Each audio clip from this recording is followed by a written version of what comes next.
Ladies and gentlemen, boys, girls, and MBs, today is July 12th, 2026, and Lindsey Olin Graham, American politician and attorney who represented South Carolina in the United States Senate from 2003 until now, is dead. Ladies and gentlemen, boys, girls, and MBs, born in the town of Central South Carolina, Lindsey Olin Graham attended the University of South Carolina. He served as a member of the Judge Advocate General's Corps in the U.S. Air Force from 1982 to 1988, working as a defense attorney and chief prosecutor in Europe. He later served in the U.S. Air Force Reserve while in Congress. He was awarded a Bronze Star Medal for meritorious service in 2014 and held the rank of colonel. Lindsey Graham worked as a lawyer in private practice before serving from 1993 to 1995 in the South Carolina House of Representatives and from 1995 to 2003 in the U.S. House of Representatives, where he represented South Carolina's 3rd Congressional District. Lindsey Graham occupied the space left in the Senate by yet another demonic entity, Strom Thurmond, who had been in that seat since 1948. The seat is now vacant, as Lindsey Graham, shortly coming back from a trip from Ukraine, has passed away. Lindsey Graham is pro-life, and yet Lindsey Graham has died. He is joining the ranks of possibly Mitch McConnell, Strom Thurmond, and numerous others who have passed away. Lindsey Olin Graham, at the age of 71, relatively young, relatively youthful for a member of the Senate, has passed away. Now, today we're going to be talking about his legacy, as many of the outlets are rushing to talk about Lindsey Graham's background and how wonderful of a guy he is and how awesome he was in polite conversations. We, of course, don't do that here on the Hasanabi broadcast. We like to take a look at the true worth of a man. We like to take a look at what these members of Congress have actually done. Not the way that they cover it in mainstream media, but instead the way what their impact is and the way it should be covered. I'll start off by saying Lindsey Graham, in a long list of demonic entities, was exceptionally bloodthirsty. A bloodthirsty, odious monster who loved war. There was never a war that Lindsey Graham did not fall in love with. Mr. Ladybug himself. And the ultimate irony of the situation is that he achieved him and his best friend John McCain's dream of bombing Iran. He finally got to do it. And yet, the only thing he saw in the aftermath of achieving his dream, suffering from his success, was the spectacular failure it turned into in his final days. He watched the United States' century of force projection capabilities collapse. But rest easy, Ladybug, till the bitter end. You died doing what you loved, advancing the interests of American empire. And of course, we're going to get into all of that and more. I just wanted to start with that, get it out of the way. We have a big day today, of course. Lots to talk about. A lot happening in the world. A lot happening in the universe. Sorry for going off topic from this great eulogy, but your suit today looks amazing. Okay. Yeah. Thank you for that. This is part of the broadcast where I tell you about my personal news about what's going on in the world of Hasanabi Pygram between the time period where I press the stop streaming button and press the start streaming button. But as a chud-ass loser, I don't really have much going on in my life. You already know.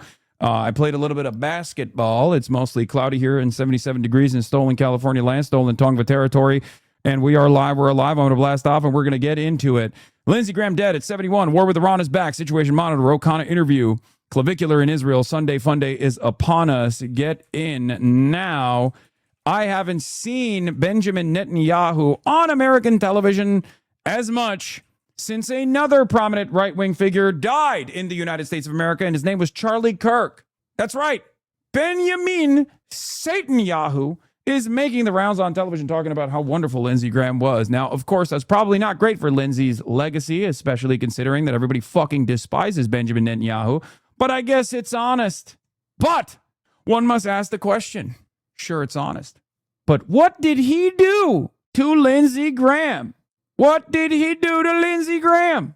In any case, ladies and gentlemen, you were expecting me to give you a polite eulogy of Lindsey Graham to lie to you about his background. Well, expect no more. The only redeemable aspect of Lindsey Graham's existence was the fact that he was probably a gay man. But even then, he turned that into an issue with how homophobic he and his party were. A fierce defender of the genocide in Gaza, Lindsey Graham never met a baby in the third world he did not want to evaporate with American munitions. Do we have a blast off meme, ladies and gentlemen? Do we have a blast off meme? If not, I'm just going to go with Lindsey Graham just died, with the Trump take, and get into it. Do we get a crab rave? You already missed it, my friend. We already started with the crab rave. You already missed it. Yeah, I woke up to 700 text messages. I'm exaggerating a little bit, but I woke up to virtually every single person in my life being like, dude, wake up, turn the fucking stream back on. Lindsey Graham passed away. I've cooked such a great blast off. God damn it. These are such fire blast offs. I missed it. I just went, and this is good too. Flags at Grindr headquarters have been lowered to half mast. Shit. I didn't use that. With the immeasurable thanks to God, we're proud to announce the addition of baby number 5 to the Shapiro family this morning. The baby. Oh my God. Oh my God. Lindsey Graham being born into Ben Shapiro's life. Ben Shapiro's family. Yes, if you want to rewind, all you need to do is subscribe. If you want to rewind to see the crab rave that I started off with, all you need to do is rewind, ladies and gentlemen. And in order to be able to rewind, all you need to do is subscribe. Hassan Abihed pranking Lindsey Graham's office. Prank call Graham's office thought I was Lindsey. Hi, is this Peter? This is not Peter. Are you sure? Tell Peter to come pick me up. I had too much to drink with Michael. Sir, I know it's Senator Graham's office. It's me, you fool. Where's Peter? I think we have a Peter in our office. I've been seeing Peter. He works for Raytheon. Me and him go and get drinks. It's me, Lindsey.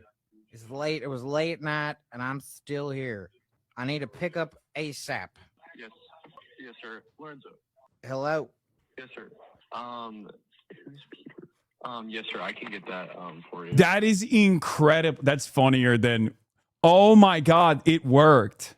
How's Mitch holding up? Now, this is a question that a lot of people are going to ask me because I know I am his emergency contact. Mitch is not doing all right. He has not been responding to my numerous phone calls.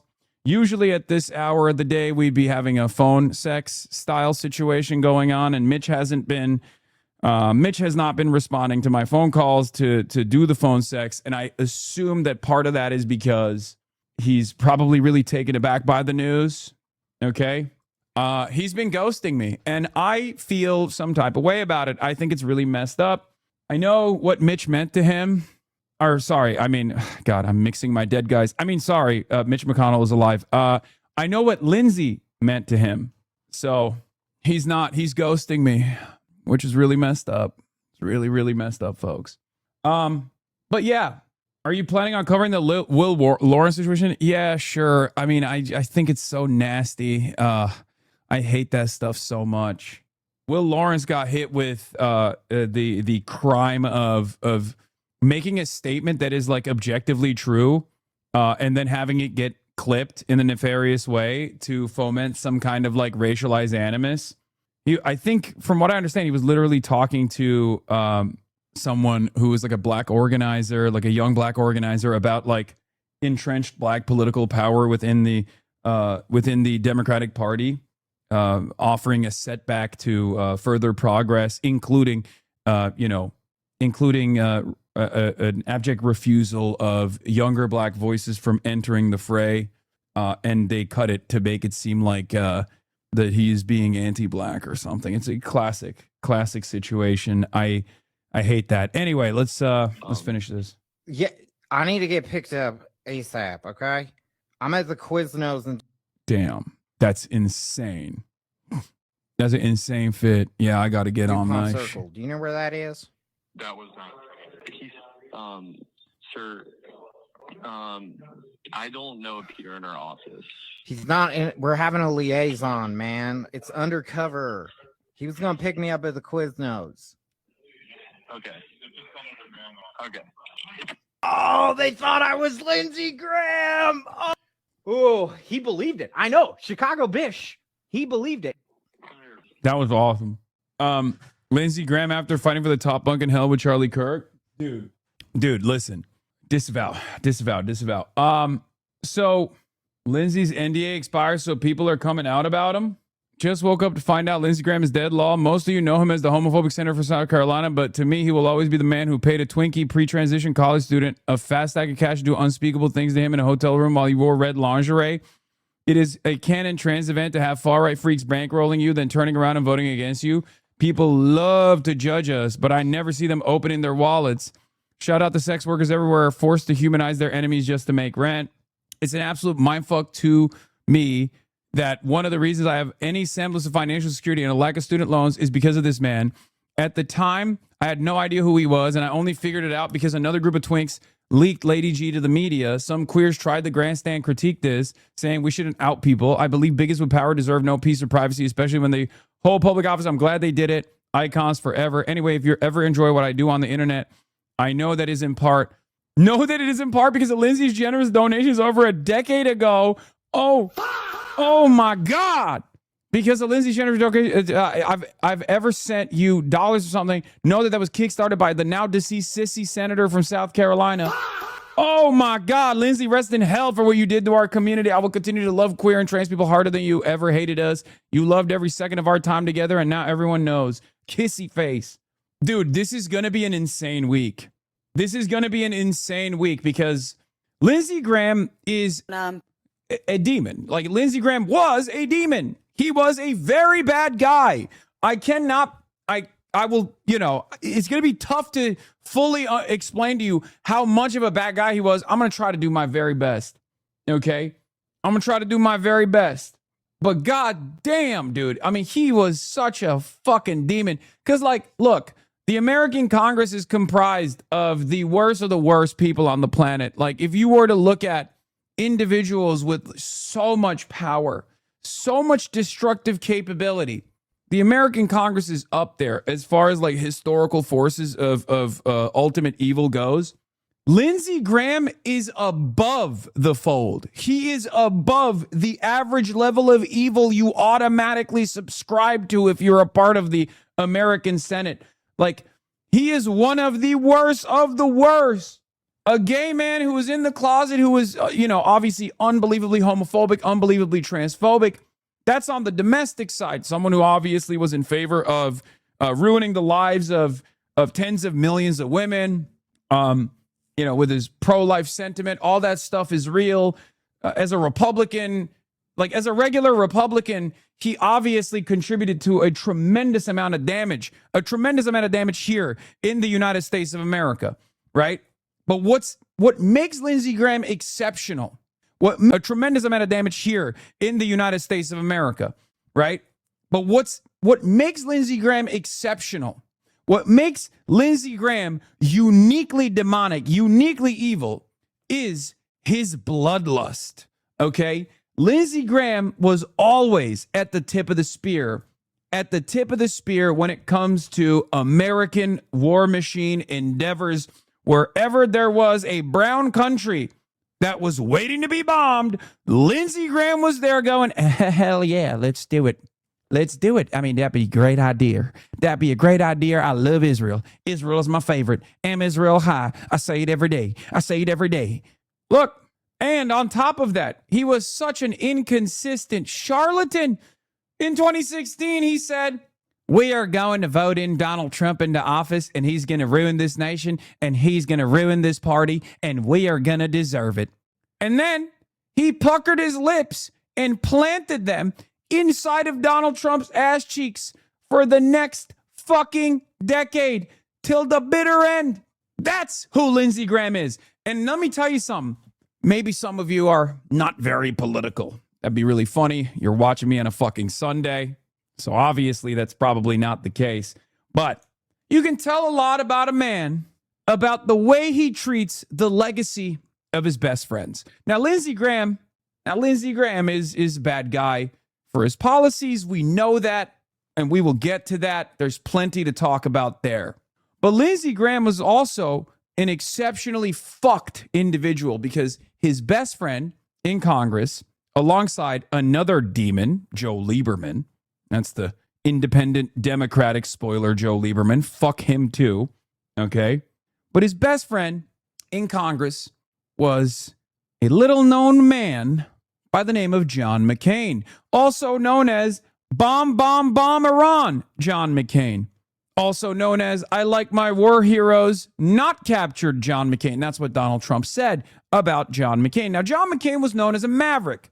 John McCain was known as a maverick because he would every now and then stop the Republican Party from advancing some of the worst elements of their agenda. Every now and then. He was also a media demon. He was beloved by the media. He was seen as like this reasonable Republican. No such thing exists, okay? We're not doing that kind of bullshit here. But the media loved celebrating this fucking dipshit, John McCain, also another demon, as this reasonable guy. But John McCain and Lindsey Graham were best friends. They were besties. And Donald Trump, till the bitter end, destroyed John McCain's legacy. He ripped into him. When he was running for office the first time, when he was running for the presidency, he very famously said, I like my war heroes that weren't captured. Talking about some of the most brutal, torturous conditions that John McCain had withstood on his way to bomb a light bulb factory when his 7th fucking plane fell in Vietnam. And Donald Trump called him a cuck over and over again. Donald Trump disgraced John McCain, one of his most redeemable qualities. An otherwise demonic person himself. Donald Trump is a piece of shit too. Lindsey Graham was John McCain's best friend. And then, as soon as John McCain died, Lindsey Graham puckered his lips and planted them firmly in Donald Trump's ass cheeks. Firmly. And he stayed there. He stayed there until his last breath. One of the most pathetic, disgusting parasites that you have ever seen in American politics. Think about that. This dude fucked up your homie. Okay? Your homie that you were like, that's my war hero. That's my war hero. That's my best friend, John McCain. I love him. You were inseparable. You were inseparable. And Donald Trump shit on him every single day. And then you turned around and you said, fuck my homie. You backstabbing bitch. I don't even like John McCain, but at least I'm honest about my distaste for him. You lived with him for years. And then when he died, you immediately fucking switched up on your day ones. That's the kind of guy Lindsey Graham is. Not a good person, not a good politician, nothing redeemable about him. Okay? Lindsey Graham would say on the dead homie and lie straight up. So when you see the media trip over itself to eulogize this guy because he was nice to them at some point, just remember that's the kind of guy he was. Okay? Anyway, here's a little bit of a taste of what kind of guy he was. Here is Lindsey Graham at the Republican Jewish Coalition. Let's take a look. He recognized Jerusalem as the capital of Israel. Why? Because if you got a problem with that, take it up with God. He's the guy that did it, not Trump. So I just want to say, I feel good about the Republican Party. I feel good about where we're going as a nation. We're killing all the right people and we're cutting your taxes. Trump is my favorite president. We've run out of bombs. We didn't run out of bombs in World War II. So, as a coalition of Republicans, some Baptists, some Jewish, we organize ourselves around principles that we love and we cherish. We love individual freedom. We love entrepreneurship. We love capitalism. We love Israel. We love the idea of Israel. We love the struggle they've been involved in. We love them, helping them because you're helping yourself. So to those who worry about these stupid interviews and far off places, don't worry. The Republican Party has figured it out when it comes to Israel. We understand that Israel is a friend of America to the bitter end. Israel comes to me in my dreams. I love Israel. Exhort. Thank you for the 100 gifted subs. my friend, thank you. Thank you so much. I'm burning over here. We understand that God blesses those who bless Israel. And where I come from, I figured that crap out when I was 6 years old. God bless you. Thank you very much. Yeah. So Senator Lindsey Graham was scheduled to appear on Meet the Press this morning. It would have been his 64th appearance on this broadcast. We're sending our deepest condolences to his family and colleagues. President Donald Trump and Israeli Prime Minister Benjamin Netanyahu will join us this morning to reflect on his life and legacy, which they did, and we'll talk about it. But first, before we talk about that, here is what this Iranian anchor had to say. And there's numerous clips from Iranian state television. Lindsey Graham, the anti-Iranian senator, has gone to hell. He says, this news is so good that I wanted to read it to you once more. Lindsey Graham, the anti-Iranian senator, has gone to hell.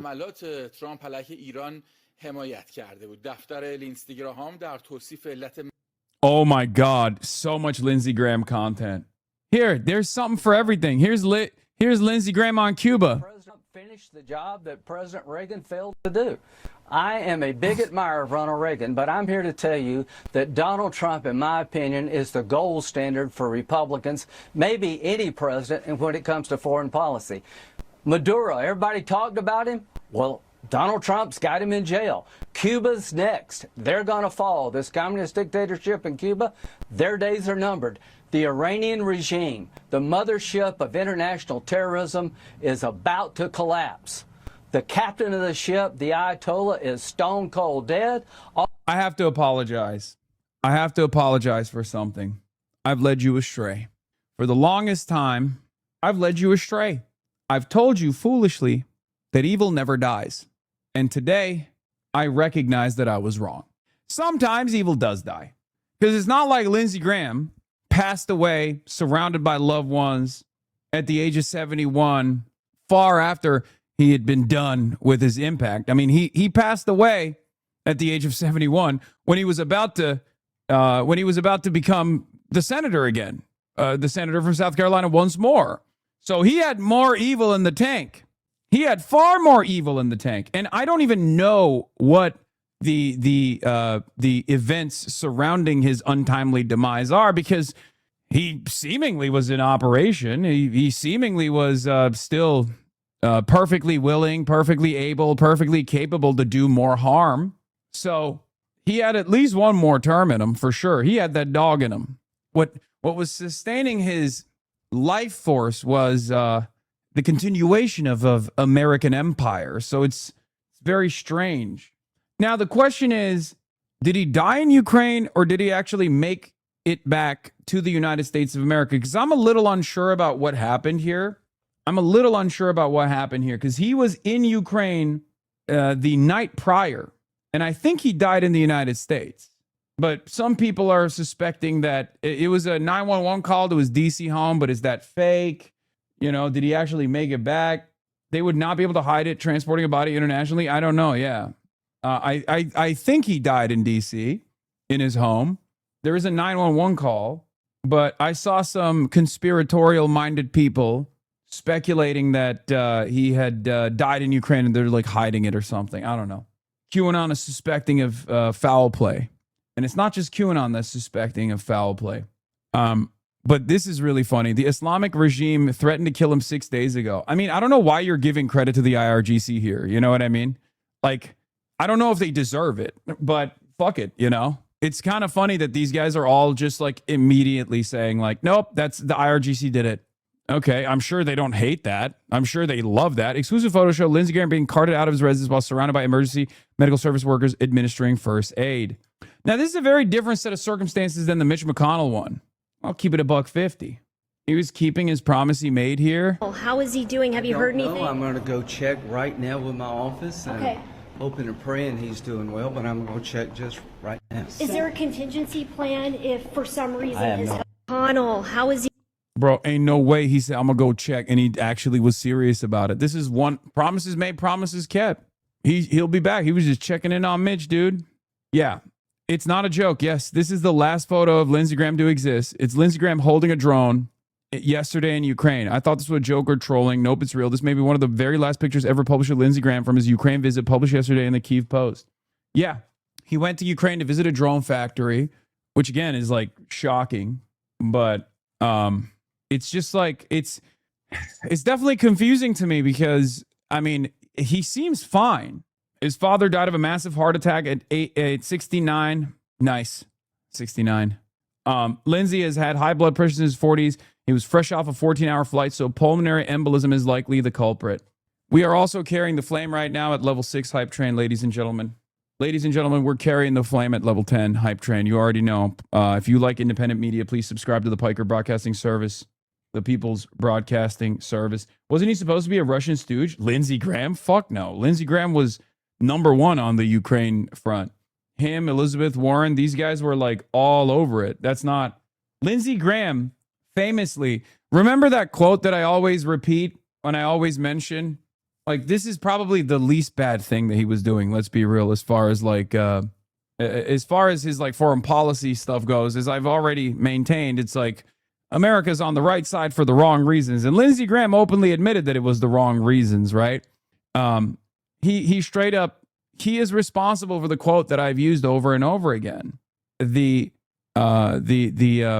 idea that the Ukraine war effort was going fantastic. We've reduced our foreign adversaries' military by 50% without losing a single American active duty service member for the mere cost of 5% of our military budget. I'd say that's a great investment. That's what Lindsey Graham said, something along those lines. I'm paraphrasing here. The gay community lost a real one today. Yeah, first Mitch, now Lindsey. Some of the elders. Did he do poppers? I don't know if he was doing it last night. But guess what, dude? Have no fear. All of your questions will be answered. They got the best people on the job. Senator Lindsey Graham was a devoted public servant, a fierce defender of our nation, a true patriot who dedicated his life to the people of South Carolina and the United States. Our prayers are with his family, loved ones, colleagues, and all those who knew him during this devastating time. The FBI is assisting local authorities and has made every necessary resource available. They got the best people on the job, folks. Do not worry. This was traumatizing to read this morning.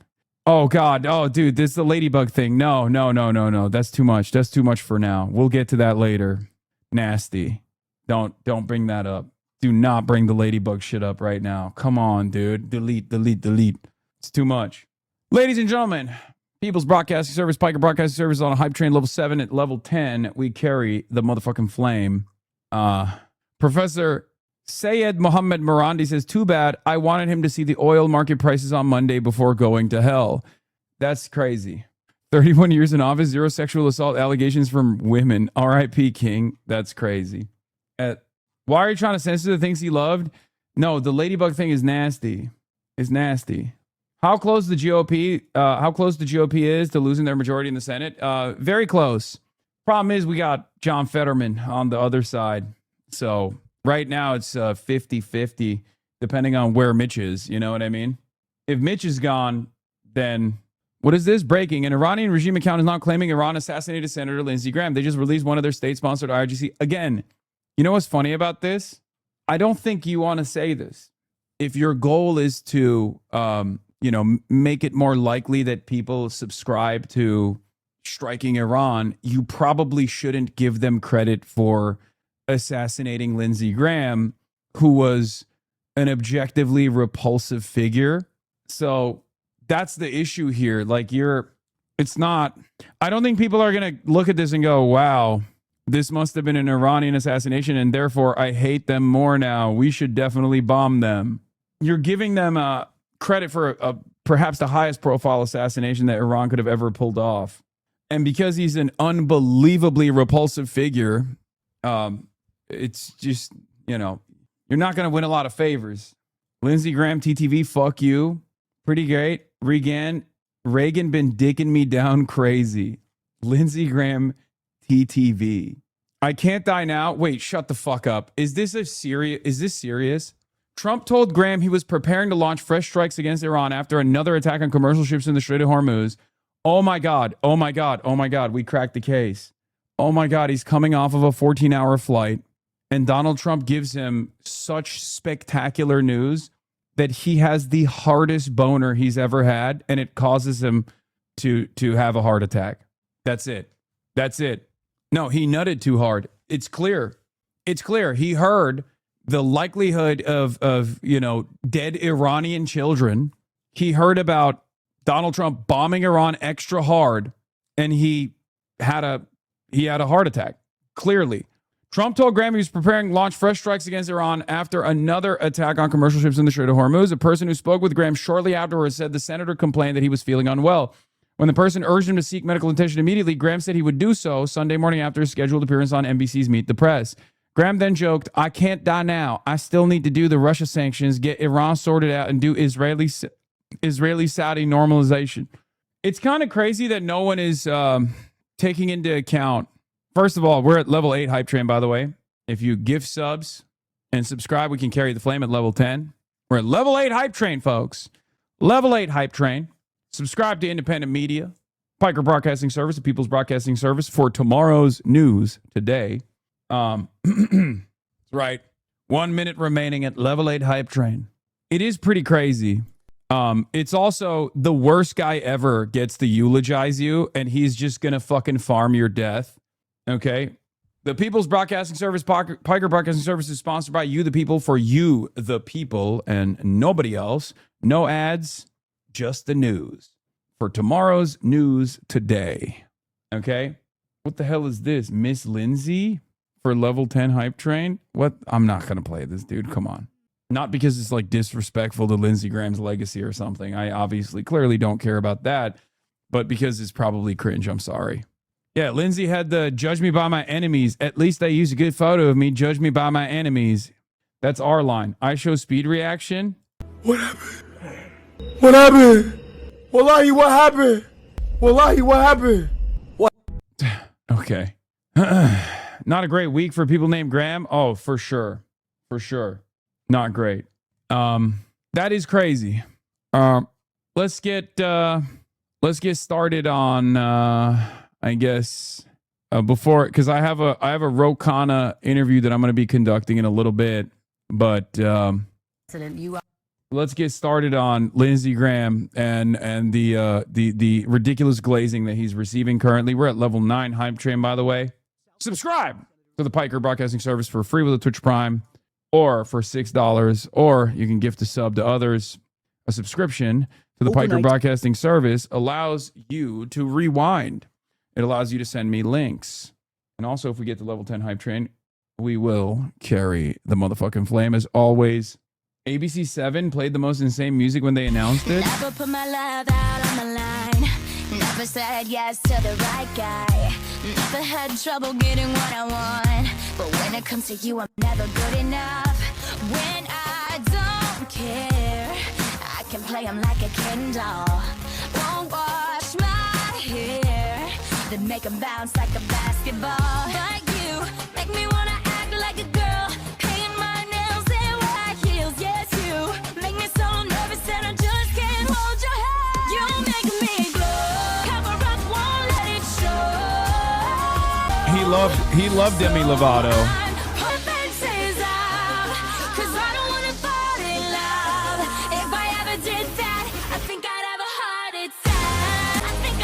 He loved Demi Lovato. I'm hearing that on his deathbed, Senator Lindsey Graham unhesitatingly recited that. Okay, I hate I'm beginning to hate he said the Shahada on his deathbed and he received the light of Allah memes. It's just so overdone at this point. It's so overdone. Okay, I disavow. All right, let's get to his legacy. Once again, about to be level 10 hype train. 1 minute remaining. Less than 1 minute remaining at 86%. Level 10 hype train. Level 9 hype train. South Carolina Senator Lindsey Graham, one of What the is most this? powerful and prominent. Piker describes feeling sad after both of Hassan's Polycule members passed away. R.I.P. Lindsey. Overdone by you. I know. I say it all the time. And level 9 hype train is complete. Level 10 hype train is here. We will, of course, carry the flame. It's always going to be weird hearing someone with the mannerisms of Blanche from Golden Girls calling for mass extermination. Yeah, we need to... So when we were faced with destruction as a nation after Pearl Harbor, Yeah, we'll get to his choice quotes about why he's a demonic figure in a second. But before we do that, it's time to carry the motherfucking flame.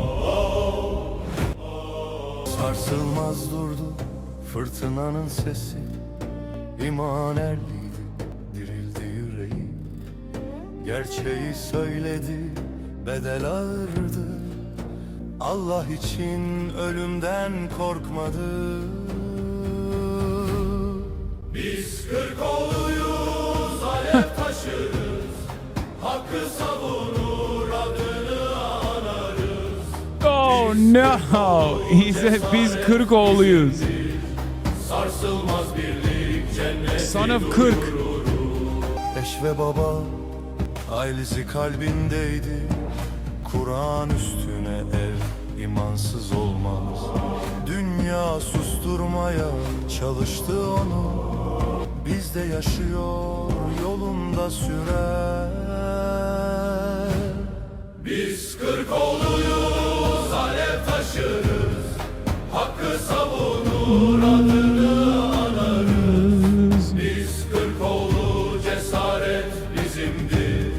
Sarsılmaz birlik, cenneti duyururuz. Savaş alevlendi, karanlık çöker. Biz Kırkoğlu'yuz. Ruhuyla yükseldik, çağrıya uyduk. Doğru. Gerçek sonsuz. As bayrakları. Yolumuz aydınlık. Allah Charlie Kırkoğlu için az. Bayrakları az. Biz Kırkoğlu'yuz, alev taşırız. 30 değil, 30 oğlu değil, Kırkoğlu'yuz. Kırkımız. Biz Kırkoğlu, cesaret bizimdir. Sarsılmaz birlik, cenneti duyururuz. Biz Kırkoğlu'yuz. Sonsuza dek var. Biz Kırkoğlu'yuz. Allah ile var. This is a banger. If you understand Turkish, this is fire. Also funny because Kırk also means 40. So they're saying it's the son of 40. Never forget Lindsey Graham's greatest legacy, his final achievement, obviously. Lindsey Graham's quest to sell Trump on striking Iran. This was extensively covered. Lindsey Graham has also said this about what to do in Gaza. And this is before he even sold the concept of striking Iran by flying to Israel over and over again. So yeah, we will pour one out for Lindsey. You know, when you have a bunch of Mossad agents who work tirelessly to develop blackmail for the most blackmailable man on the planet, think about all of the work that went in to the Mossad blackmail file, and now it's for nothing. He's dead. He died. Like, think about all the work, all the tireless work that a Mossad agent had to go through to literally create and film and you know, facilitate. All of that blackmail is now for nothing. It's all gone. It amounts to nothing. All the videos he had to edit, all of that. So when we were faced with destruction as a nation after Pearl Harbor, fighting the Germans and the Japanese, we decided to end the war by bombing Hiroshima and Nagasaki with nuclear weapons. That was the right decision. Give Israel the bombs they need to end the war they can't afford to lose, and work with them to minimize casualties. Well, can I say this? Why is it okay for America to drop 2 nuclear bombs on Hiroshima and Nagasaki to end their existential threat war? Why was it okay for us to do that? I thought it was okay. To Israel, do whatever you have to do to survive as a Jewish state. So when we were faced with destruction as a nation after Pearl Harbor, fighting the Germans and the Japanese, we decided to end the war. Yeah, that's what, here's Lindsey Graham on Meet the Press in one of his 67 different Meet the Press interviews. Lindsey Graham is over here advocating to nuke Gaza. That's the kind of guy he was. That's the kind of guy he is. And we will not be letting Lindsey Graham get away in the aftermath of his death. We're not going to let mainstream media whitewash and launder his reputation because he was an accessible guy. Because remember, for a lot of people, for a lot of people in the media, they care a lot about access. They care about their own personal experiences, right? So if Lindsey Graham is like kind to them, and there's plenty of people who will tell you like how kind he was, right? There's plenty of people who will turn around and tell you how kind Lindsey Graham was, how great Lindsey Graham was to them personally. I don't care, okay? I don't care. The reason why I don't give a shit is because he's a fucking politician, okay? And if you're a politician, I care about your output. If you're a public servant, I care about what you have done to serve the public. And Lindsey Graham is horrible. He's horrible. He was a horrible monster. And not only that, but he was also a hypocritical monster too. Here's a montage of what Lindsey Graham thought of Donald Trump before he became a lackey and humiliated himself. Remember, I want to talk. This, by the way, is the same Donald Trump who destroyed Lindsey Graham's best friend. So if you want to know what he was truly like in person as well, like what, if you can't comprehend that the most consequential element of Lindsey Graham's legacy is his actions that he took in office, even as a guy, even as just like a regular person, if you turn around and become besties with the president who destroyed, who constantly shit on your supposed best friend, John McCain, then I don't think you're a good guy at all. Talk to the Trump supporters for a minute. I don't know who you are, and I don't know why you like this guy. He's a race-baiting, xenophobic, religious bigot. He doesn't represent my party. He doesn't represent the values that the men and women who wear the uniform are fighting for. I think he's a kook. I think he's crazy. I think he's unfit for office. And I'm a Republican, and he's not. He's not a conservative Republican. He's an opportunist. He's not fit to be president of the United States. He's disparaged women. He has an 80% disapproval rating among Hispanics. At the end of the day, he would be the most flawed nominee in the history of the Republican Party. He accuses most illegal immigrants of being rapists and drug dealers. He plays into the idea that maybe Obama is a Muslim.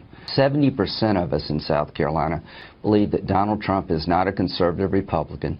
We think that he's unfit for office, that he would be a terrible commander-in-chief. He doesn't have the temperament or judgment. I think Donald Trump is a political car wreck, and people slow down and look at the wreck, but they eventually move on. I want to talk to the...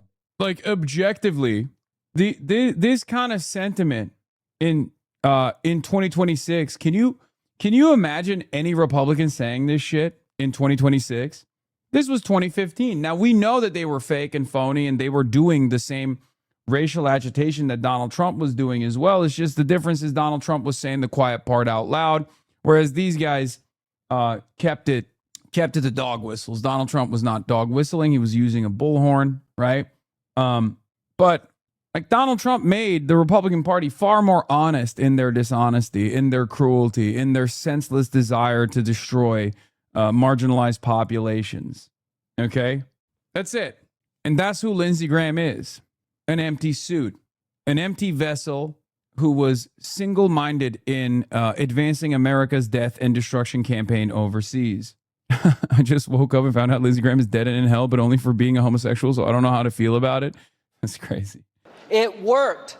George W. Bush made mistakes, but he did adjust. I blame Obama for ISIL, not Bush. I'm tired of beating on Bush. I miss George W. Bush. I wish you were president right now. We wouldn't be in this mess. I'm tired of dictators walking all over us. I'm tired of siding with the Iranians and the Russians. Thank you, Governor. Worked. It worked. George W. Pam Bondi, cancer announcement. That's what I heard. Hunter Biden says, when I heard about Senator Graham's death last night, the first thing I thought about was not all the things he said and did in service of Donald Trump. I thought of the time before Donald Trump when he was a brother to Senator John McCain. A time when senators from different parties could fight about politics and still be friends. A time when a conservative Republican from South Carolina could say of my father, if you can't admire Joe Biden as a person, you've got a problem. He's the nicest person I've ever met in politics. As a good man as God ever created. That is the Lindsey Graham the Senator Graham I will remember today. Not because I've forgotten what came after, because in that memory there is hope. Hope for a country where brothers can fight like hell over policy and still share a meal. I will, and a laugh and the loss of people they love, I will choose to remember a time before Trump. See, this is, for those of you who don't understand, What this is just an unbelievably out of touch person. Hunter GPT strikes once again. Okay? This is just like, oh, wasn't it great when politicians could just like laugh with one another? Who gives a shit? I don't care if politicians are straight up trying to engage in the act of fisticuffs, as long as my political agenda that I believe is truly going to materially improve the working class's lives is being enacted. Okay? That's what politics is. And these guys are playing fucking theater. Who fucking cares? Who cares if he was nice to you, man? I don't give a shit. If someone is an asshole to me personally, and I've made it very clear, look, I have more access to campaigns and candidates and politicians than I ever have in my fucking career. And what do I always tell you? Some of them I like personally. But even if they were pieces of shit to me, as long as they're fucking carrying the agenda of the working class, I don't give a shit. Put the policy in the fucking bag. That is what we should care about. None of this other stuff. This isn't a game. Okay? This isn't theater. This is real life. These people are public servants. They should be measured by their impact. They should be measured by the bills that they advanced, the ideologies that they advocated for. They should be remembered by that, their track record. Okay? This is even more consequential than, I don't know, like a famous baseball player passing away or something. Because at the end of the day, even then you reflect on their legacy by looking at their output. But like a baseball player is not bombing Iran. You know what I mean? A baseball player is not going on Meet the Press and being like, we have to literally destroy, we have to nuke Gaza. It's bullshit. It's totally ridiculous. Lindsay was thanked by Bibi on Fox and called Patriot for being an Israel supporter so blatant. I know, we're going to talk about it. Hold on, we're going to get there. So just remember, it's like if you're a regular, if you're average Joe, okay, if you're a regular person, why the fuck would you care about if Lindsey Graham was nice to the people at Meet the Press or not? That doesn't have any impact on your life. You care about the policies. You care about his output. You care about what wars Lindsey Graham agitated to get us into. The last one being the quagmire that we're stuck in that killed a ton of Iranians, including 170 little girls in the Minab school, that has caused chaos all over the world. Till his last dying breath, as is reported, he was continuing, he was advancing the interests of American empire, which does not advance your interests. It's just death and destruction in the periphery and nothing for you regardless. Republican lawmakers of the last 2 decades passing away at the age of 71. Washington, D.C. EMS dispatched to Graham's home on Saturday night for a man in apparent cardiac arrest. At 2 a.m. Sunday, Graham's office putting out this statement saying the senator died from a brief and sudden illness, adding Senator Graham's family appreciates prayers at this time and asks for privacy during this incredibly difficult period. Graham had just returned to Washington from a trip to Ukraine, seen here meeting with President Volodymyr Zelensky on Friday. South Carolina, an open seat. At the moment, it looks like the Republican is ahead. The senior senator from South Carolina served more than 30 years in Congress, more than 20 of them in the upper chamber, becoming one of its most recognizable members, even mounting a failed bid for president in 2016. No one here, including me, ever expected to hear me say, I'm Lindsey Graham, and I'm running for president of the United States.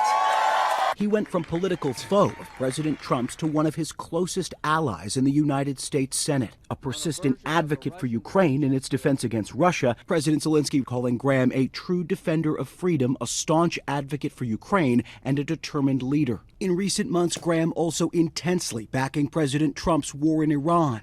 We're comply with the law of war, but all hell's about to break loose on this regime. Graham also instrumental in confirming Trump's Supreme Court nominees and mounting this fiery defense of Justice Brett Kavanaugh in 2018. This is the most unethical sham since I've been in politics. Graham spending more time with Trump than perhaps any other lawmaker, serving as a key advisor. The pair often seen golfing. Overnight, the president calling Graham one of the greatest people and senators I have ever known, and a true American patriot.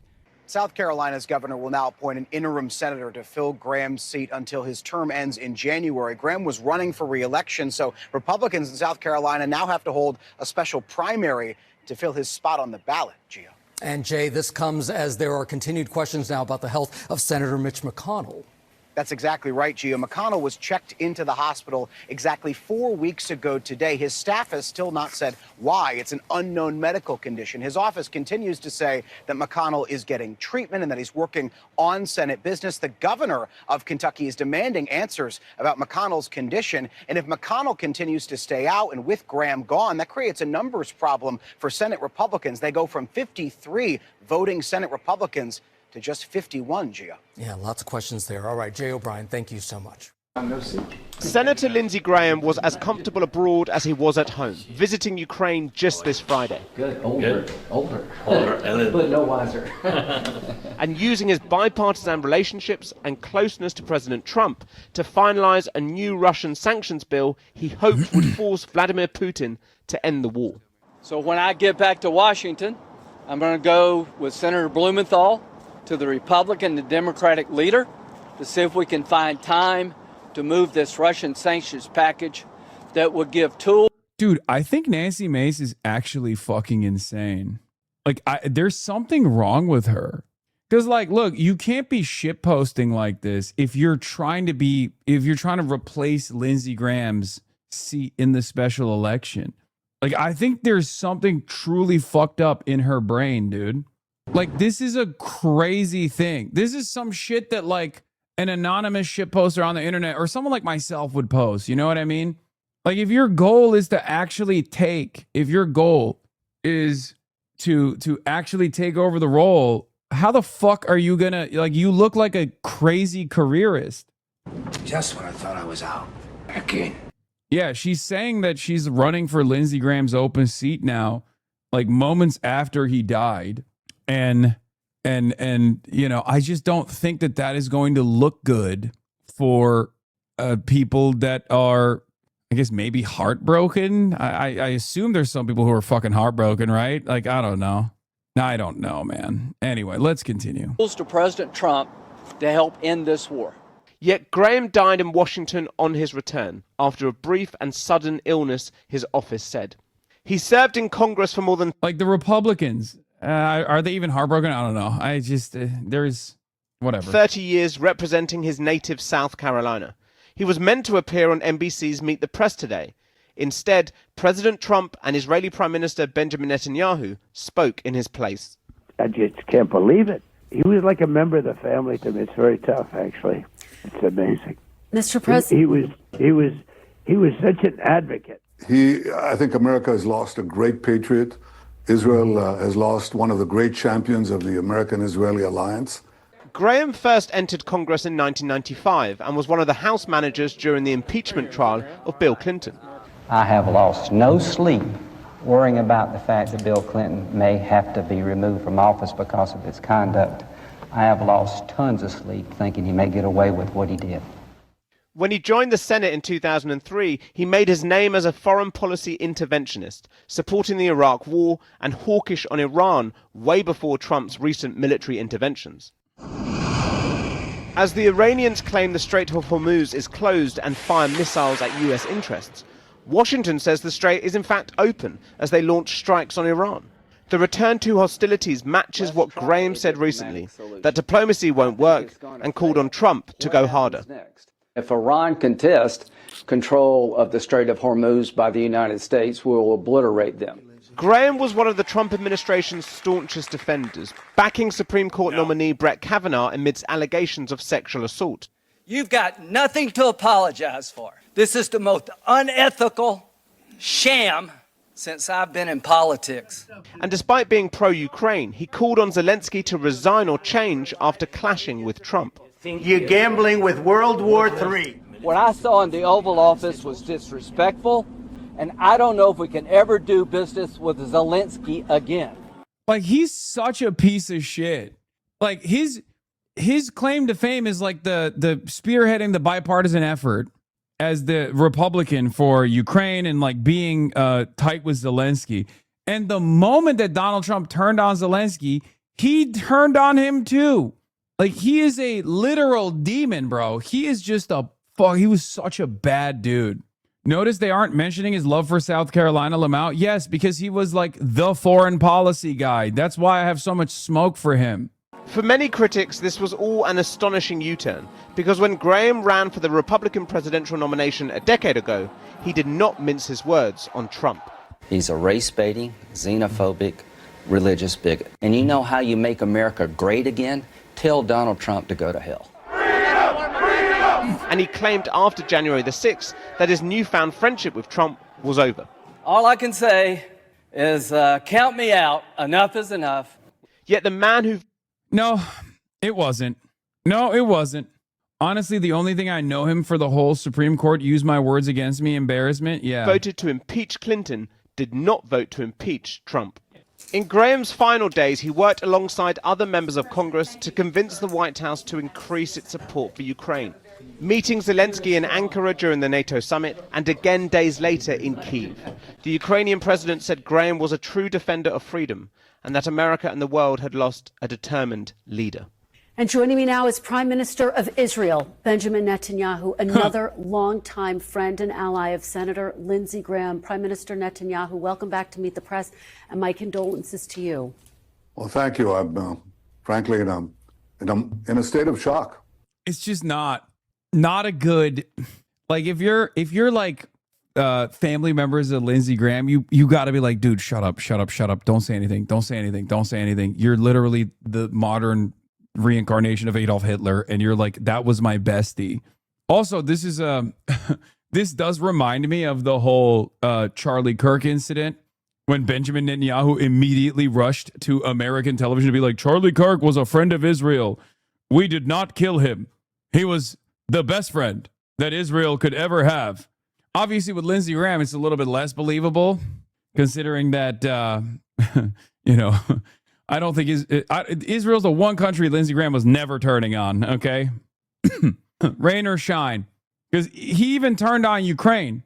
But there was one country that took the highest priority for Lindsey Graham. It wasn't the American country, the American countryside. Certainly wasn't South Carolina.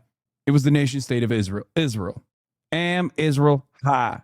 Because as President Trump said, Lindsey was so vibrant. He was so full of life. He was so full of energy and dedication that it's hard to accept the fact that he is no more. I think America has lost a great patriot. Israel has lost one of the great champions of the American-Israeli alliance. And frankly, I've lost a beloved friend who I've had for many decades.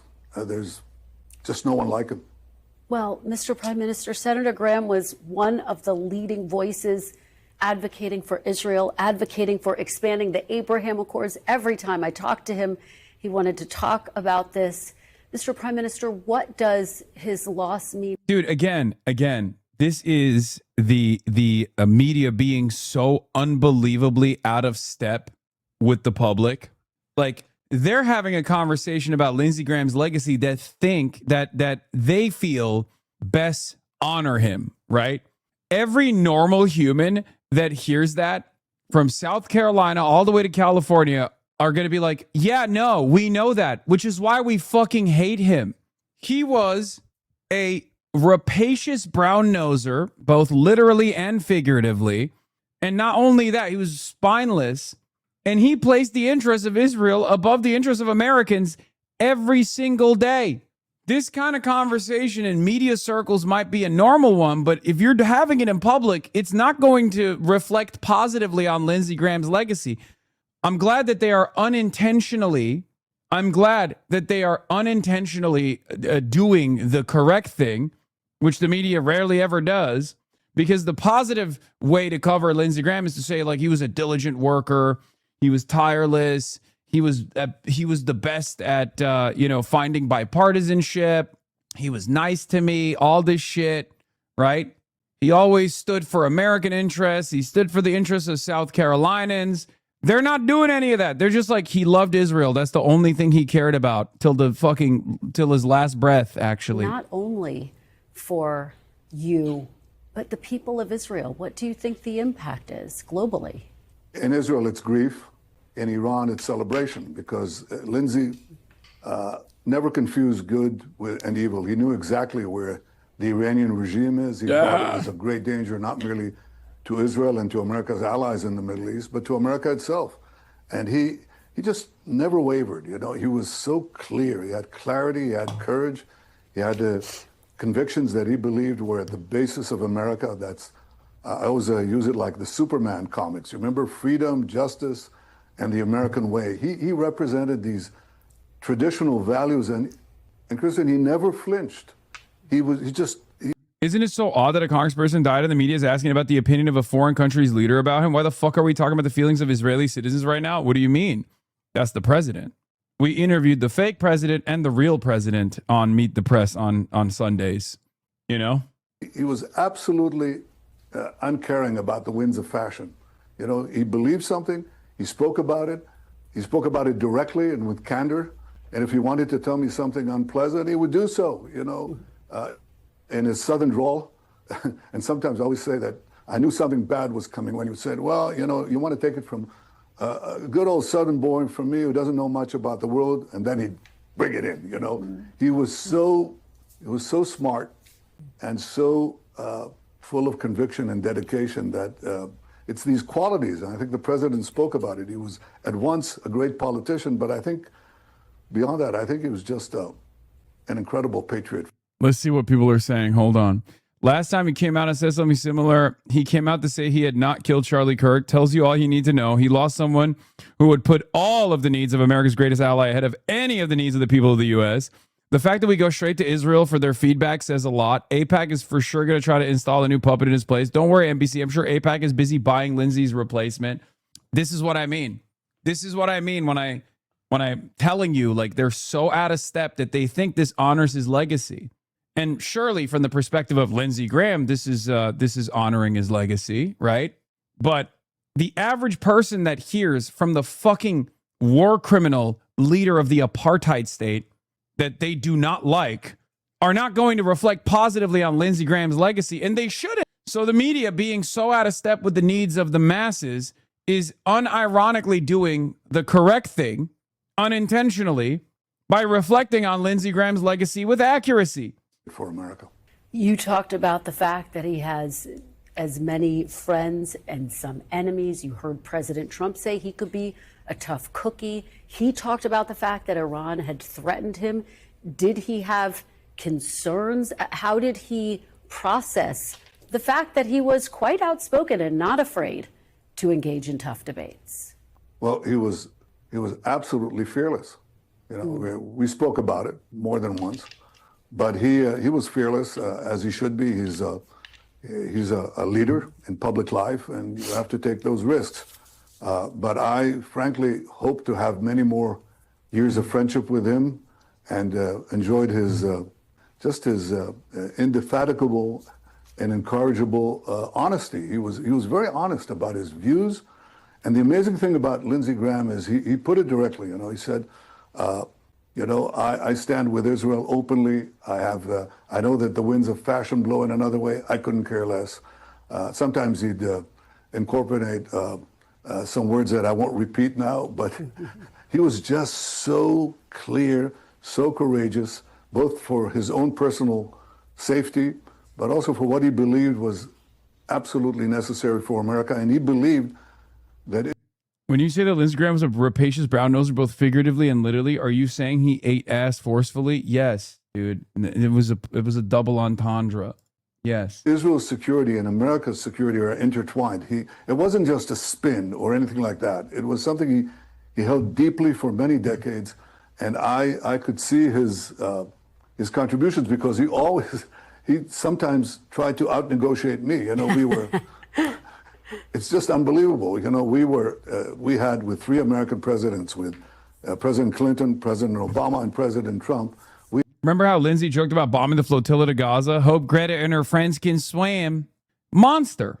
Just a straight up fucking monster, dude. Just an awful villain of the highest order. And everyone, in an effort to entertain the optics of it all, are now going to do their very best to be like, oh my God, I can't believe the left is celebrating his demise. He was a young boy at the age of 71, a fresh babe in the womb. by Senate standards. Look at Chuck Grassley. We had memorandums of understandings for support for Israel's military, which, by the way, I think we have time now we've come of age and we're able to draw them down to zero. But he would argue with me. He would say, no, you know, for ballistic missile defense, that's important for you. It's important for America. Whatever is the number, it has to be bigger. And I said, Lindsey, we can do with a smaller number. He said, no, you can't. And then he would go to the Senate and actually, can you imagine this? He would outbid the Prime Minister of Israel. He said, I'm not getting a single vote in South Carolina for that because, you know, there are very few Jews in South Carolina. And the people, yes, they support Israel, my constituency, but I support Israel. And I think you need more. And I'm going to fight for this. This is who Lindsey Graham was. He went with his convictions. And yet he was an amazingly able politician to be able to talk to people on the other side of the aisle, and he did that very often. He loved engaging in the debate, and it's so fascinating to hear you say that he was not afraid to out-debate you on this core issue for Israel. If he were here today, and it's still just such a shock that he's not, he would want to talk about Iran. He would want to talk about the conflict with Iran. What Mr. is Prime Minister, happening, bro? Throughout the course of this week, he thought... What is happening? They're like, we're honoring his legacy by manufacturing consent to go wage war with Iran at the behest of a foreign nation state. What the fuck is going on? He would have wanted this? Am I losing my mind? I mean, he is a single issue voter. It's just crazy, right? Lindsey Graham's supposed political shifts, his move from being a fierce Trump critic to one of president's biggest ass kissers makes sense when you realize that Graham's core political commitment was to sociopathic militarism. He would take any tactical stance to further that cause. It's true. In some ways, I guess it is the best way to honor his legacy. This is what he would have wanted. It's true. Use even my death and my legacy to, it doesn't even matter if you remember me fondly or not. Use my death and my legacy to advance American militarism further. That a more robust military operation was needed in this moment after President Trump had declared the ceasefire over. Do you agree with that, or are you on the same page with President Trump about that? How do you see this moving forward? I think President Trump wants to exhaust the possibility of achieving an agreement, especially on the nuclear issue, through negotiations. But he is obviously not shy of using force when the Iranians break every commitment they make, and usually a few hours or a few minutes after they make it. So I think we should let the president have his opportunity. You know, Israel is keenly grateful for the fact that America and Israel joined forces to prevent Iran from getting nuclear weapons and the means to deliver them, not only against us, Rokan is going to be on in 2 minutes, but against the entire West and against the United States. Now, people don't understand how close that was. And the fact that we had these two operations, which... No, we do understand how close Lindsey was. We do understand it, as a matter of fact. We understand it perfectly. But, you know, thank you for repeating it, I guess. He talks about Roe in this interview as well, yeah. Called Midnight Hammer and Epic Fury. We call Rising Line and Roaring Line. We actually drove it back. We removed this immediate and present danger of Iran with nuclear weapons that would have posed a danger to everybody. And I think that Lindsey was unabashed. He talked to me about it. He said, you know, you have to do it. You have to do it. He came to me and said, Bibi, you have to do it. You have to knock out these nuclear weapons program before they knock us out. He was very clear about that. By the way, as was President Trump throughout the many years that I've known him. He didn't move, you know, he didn't say, oh, well, maybe it's not fashionable to say it now. Maybe public opinion has turned against it. He couldn't care less. I mean, he was aware of it, but it didn't change his convictions. And he did what he thought was good for America. And he thought that a strong Israel is good for a strong America, and vice versa, of course. Before I let you go, I do want to give you the opportunity, if you would like to respond to Congressman Ro Khanna. He is going to be on this broadcast. He says he visited the West Bank. He was blocked by settlers wielding guns. He says the IDF did not help defuse this situation. Do you have any comment on that this morning, Mr. Prime Minister? Yeah, we're a country of laws, and people who break the law, we take them to court. In the West Bank, in Judea and Samaria, we've had thousands of attempted attacks and warnings against terrorist activities, against innocent Israelis, families, mother with their children driving along the road. They're stopped by terrorists and they kill them. And this has happened again and again and again. There is a vigilante effort, not by the settler community. They're 99.9%, law-abiding citizens. They work, they serve in the army, and so on. There are 150 juvenile delinquents that are not part of that community. They come from the other parts of Israel. I don't want vigilantes of any kind, and we are working to put them under the law. But I think if we put things in perspective, we should see that we have thousands of attacks and some few, but obvious breaking of the law. Then we apply the full measure of the law against them. Israel, unlike our neighbors, is a democracy and a country of law, and we act against those who break the law.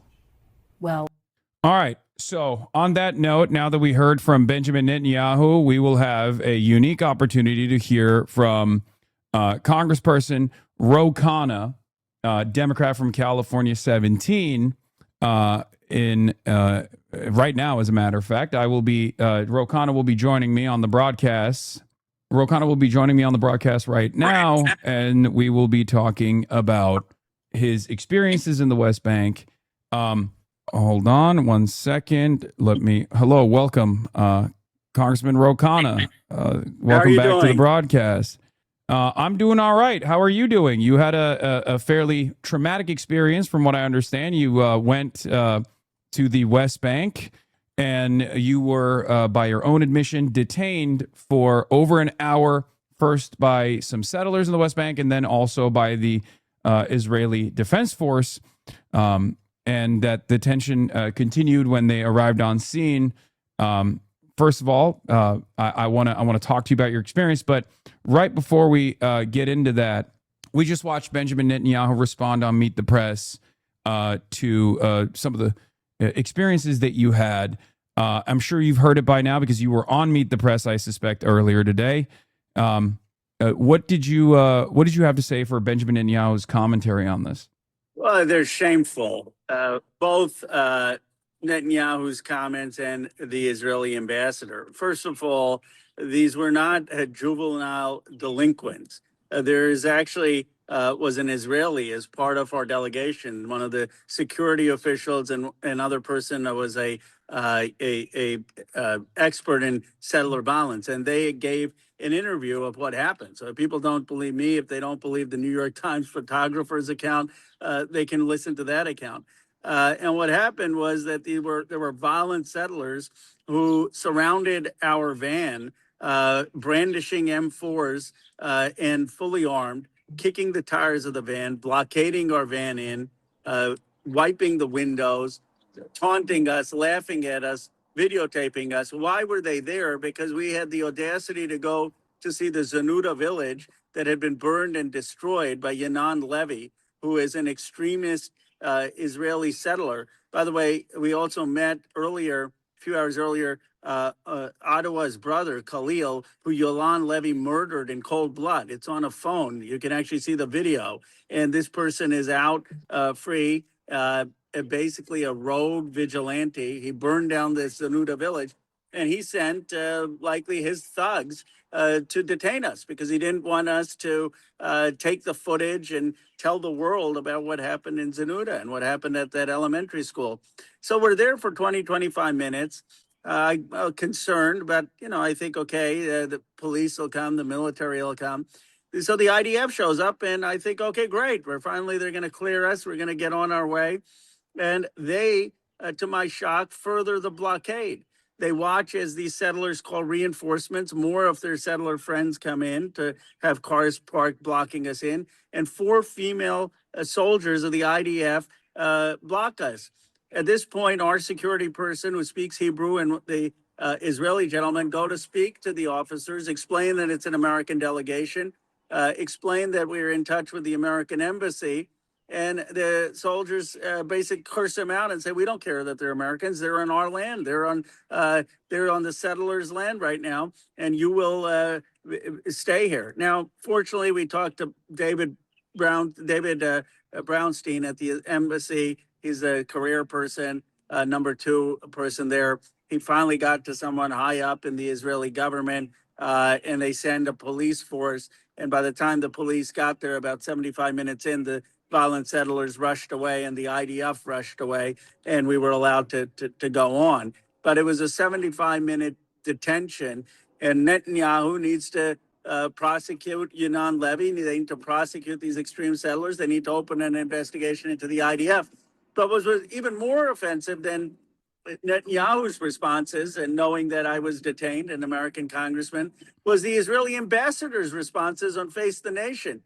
He says, "How dare Ro Khanna go on a trip to the West Bank, Palestinian-led. He informed us he was going, but he didn't take up our offer to meet and coordinate with the Israeli government," as if that justifies being detained. I did that on purpose. I've been to Israel multiple times. I wanted to see the West Bank from the lens of the Palestinians. And that does not give the Israeli government the ability to detain an American congressman and American citizens. And if this would have happened anywhere else in the world almost, with a few exceptions, you would have the ambassador apologizing to the American people, not making excuses. Yeah, this would be a major international incident under any other circumstance, under normal circumstances. The question I have for you is, you've gotten additional insight that unfortunately many Congress members do not have, the perspective of the Palestinians in the West Bank and the brief trip that you had to the West Bank. What would you say if I were to ask you, like, an unaccountable force that is backed by U.S. taxpayers and backed by U.S. tax dollars gets to do this to an American congressperson? What would that force do to the average Palestinian, which, by the way, is, of course, illegal, because the Israeli occupation of the West Bank is illegal? I had no idea how bad it was until I went there. I've never felt my race and being brown more than being in Palestine, in the occupied West Bank. And what I would plead with people is, put aside your ideological abstractions. Put aside, whether you're pro-Israel, pro-Palestine, and just hear me out on the facts on the ground, because I didn't go there leaving as a politician. I left as a human being. I saw in Hebron the streets where Palestinians had shops, and above them lived the settlers, and the Palestinians had to put a metal barrier because the settlers would throw metal parts and rotten vegetables at them all day long. And now that they have some of those metal barriers, settlers still find the cracks to urinate on them and to put acid on them in the streets of Hebron. I talked to a father who was an American citizen whose 14-year-old was killed by the IDF. The father said, "Yes, my son, he's an American, Palestinian American, and he was out and he did throw some stones. And he did throw some stones at cars on the street. But the IDF soldier gunned him down with 21 bullets. 21 bullets. And he was talking with his wife about how they still have the bedroom of this 14-year-old son not redone.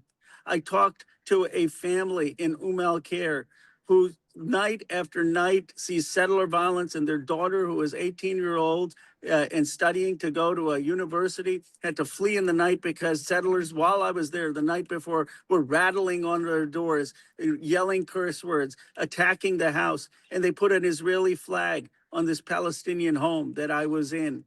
I talked to the brother, Khalil, of Adwa, who was shot in cold blood by Ynon Levy. And Khalil says that he sees Ynon Levy 100 feet away from his village, and he can do nothing. I talked to a school principal who saw a shooter shoot at his school, like we see in America. And he showed me the site of the blood of a 15-year-old Palestinian kid. And I said, "What happened to that settler who shot the school?" He said, "Congressman, the police, the IDF never even talked to me. They talked to no one in the school. He does not know whether there was an investigation."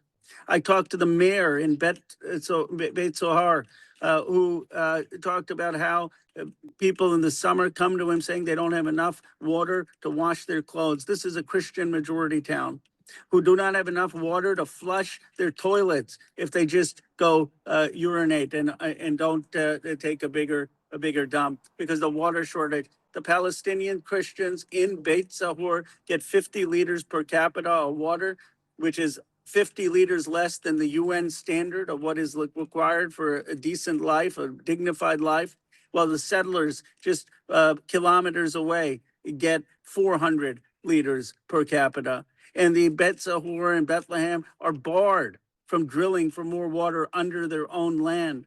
I could go on and on, Hassan, but the one thing I hope I can do as I start to release some of these videos and talk about this is put aside your ideology. Look at the facts on the ground. It is apartheid. It is inhumane. It is cruel. If you support Israel, it is humiliating what is happening in the occupied West Bank. And you have a police force and the IDF that is aligned by extremist settlers. In the same way, in Jim Crow, during the segregationist South, police were often aligned with the segregationists. This is not ideological. These are the facts. And any American who goes there will see this with their own eyes. Yeah, this is so your recognition of the Israeli apartheid is unfortunately not a commonly shared experience by the rest of the U.S. Congress. What is your message to your allies, both in the Democratic side, but even some of the other Congress members on the Republican side? What will it take for them to come to terms with the reality that every single humanitarian rights organization has recognized at this point that Israel is an apartheid state, that it maintains a very violent occupation over the lives of Palestinians that you now got a glimpse of in your brief experience in the West Bank? I think they just need to go there. They need to go spend 2 days there. They need to go there, or they need to talk to Palestinian Americans who are there. You know, I talk to Palestinian Americans, millionaires, people who have big businesses. They go there, they have mansions in their house. And they tell me how, one of them told me how they went through a checkpoint and the guard started beating him and took it $9,300 from him because he said, "Do you speak Hebrew?" And the Palestinian American, who's a millionaire, said, "No, I don't speak Hebrew because I've been away from the place for 30 years. And they said, "No, you're lying. We're going to beat you." I mean, they should talk to either some of the Palestinian Americans here who have go back to occupied West Bank, or they could spend 2 days there. And they need to spend 2 days there with a Palestinian-led, Palestinian-guided tour. You know, this is what the Israeli ambassador was trying to undermine. He said, well, Ro Khanna told us he was going. I did that because I wanted to check the boxes, but he did not come to Israel. I've been to Israel 3 times, on Israel inside the Green Line. I've been there 3 times before. But they want to make sure that any of the American politicians who go, either they have AIPAC-led trips or they have Israeli government-led trips, and they get to meet people in Israel, and they'll go to Ramallah, they'll meet President Abbas, they'll meet some of the business leaders, but they're not going into the villages and the towns and seeing apartheid and talking to ordinary Palestinians. It's being kept from them. And what we need is politicians to actually go and see the reality. And I guarantee you, if they do that, this will not even be a debate in America. You talked about the racist element of the maintenance of apartheid from your perspective as a brown man.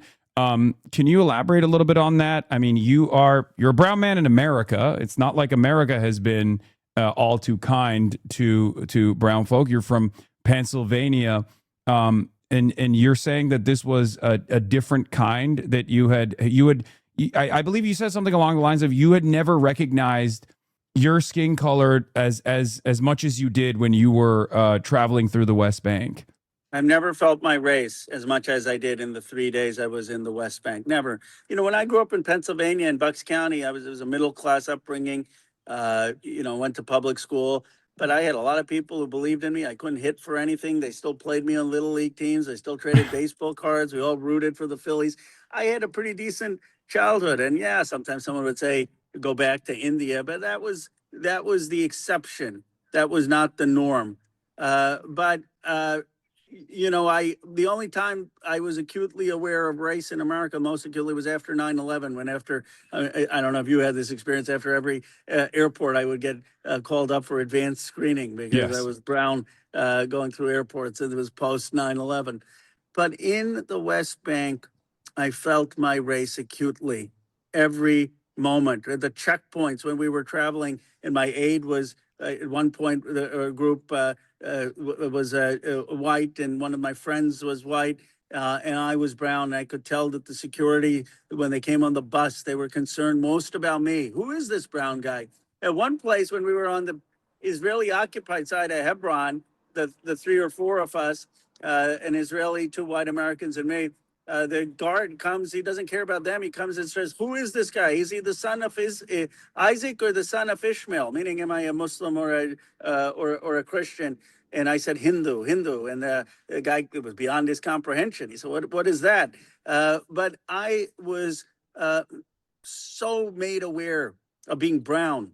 I was brown first, an American second, a congressperson third, but from the lens of people seeing me there, I was just a brown person. It is not just apartheid, it is a racial apartheid that is taking place there.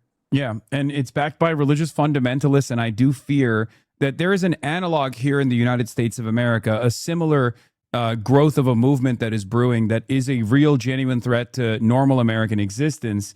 And I was wondering if you see those similarities as well. I know you mentioned the historic Jim Crow, a similar apartheid structure that existed in the United States of America, but I do feel like in order for Americans to better comprehend the conditions, because we know America best, do you see a similarity in the growth of ethno-nationalism, Christian nationalism in the United States of America, and a coalition of these similar forces? Did you feel as though this was supremacist values in action, ethno-religious supremacist values in action in their treatment of you, and also their ongoing treatment of the Palestinians as well?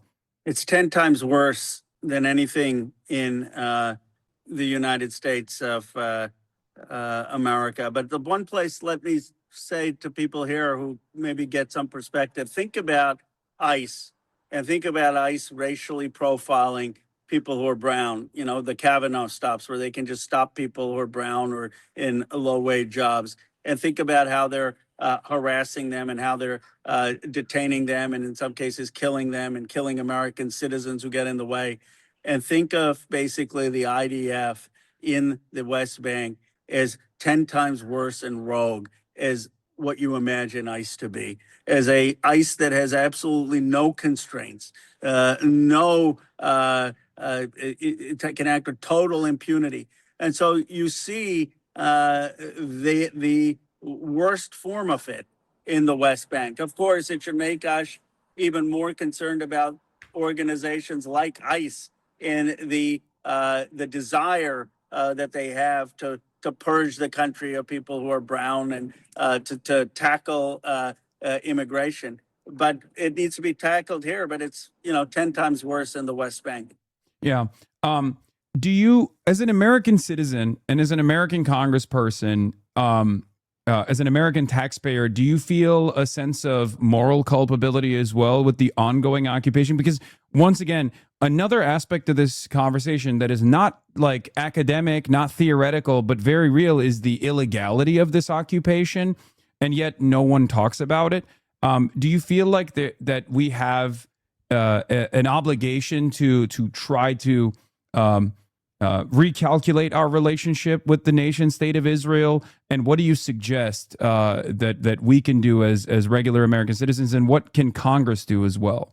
Yes, I do feel a moral complicity and some moral guilt. One of the reasons I want to share my own evolution is that we need that kind of evolution in America. I voted for a lot of the aid before October 7th. I voted for those bills. And the irony that they're taking the money I voted for to detain me, to detain Americans there. It's almost a terrible twist of fate, sort of teaching a lesson of justice.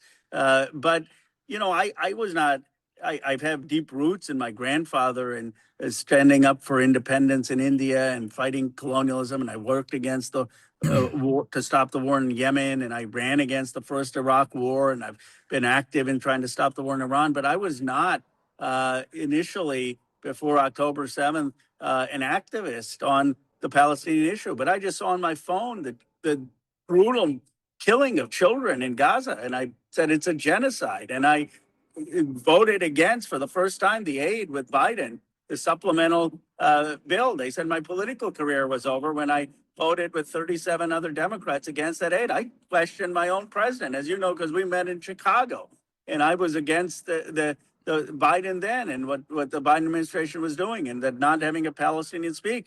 But I have become more and more convinced of the moral stakes of this issue. And at this point, Israel is acting in a rogue way with an apartheid state in the West Bank, and is committed genocide in Gaza. We need to end all aid. It's not just academic. We have a vote on the Massey Amendment coming up next week. I mean, are they really going to vote for aid after Israel's foreign government just detained an American congressman and 4 American citizens, and the ambassador is making excuses, the prime minister is making excuses? You're going to give aid to this country? We need to stop giving military sales to Israel that is using these sales to commit genocide, and we need to be very clear about the terms, because words matter. Apartheid and genocide, they matter. And I really believe that there's a reckoning that's coming, because young people, both Democrats and Republicans, get this. Yeah. As far as a member of Congress and just Americans broadly, we do have a lot of power and a lot of influence over the country of Israel. Now, a lot of people here in the United States sometimes get that relationship wrong. And part of that is because of the prominence of pro-Israel voices in American Congress. But there's this attitude that, you know, Israel controls the United States of America. It's actually the exact opposite, where America has tremendous control over the nation state of Israel. Now, of course, with your recent experience in Israel and the lack of support that you've seen, or even the impunity that you have heard from Israeli officials, you might have a different perspective on this as well. But the reason why I keep bringing this up is because there are mechanisms in play of ensuring that Israel actually is held accountable. So I want to ask you about some of those mechanisms in play. I think you brought up the fact that we shouldn't be giving aid to Israel as long as Israel is obviously in violation of international law, and that's one of them. Obviously, like forcing Congress to abide by existing laws like the Leahy Law is a good start, but I want to hear your perspective on additional financial sanctions. Even someone like Rahm Emanuel, who has long been a supporter of Israel, whose father actually was a part of the early Zionist militias himself, came out while you were in the West Bank. He was at Tel Aviv University, and he delivered a speech. And in this speech, he talked about comprehensive sanctions on Israeli banks. And he even went as far as to say every single Israeli bank has a branch in the West Bank, in occupied territory that Israel illegally occupies. I don't know if he used those terms, obviously, but he said that those sanctions would actually reach every single Israeli bank if we were able to implement them. Are you in favor of something of the sort? Are you willing to go even further than that as far as sanctioning the state of Israel, an arms embargo? These are the questions that I have from my community, certainly. Yeah, I think that's just a start. Of course, we should be sanctioning the banks and the construction and the financing of construction and illegal settlements in the West Bank. But we should be demanding not only that, we should be demanding the prosecution of Ynon Levy and the extremist settlers. We should be demanding the demolition of the outposts and the illegal settlements, even illegal under Israeli law, let alone illegal under international law. We should be sanctioning Ben-Gvir and Smotrich and government officials that are engaged in perpetrating apartheid. And so I would go beyond just the banks and deal with the construction of these settlements, deal with the government officials who are involved, demand the extremist settlers be prosecuted, and demand the removal of these outposts and and settlements, which is not just theoretical. That would improve daily life for Palestinians today if we could get rid of the outposts and the settlers and the illegal settlements while we work towards Palestinian self-determination. That would make a difference today if we did that, and the president should do that. I appreciated Ram's point, but I don't get this 23 nation stuff. I mean, like, we can tell Israel what to do. We don't have to kumbaya 23 nations. Like, stop the settlements, stop the apartheid, recognize Palestinian state. And I think part of it is because it's like an ivory tower. Like, you trek to Tel Aviv, you give some speech. No, come on, meet the people on the ground. And I'm glad at least Ram has moved from now to what'll be the right pole of probably the Democratic Party. But we got to have people actually meet. I don't understand how you can lead this party if you've not been to the West Bank for an honest look at what's going on in terms of the human rights issues that are at stake. And then I would not provide military weapons that are being used to kill civilians. I think that's where drop the bombs and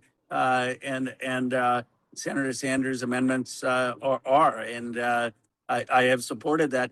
People have, I've said I don't think we should provide any aid to Israel, including the purchase of Iron Dome. And I came out for that more recently. But, I got into this back and forth with Mehdi Hassan, where at the time I was like, well, I'm not sure on that. And I said, Mehdi, we haven't even tried step one. Like, we can get to step 7 or 8, but people who are saying, oh, Israel's impervious to the United States, how would we know? We've never tried. How about we stop the aid? How about we start these sanctions? How about we stop some of these military sales? And then we'll see. And my guess is they'll very quickly comply. The reason the ambassador can go on with impunity on face of the nation, even as Americans are detained, and the prime minister can obfuscate, is because there has never been consequences so far.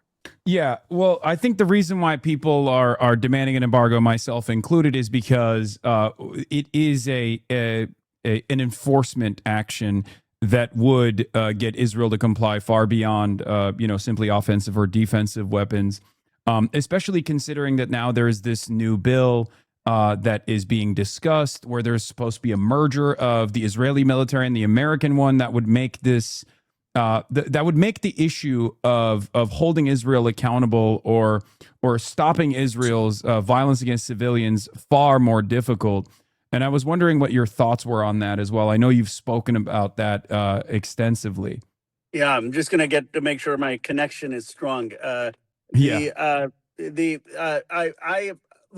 led the effort in the Armed Services Committee to make sure that that we have a removal of Section 224. Section 224 requires basically the merging of the Israeli military with the American military. I mean, it would appoint a special coordinating person who would basically merge our militaries. Why is this the strategy? And this is where I think it's important to get people on record, because we could cut the aid, we could stop, as I'm saying, the military sales under the Leahy law. But if you're joint producing everything under Section 219 or 224, it doesn't really matter. They won. They have all the military at that point. Yeah. We don't have this for any NATO ally. So we need to stop the military sales killing civilians. We need to make sure that we aren't giving any aid. And we should not allow an end run around that, which was basically Netanyahu's strategy to sort of integrate our military. I mean, it's absurd on its face that we would integrate our military with anyone, but especially absurd that we would do it with a country that's committed genocide, and especially absurd that we would do it when the entire American public wants us to do less with Israel, not more. Only the United States Congress would dream up, well, let's do more. Yeah, the reason why I bring that up is because Benjamin Netanyahu, since the 90s, has claimed over and over again that they could do without American military aid, right? But nowadays, it's become a more commonly shared opinion in the Israeli military and in the Israeli government that it's becoming perhaps too politically disadvantageous to continue giving money to Israel so they can purchase the weapons back. And that's the reason why I think a lot of people stress the importance of an embargo and also this merger of the Israeli military, because at that point it won't even matter if America is directly paying the Israeli government to then purchase arms from the United States of America. A version of this already exists with like jet fuel, for example. This is like very insidious, and many people are not aware of this, but like the Pentagon has always supplied the Israeli military with U.S. jet fuel, and that kind of stuff doesn't even get mentioned in the above board numbers that we're talking about. So a version of this merger already in some respects exists, and you mentioned the exceptional nature of the military partnership that we have with Israel. That also exists with the F-35 program. Israel is the only country that actually doesn't have an American key to their F-35s, simply put. It's a little reductive, but they get to use their own operating software, for example. No other country gets this level of control over our technology. So do you... like, where do you see this relationship going, especially given that it's a massive divergence between the American public, where every single day Israel is becoming more and more unpopular, whereas Congress seems resilient and resistant to that change, to abide by the needs of the masses? Well, we need to see Israel first and foremost as an occupying power that has an apartheid state in the West Bank and Gaza, and that committed genocide, and that there needs to be dramatic transformation and change for justice and peace in that area. And that means zeroing out the aid. That means no military integration. That means no military sales that can kill civilians. And that means more than that, leadership that's going to demand some of this outposts come down, settlements come down, that is going to work towards Palestinian recognition and a just peace. That, to me, is where not just Democrats are, the primary voters, and I know you've been had a string of victories with Malat and Abdul, our friend, and looking very strong. And, basically, the pattern is you go, you support them, the establishment attacks you, and then the candidate ends up winning. I mean, it's, they should be so lucky to have you come out. But my point is that that's where the Democrats are, but also where a lot of the young Republicans are. And they understand that we really, it's a moral issue, a justice issue, but it's also an issue of America not getting dragged into overseas wars in the Middle East that are hurting our national security. Yeah. So I want to get a little bit of clarity here, because you brought up the idea of being comfortable with sanctions, especially sanctions on any institution, financial or otherwise, that's touching the West Bank. But are you comfortable with like targeted sanctions of that sort? I want to get like full clarity on it. And also, are you comfortable with advancing a demand for an arms embargo? Or is that a too pie in the sky for you? Well, I would say I'm comfortable with sanctions on government officials and sanctions on anyone, any of the financial institutions, and certainly sanctions which are involved in the occupation in the West Bank. And I would look at the construction of the finance, the government officials that are involved there. And of course, if there are people to be held criminally accountable beyond or sanctioned based on what happened in Gaza, that needs to happen once that goes through the ICJ and ICC. On the way I frame it, similar to Sanders and others, is no military sales under our Leahy law, and the arms embargo in candor would go further. It would that would mean, I suppose, as you would define it, that you would stop Israel even from getting defensive weapons, even not from us, but if they just want to get Iron Dome or things. That to me is probably too far. I mean, I'm all for defending and saving human life, so I have framed it the way Sanders or others have: no military sales in terms of things that could kill civilians, which is but you would not be in favor of a similar ease of access to defensive weapons for the Palestinians, right? As far as, like, if Palestinians were to get arms I think a from... Palestinian state, no. I mean, I think if a Palestinian state wanted to have Iron Dome, I don't think that's a problem. Okay. Why would that be a problem?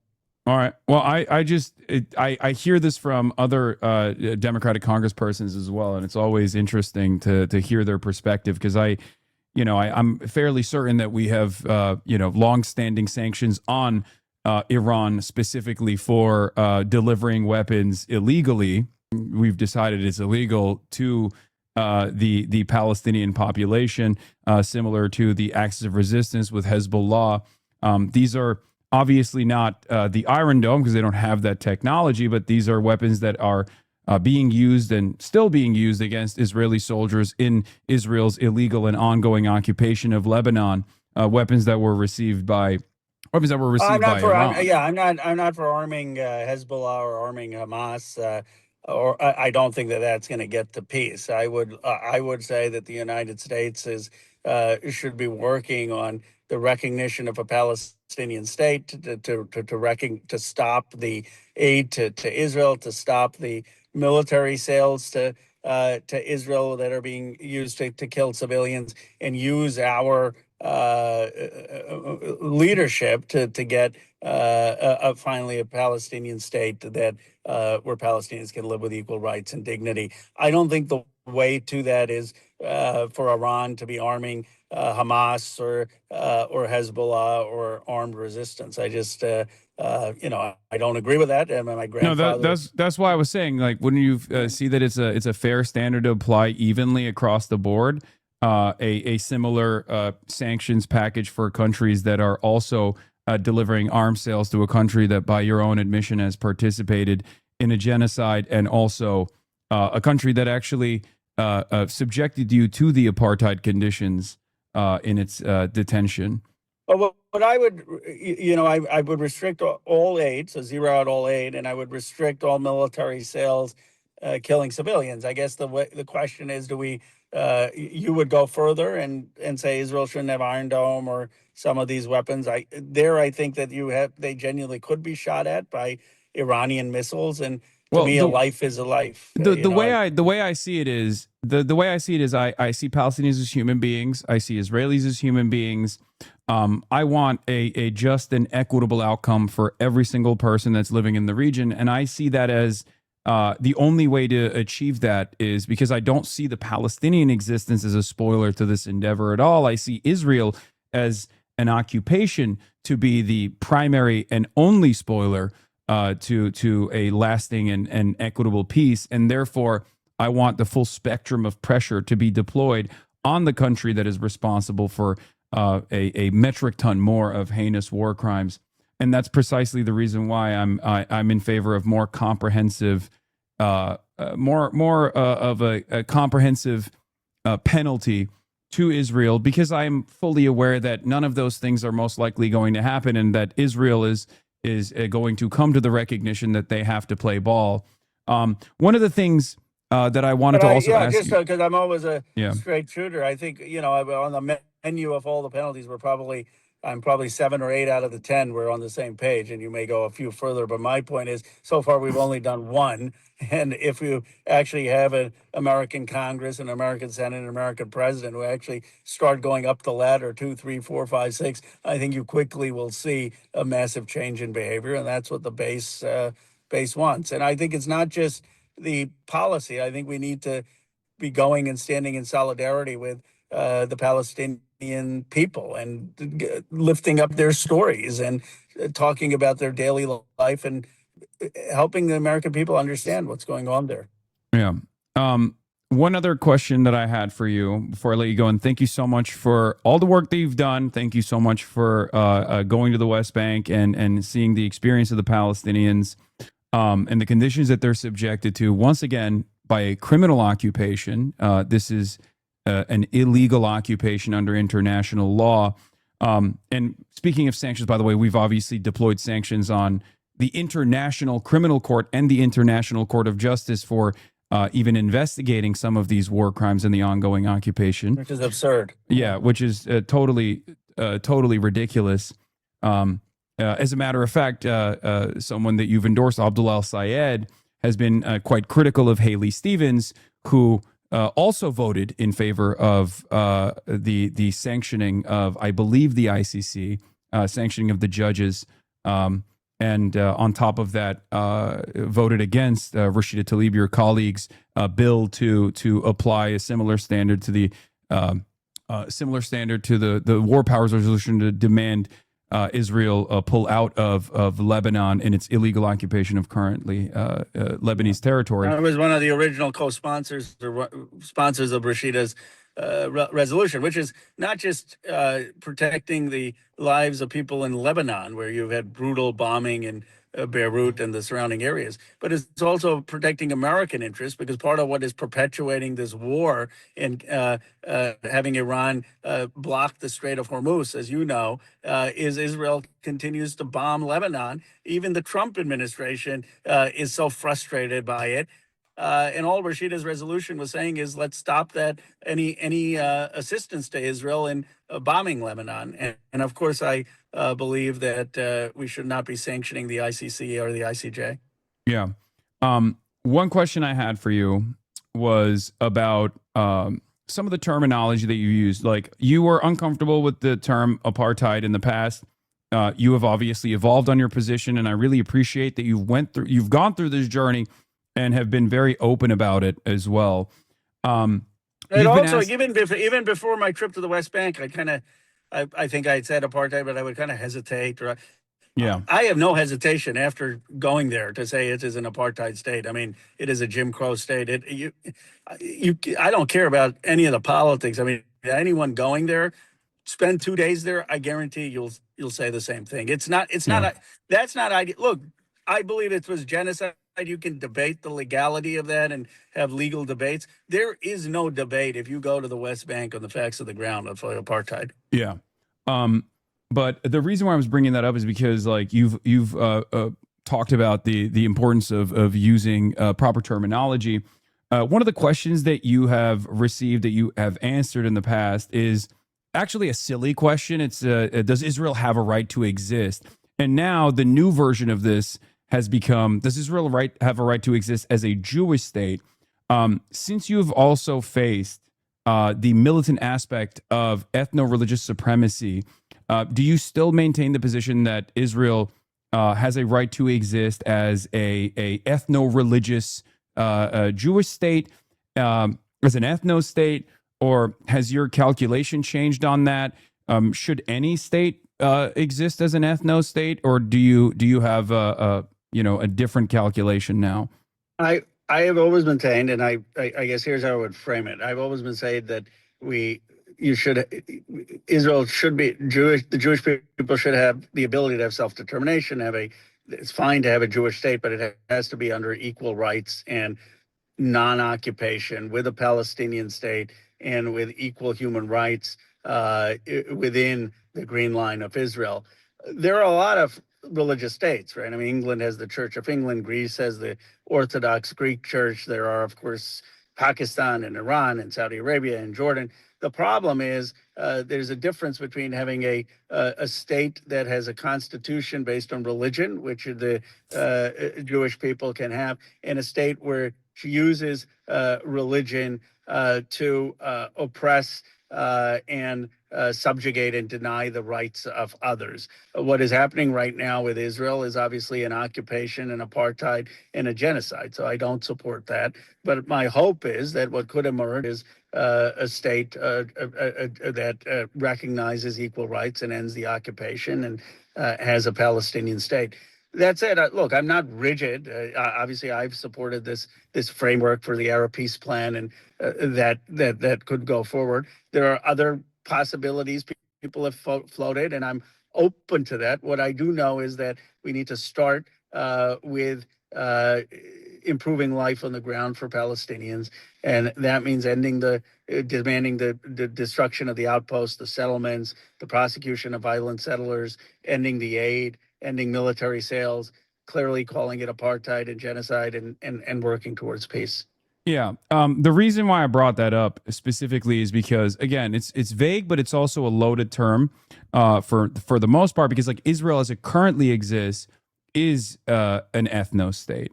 And even inside of the Green Line, there's obviously a double standard in the way, or to varying degrees, there are different forms of discrimination that the Palestinian citizens of Israel face, whether it be not getting the sufficient Iron Dome coverage for a Bedouin village, or even a Bedouin village that is constantly on the constantly getting destroyed, having to rebuild them. Numerous Jewish-only enclaves within the state itself. This is also the most favorable conditions for the Palestinians that exist under currently Israeli sovereignty as it stands. And even under the most favorable conditions, there's still plenty of discrimination that they face. And that's the reason why I place it in a different standard than other countries that happen to have more, Muslims or Christians. I don't think any ethno-state should exist, but England, for example, has the Church of England, and yet people can travel to England and become British citizens, as opposed to a Palestinian cannot become a full-fledged Israeli citizen under no circumstance.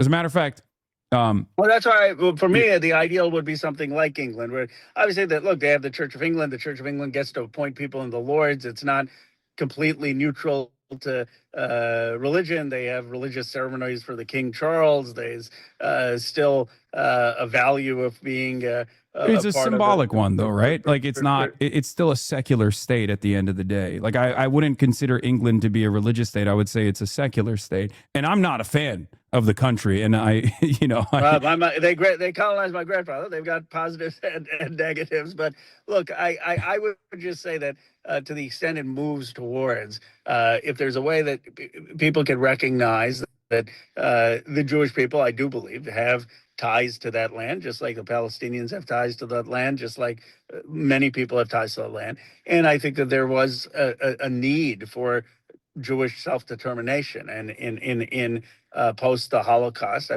But what it has become is a militarized state that is engaged in apartheid and occupation. And my vision is, how do you create a peace where, if you do have a Jewish component to a state, that you still have equal rights, and someone who's Palestinian can be as equally treated on land, on their prospects and political participation within the Green Line. And I think you can get to that if you can get a Palestinian state. But to get to a Palestinian state on the ground, you first have to get rid of all these illegal settlements and these outposts and the violence, and you really need to take a lot more constructive steps. But like I said, I'm open to other solutions. To me, it seems that working towards this will get to peace. But I hope other people in the Congress, the Senate, others will come and answer these questions, because we have a lot of people who, now are willing to have some of the platitudes, but are not willing to back it up with the concrete policy of no military sales and no aid, and calling it a genocide, apartheid. Okay. I know I keep saying one last question. You can keep going. I'm not. Yeah. Yeah. The other thing that I wanted to talk about is a lot of people talk about a two-state solution.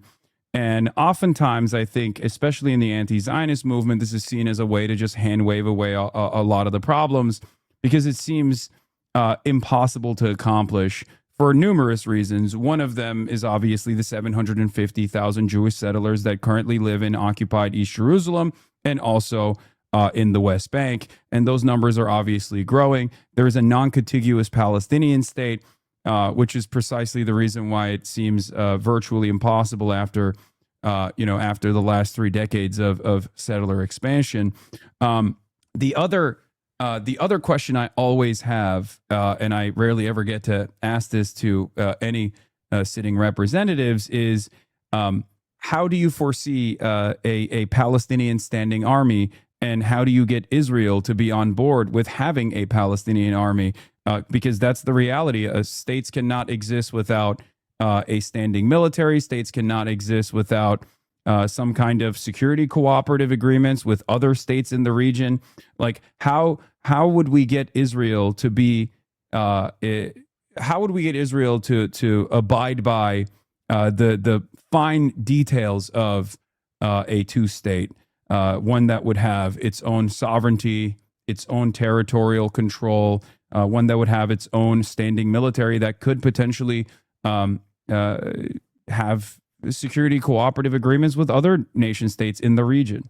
Well, first of all, we deal with the settler issue, and that's why the first actions need to be to destroy the outposts, to demolish the illegal settlements. There will probably have to be some land swap. I read there was an intriguing proposal that you have 100,000 or 200,000 people who are Jewish settlers near Jerusalem be still part of Israel, but then you have Palestinians in the what is currently in the Green Line be part of a Palestinian state. We lost them. Damn it, we're just getting good. Hold on, let me see if we can get Congressman Ro Khanna back on the call potentially. Send him a text real quick. Wait, hold on. His phone might have died. Okay. We did. Oh, no. I think his phone died. No. All right. Well, Congressman Ro Khanna was very generous with his time on a Sunday nonetheless. I mean, he was sitting outside of a church, sitting in his car.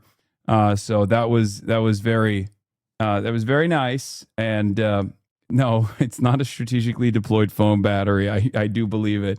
He loves this kind of shit. Okay, he loves yapping about issues that you normally would not hear from the average American congressperson. So wait, he's back. Hey, sorry about that. Just been having some connection issues. Can I finish my answer? Yes, I would love that. I thought your phone died, but. It did die, but I managed to pull it back in.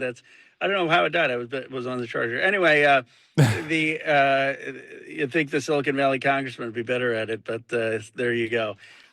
Look, so there's some land swaps, but ultimately, yes, you're right. Once we get to a Palestinian state, there needs to be security agreements and security cooperation, and Palestinians need to make sure that they would have to recognize, of course, Israel's existence at that point in any deal, because Israel want to know that they aren't going to get attacked at that point, and Israel would need to be fine with a security arrangement with the Palestinian state that was able to defend its citizens and its people, and that would have to be negotiated. So I still believe that that is the framework that holds out for peace. But here's the thing: whether you believe in that, whether you believe in other options, there are so many steps we can take to get to that point that would improve the lives of Palestinians. We can allow them to drill for water.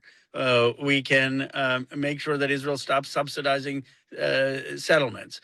We can destroy some of these outposts. We can demand the prosecution of the violent settlements. We can stop our aid. We can stop the military cells that are being used to kill them. I mean, and we work towards this, and then we keep other options on the table. But what I have said, I think, would dramatically within a year improve Palestinian lives if just Congress and American president did some of the basic things I'm talking about. As far as parting words goes, Senator Lindsey Graham passed away earlier today at the age of 71. He was a massive advocate for not only the Iran war, but he was a massive advocate for Israel. Benjamin Netanyahu has eulogized him. What is your opinion on the news coverage of a congressperson's legacy? Do you feel like it should reflect the impact that he's had, both good and bad? Okay, that happened. Okay, I don't know what to say. That's crazy. Okay, that's Silicon Valley, by the way. Silicon Valley congressperson. That's amazing. That's funny. Okay, we lost them. Oh, that's funny. Okay, you know what? That's what we got. That's fine. It's all good. That's not tactical. That's not a tactical disconnect. All right, you know what? I'm gonna end the interview here. We've already exhausted Congressman Ro Khanna's phone battery and his time. Again, thank you to Ro Khanna for coming on. Oh, Jesus Christ. That was funny. I feel like I was appropriately critical at times, right? But also, tried to arrive at some good answers. As you know, I'm charitable, but also sufficiently critical at times. I mean, Ro can take some punches. What is this?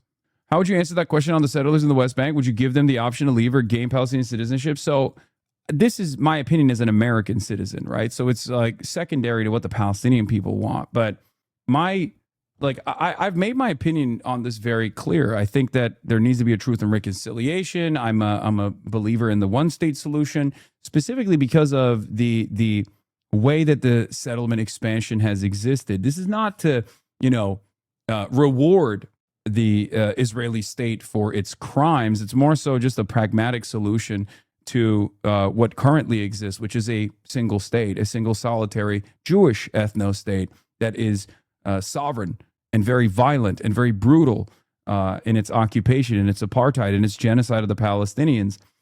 So my perspective on this is to offer full citizenship in a secular solitary state that recognizes the humanity and offers the exact same rights to every single Palestinian person and Israelis as well.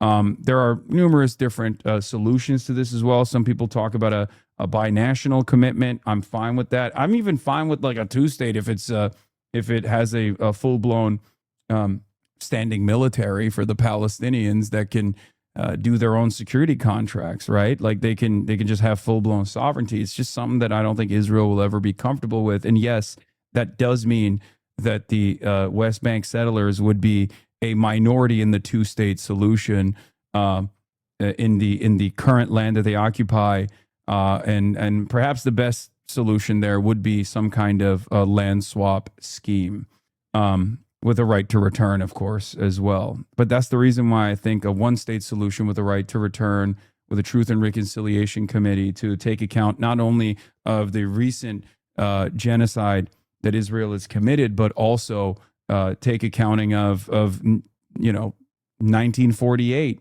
and make a honest and just and equitable and permanent solution to this conflict. We have so much power over the Israeli government. We have so much power over the Israeli government that we could hold them to this standard. What is this? Asmongold discovers Lindsey Graham was an insane Uber Zionist warmonger. I think we might have lost the real one. I like that he's like trying to be cute about this, for the record. But I don't think he's trying to be cute about this. Where'd you get your scar on your forearm from? Don't kill me. On your forehead? This? It's not a scar. It's a zit, man. I have a zit. It's not like a Harry Potter scar. It's just a zit. Harry Potter. All right, let's hear what Asmongold has to say. An absolute existential threat to the Jewish people. What happened on October the 7th? I think we might have lost a real one. Yeah. Was 1,200 people were slaughtered, raped, and murdered and filmed by radical Islamists who would kill every Jew if they could, to the world. If you don't understand this is a threat to Israel's And then they survival, flattened Gaza. just flatten it. We flattened Berlin. We flattened Tokyo. Were we wrong to... Damn! Dude, there's just this is so fucking fake and so goddamn phony. Okay? Any congressman talks about any other country like this, places the interests of a foreign nation over the interests of American citizens, Asmongold will be like, why should I care? This is treason. But lo and behold, when it's Israel, he's like, oh, it's based. They're killing Muslims, guys. We love that. He has to be securing some contracts from the Israeli government, because honestly, if he's doing this shit for free, that's a lot of money that he's losing, straight up. Oh shit, man, we really lost somebody. We lost a real one for sure, boys. God damn. Drop an atomic bomb to end the Japanese reign of terror, were we? So my view, And she didn't know what the fuck to say. an absolute. Yeah, that's so based. Yeah, Mr. Christian LARPer here. Back to Yeah, look at this. Asmongold says he will return to the church and back to mass if Pope Leo declares a crusade to stop radical Muslims from massacring Christians in Africa. I would go back to mass and I would go back to church if the Pope calls a crusade. Crusade to where? What's the objective? To Africa to save all of the Christians. Yeah, you're going to go fight in the crusades, dude? You're going to fight in the holy crusades in Africa? The level of LARP we have reached is unfucking bearable, okay? A new level of LARP has been unlocked. A guy who's been an atheist his whole life, openly, right? Like, yeah, I don't care about religion, is now being like, yeah, I'll go back to Catholicism if they do the Holy Crusades. Bitch, the Holy Crusade for you is walking outside, okay? Seeing the sunlight for once. Like, what do you mean you would participate in the crusade? That are being massacred by a bunch of Muslim radicals that are cutting them up and killing them. I think that that's definitely what they should do. They're being killed in mass, genocided, massacred. And these are people that want to become Christian. Baptism would kill him because it would be the first time he's taken a shower. There are a number of bishops and people of the faith in the Roman Catholic Church that have come from Africa. And I think Africa is one of the biggest places where Christianity is flourishing and it's being killed. And I think they need to stop that. That's it. I would like what the fuck, dude? Why the fuck do you give a shit about Christianity's growth in Africa? Nick Fuentes literally said the same thing. Are you going to mention that? Obviously not, so pipe down. The reason why I'm not attacking Nick or saying anything negative about Nick is because Nick and I are aligned on everything else, basically, right? I mean, I think Israel's less of a problem than he does, but overall, I know that Nick is on my side. Anna Kasparian is not on my side. She's not. That's why I'm attacking her. Does that make sense to you? I recognize what the difference is between people that are allies versus people that are enemies. Why would I attack somebody who's an ally? Does that make any sense to you? I mean, what do you say? What do you say to this? There's legit like a Francoist fascist ball knower philosophy. He's dog whistling. He's not a ball knower at all. He's a ball washer. He's just responding to the fucking winds, dude. That's it. Where's Ethan Klein? Ethan made Casey Tron apologize to him. Where are the call out vids, the content nuke? Yeah. Yeah. That's why he doesn't attack the dead rat in the walls. True ally. Yeah. Yeah. Yeah. Based. Yeah, dude. Yeah. This was a real one, boys. This was a real one, boys. This was dope. He's a ball washer to Benjamin Netanyahu, Donald Trump, and now Lindsey Graham. Cause of death has been revealed. Breaking. An initial examination from the D.C. Medical Examiner's Office has determined that Senator Lindsey Graham died as a result of an aortic dissection due to arteriosclerotic cardiovascular disease. In layman's terms, this means a tear in the aorta caused by the hardening and narrowing of arteries as a result of underlying cardiovascular disease. The death certificate will be pending until all toxicological and microscopic testing are finalized, and at that point, the death certificate will be updated to reflect the cause of death and appropriately classify the manner of death. Yeah, it happened. I'm telling you, it's because he got so excited when he heard Donald Trump say we're bombing Iran super hard. Karg is back on the menu. Oh my God. Former CENTCOM Commander, retired General Frank McKenzie says the U.S. should consider seizing Iran's Karg Island because possession of Iranian soil would be a significant factor in future negotiations with Iran. Oh my God, this is so stupid. Dude, why didn't we do this before? Why Rip Bozo? He died patriotically of old age after a lifetime of based. Yeah, I too think that eviscerating American social safety nets as a Republican while simultaneously funneling unlimited billions of dollars to Israel, a foreign nation, is based. Like Lindsey Graham and numerous other Republican congresspersons and even many Democrats have sent your family members off to war over and over again. So some fucking international conglomerate generates more value by this death and destruction and the stealing of natural resources, while simultaneously robbing you fucking blind. And you sit there and you go, based. It's all Israel. Did I just say Israel alone? I said wars of conquest that you don't see any of the fucking benefits and only the pain from, while simultaneously, again, robbing you fucking blind. Okay? Like he was a heartless monster. You can't just like, oh, it's based, or oh, all you care about is Israel. You're way out of this. All Lindsey Graham cared about is Israel, dumbass. Have you ever heard him fucking speak? He quite literally, where's that famous clip of his where he just goes, till my last breath, all I care about is Israel. I want him to care about South Carolinians. He's from fucking South Carolina. You can't like edgy tweet your way out of this, dumbass. You can't just try to fucking posture this. You can't posture yourself as like an edgy boy who's America first. No, dude, come on. Just give me the actual fucking clip, dumbass. Jesus Christ, please. I'm trying to fucking make a point. Here it is. Seminites to all the isolationists. I don't believe. Forget it. I'm not with you. I'm with Israel. I will be with Israel to our dying day. They're the best ally we could hope for. So we have a commander-in-chief in President Trump, who I think is Ronald Reagan plus.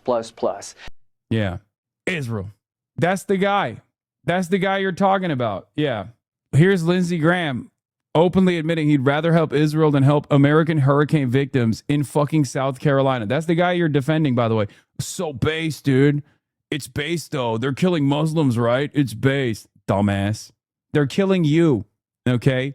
They're killing you, and they're getting away with it because you're so stupid. You're so easily manipulated that as long as they say they're killing scary Muslims, you're like, that's fine, I guess. You're the one who's dying, you fucking goober. It's your goddamn neighbors that don't get the fucking help that they need. Let's take a look at this clip. You can thank Donald Trump and Elon Musk for that. But look, you know, I've been going all over South Carolina like most people. I hadn't slept much. But look what's going on in Israel. Our friends in Israel are surrounded by people that want to kill them, destroy them, a second Holocaust in the making. And Biden says be proportional. What is the proportional response to people who want to kill you and your... Sean, stop talking about South Carolina, North Carolina. Who cares if they're dying in the hurricane and not getting the help that they need? What about our friends dying in Israel? Can you imagine? Like, people always point to Ilhan Omar speaking on Somalia, which, you know, is a mistranslation regardless, to be like, Ilhan Omar places the interests of Somalia over the interests of Americans all the time. That's not the case, right? Ilhan Omar wants you to have fucking healthcare, for example. So clearly he's better than Lindsey Graham across the board. Having said that, even with the mistranslated clips that they love to talk about with Ilhan Omar's like first loyalty being to Somalia, can you imagine if Ilhan Omar was asked about fucking victims of a tornado or a hurricane or something, and she turned around and said, who cares about the victims of a tornado or a hurricane in America? I care about giving money to Somalia. They would kill her. Okay, they would, like, people would go crazy. People already go crazy when they imagine that Ilhan Omar has a loyalty to the nation state of Somalia. Meanwhile, the guy you're calling based is over here being like, yeah, hand waving away the victims of a hurricane. What matters is Israel. Friends in Israel surrounded by people that want to kill them, destroy them, a second Holocaust in the making. And Biden says be proportional. What is the proportional response to people who want to kill you and your family? God. They're running out of ammunition in Israel. We have to help our friends to keep the war over there from coming here. They're willing to... Yeah. And it's not like this guy has family ties to Israel. How are you not calling into question why? Yeah, how are you not calling into question why he's this compromised? Did you guys forget that this fucking demon is the reason, is like one of the biggest reasons why we struck Iran? Did you guys forget that? He openly would fly back and forth. You think it's just straight blackmail on him? I think he's just also has an unlimited appetite for death and destruction. He is one of the biggest champions of America's imperialist war machine. Yeah, Lindsey Graham was an imperialist warmonger who supported every major U.S. intervention, every major U.S. military intervention during his career. He did not care about humanity or international law or even U.S. citizens. He served the interests of U.S. capitalist class and the U.S. proxy regime of Israel, 100%.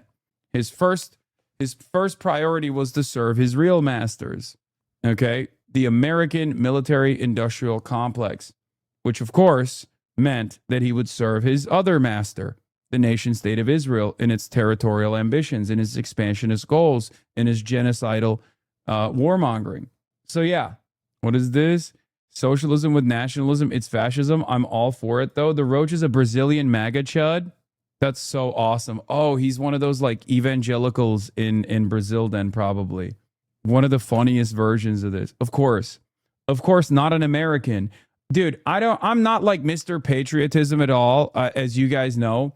But as far as people go, I have an American audience. Like, my audience are primarily Americans, okay? They're not fucking random dipshits in Brazil that are LARPing as though they're MAGA. They're not random dipshits in the Netherlands that are LARPing as fucking MAGA. They're Americans, okay? It's so strange to me. I don't even understand the mindset of dick-eating American fascism this hard from a separate country, especially when half the time the American fascist movement, the American MAGA movement, ends up becoming a real danger to your national sovereignty. How have you reduced your nationalist movement to the whims of an American fascist movement that will destroy your country? Enjoy your fucking gas prices, man. It makes no goddamn sense.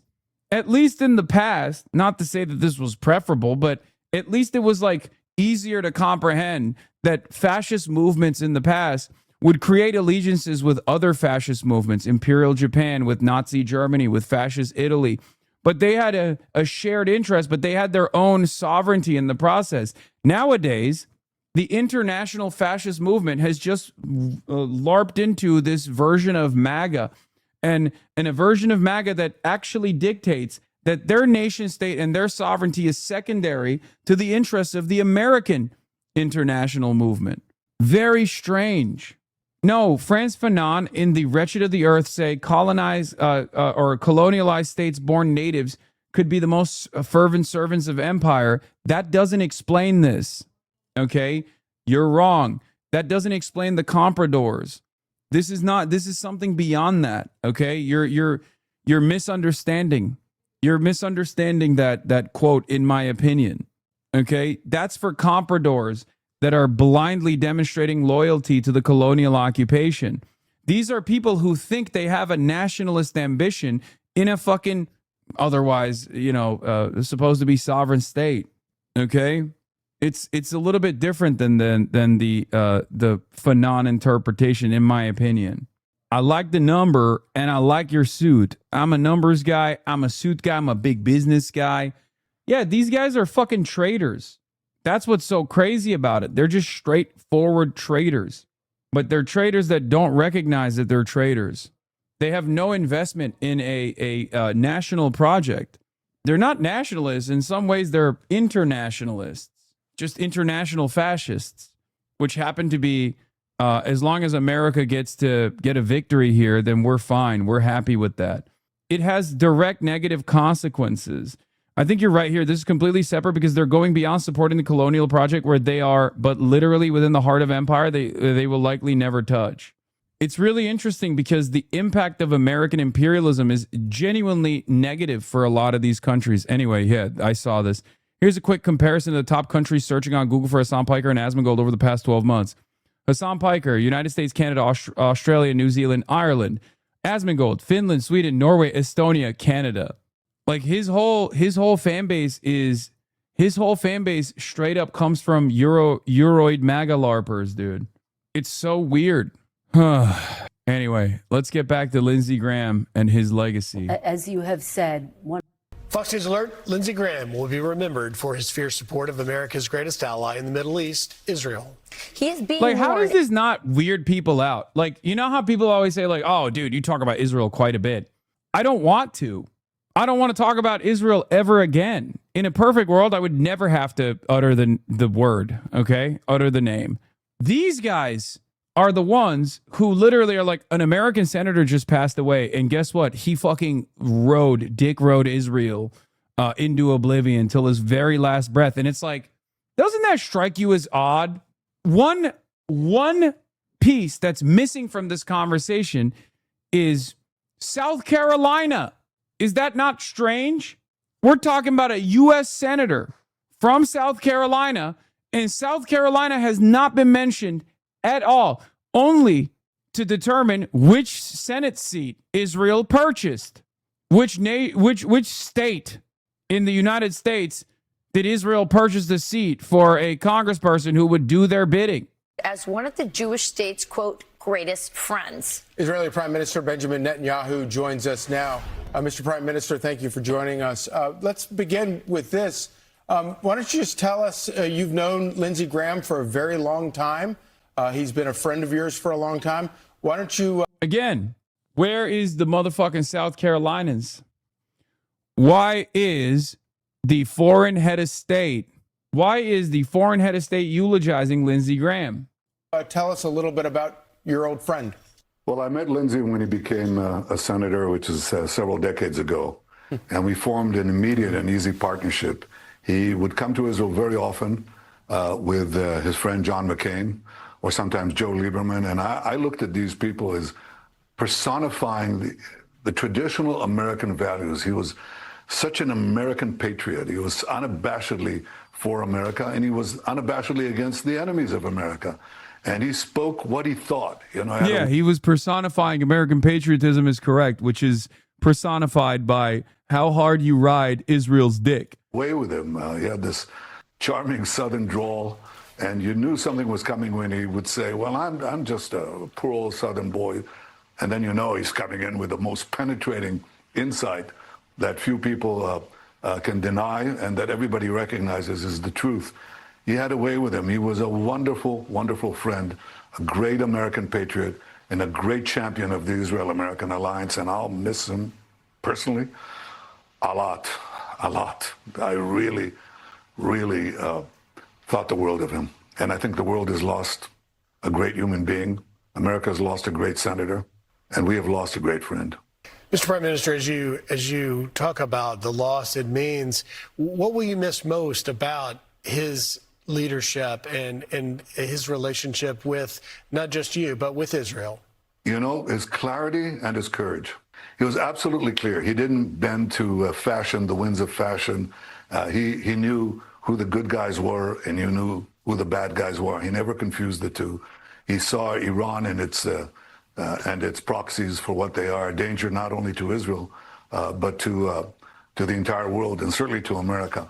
And he never wavered. You know, he just kept to his convictions and to his values. It's almost like, remember the Superman comics, Truth, Justice, and the American Way? That was Lindsey Graham.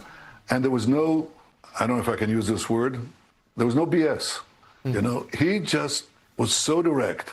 And if he wanted to tell you something that you may not like, he would just do it. And I valued that. I valued his candor, his honesty, his courage to say things out loud and to represent what he thought, whether or not people liked it. I just treasure people like that, and I treasured him. Prime Minister, you and your country had no greater ally in Congress than Senator Lindsey Graham. Who do you think will pick up that mantle in the manner that he did? John Fetterman. Dude, what the fuck, dude? What the fuck? Dude, it is crazy. They're just like, who do you buy next? Who's your most bought and paid for dick rider? And it's not like it's slim pickings, okay? There's plenty. There are plenty in the House of Representatives. There's plenty in the Senate. Bought or blackmailed? I think bought, blackmailed, all of it, dude. All of the above. With Lindsey Graham, with Ladybug, there's probably, I don't even think they needed to blackmail him. You know what I mean? He just fucking genuinely loves death. Okay? He loved death and destruction. He did. He fucking loved that shit. He loved it so much, he, joined it, I guess. But well, there are quite a few candidates, but I'm not going to intervene in the Senate's business. But he is a great loss, undoubtedly. But I also think he paved a path. He laid some markers for people to follow because I think he was so exceptional, again, in his clarity and courage. And he understood that in many ways, America and Israel's security are intertwined. We here in the Middle East, and that's fighting the forces of terror, the forces of Islamic radicalism that threaten America and its allies, that chant death to America, death to Israel. We're simply in their way. He understood that again and again and again. And and and he just wouldn't be cajoled or threatened or pressured to move away from this simple conviction. I think there are plenty of people in the American Senate who share that view, and I think it can use his example as something that inspires continuity. As you know better than most people, American foreign policy can kind of be a bit of whiplash. You go from Obama to Trump to Biden back to Trump. But Trump is a pretty singular foreign policy, executor of foreign policy. Can you think of anybody else in U.S. politics who has been a stronger voice for President Trump's foreign policy vision than Lindsey Graham? Well, he was certainly very, very strong. I'm not going to compare him to some others because there are other people who also. McConnell's not dead. McConnell releases a photo and statement to my fellow Kentuckians. When you elected me to the 7th term and made me our Commonwealth's longest serving senator, you did so trusting that I'd show up for you every day. And over the past several weeks, Elaine and I have appreciated both your well wishes and your honest questions that was keeping me away from the Senate. You all know how folks in my generation often hesitate to share the vulnerability that comes with growing older. Even in the public eye, I feel that same instinct. I can't help it. But at the same time, dude, did Lindsey Graham get sacrificed so that Mitch McConnell could continue being a senator as opposed to possibly passing away and being replaced in a special election by an anti-Israel senator? My doctors have confirmed that I didn't break any bones or suffer a concussion. Dude, 26 days for nothing? There's no shot. I don't believe it. I like that they have a newspaper tooth for proof of life. I still don't believe it. Lindsey Graham death mogging Mitch McConnell. I know Chuck Grassley's sweating right now. Chuck Grassley is fine. I looked for the fingers. It seems it's the normal number of fingers, allegedly. He has still yet to disprove our relationship, which is interesting. Here he is with that harlot, Elaine, who left you. Mitch McConnell showing up to work tomorrow with a big Frankenstein scar on his forehead and a much gayer voice than before. Yeah, Mitch McConnell talks like this, but now all of a sudden after the procedure ended, he talks like this. Hello, I'm Senator Lindsey McConnell. Mitch McConnell from the beautiful state of South Carolina, Israel. Kentucky. Kentucky, of course. I love Kentucky. It's my favorite state. Kentucky, it's where I reside. My favorite state. What difference does it make? I'm only here to serve the Israeli interests. Oh my gosh, she flew to China to pick up the clone. Share this view, and I think many Americans do, because, look, ultimately, this is a tough world. It's a cruel world. It is changing rapidly. There are many challenges to America's leadership in the world, which I think has to be maintained, because without America, I think there would be no liberty in the world, and we'd have a dark age returning and descending on us. Lindsey Graham understood it perfectly. I think there are many others who understand it. By the way, I think the bulk of the American people understand it. Yes, there is a trend right now, which is advanced by all sorts of actions on the social media to try to make Americans less proud of their incredible country, less patriotic. Lindsey Graham and the majority of the American people did not buy it. And I think there are plenty of others who do not buy that and who will stand by the principles that America has championed for these years. That's the reason why there's this partnership between Israel and America, because fundamentally we stand for the same values. We represent democracy. We're the only democracy in the Middle East. We represent individual rights. We value every human life. These people can slaughter their own citizens. Trey's back from the drawing board. There's a broader issue here. The only people articulating specifics about the future of U.S.-Israel relationship are either doing so in purely punitive terms or mostly preserving the status quo with lip service to how particularly bad Bibi is. Neither are sufficient, in my opinion. Yes, we must become infinitely more punitive about holding Israel accountable. We must become infinitely more punitive in our demands. Thank you, Trey Easton. You're right. We need to find a middle ground between the two extremes, a third way, if you will. I propose that we halt the provisions of bunker buster bombs of the IDF, but only in odd-numbered months. Chuck actually released a video. I started farming in 1960. The same. Dude, Chuck Grassley is low key is so fucking goated.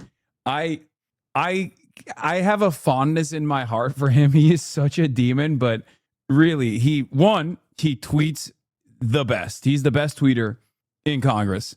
Okay. And you know he's tweeting himself. It's not even, I'm telling you right now, he's not letting any of those staffers touch those tweets. Okay.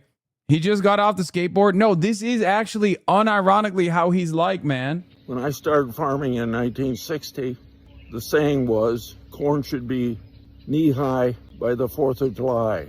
Now, with the development of new genetics for corn varieties, it is shoulder high by the 4th of July. Have a happy 4th of July. Lindsey Graham dead. Mitch McConnell probably dead. Donald Trump monthly trips to Walter Reed. 92-year-old Senator Chuck Grassley, Republican, Iowa, alive, farming, and third in line to the presidency. Bro, Chuck Grassley's gonna live forever, dude. Straight up, he's gonna live forever. It's a given. It's a wrap. He's 92 years old and third in line to the presidency. Chat, look at the mutant corn he's eating. Well, whatever he's eating, it's working. Okay, yes, we got a sad Mitch McConnell update, yes. Tens of thousands without blinking an eye. And we stand for something else. We stand for opportunity, allowing people to realize the potential in their life. This is all the things that our shared values give a bond, a very powerful bond between us. It's not that bond is not under challenge. It is. But it takes people like Lindsey Graham to keep that alliance going, and I'm sure you. Okay, enough, dude. I don't want to fucking hear from this demon. So I go up to Lindsey. Yeah, let's hear from another demon, okay? It's like either other servants of Israel eulogizing him or the president of Israel, you know? Prime Minister of I'm Israel. I'm a brand new senator, determined to do something about mass incarceration. And I hear through Dick Durbin and others that he's the guy to work with. And I say, Mr. Graham, sir, I'd like to work with you on criminal justice reform. He seems almost amused by what I said. He goes, Corey, do you understand? I'm in a primary right now, and I'm running against a guy who is batshit crazy. I can't even so much as talk to you right now. Get out of here, man. Come back to me after my primary. And I laughed and came back to him after the primary, and true to his. Yeah, once again, classic political engineering here. You know, the machine. He's obviously talking about this fondly, but like, I guess technically he's just revealing that Lindsey Graham was lying to his constituents. His word. He rolled up his sleeves, and we went to work. And thanks to him and Dick Durbin and some other Senate heroes, our bill became the first. Also, nasty fucking business that we're remembering, we're recollecting on old Lindsey Boy's maneuvering fondly. Step Act after years, 2 presidents, 2 Congresses, and became law. One of my favorite moments in that negotiation was at the last minute, I'm trying to force one more thing into that bill.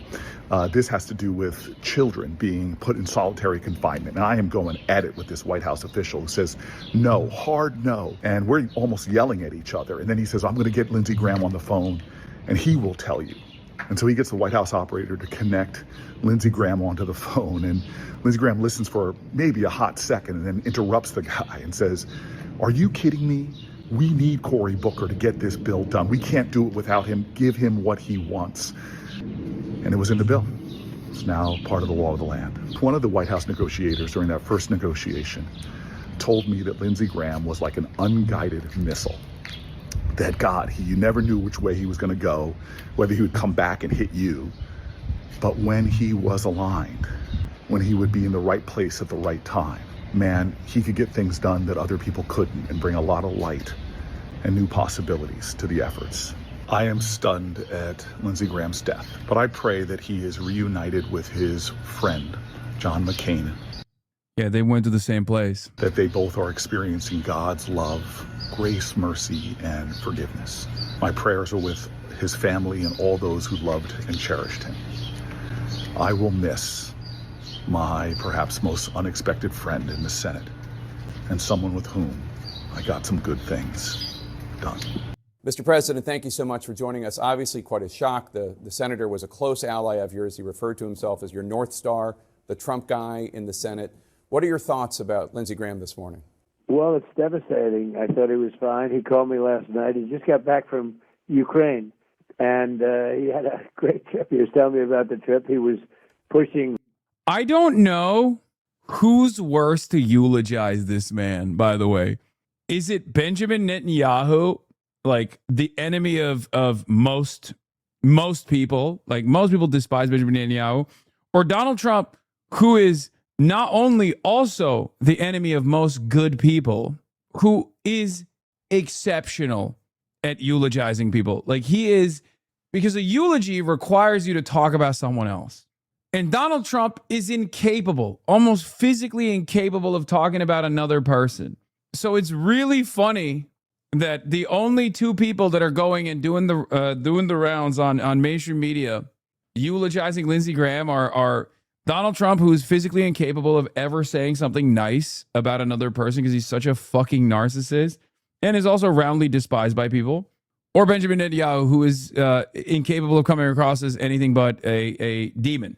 Very, very hard. You probably know he wanted to do the Save America Act that he was talking about that. He was full of vim and vigor. He was tired. You know what I realized? You know how I was like making a joke, or not really a joke, but like I was talking about Asmongold fans who are mostly from Europe that LARP as like MAGA, even though they're like supposed to be European nationalists, European fascists. I guess we do that here in America for Israel. So in some ways, every nationalist is looking for another country that they can LARP as their own. Like our fascists do that for Israel. They're like, oh, hell yeah. You know, Israel is really punishing people. That's awesome. Israel's really killing a lot of Muslims. That's great. We should give them more billions of dollars. Every fascist at the end of the day is a cuck. Every fascist is a cuck. There's always another country. There's always another person who should fuck your wife if you're a fascist. There's another country that we should be giving all of our endless grace and support to. Even the American fascists.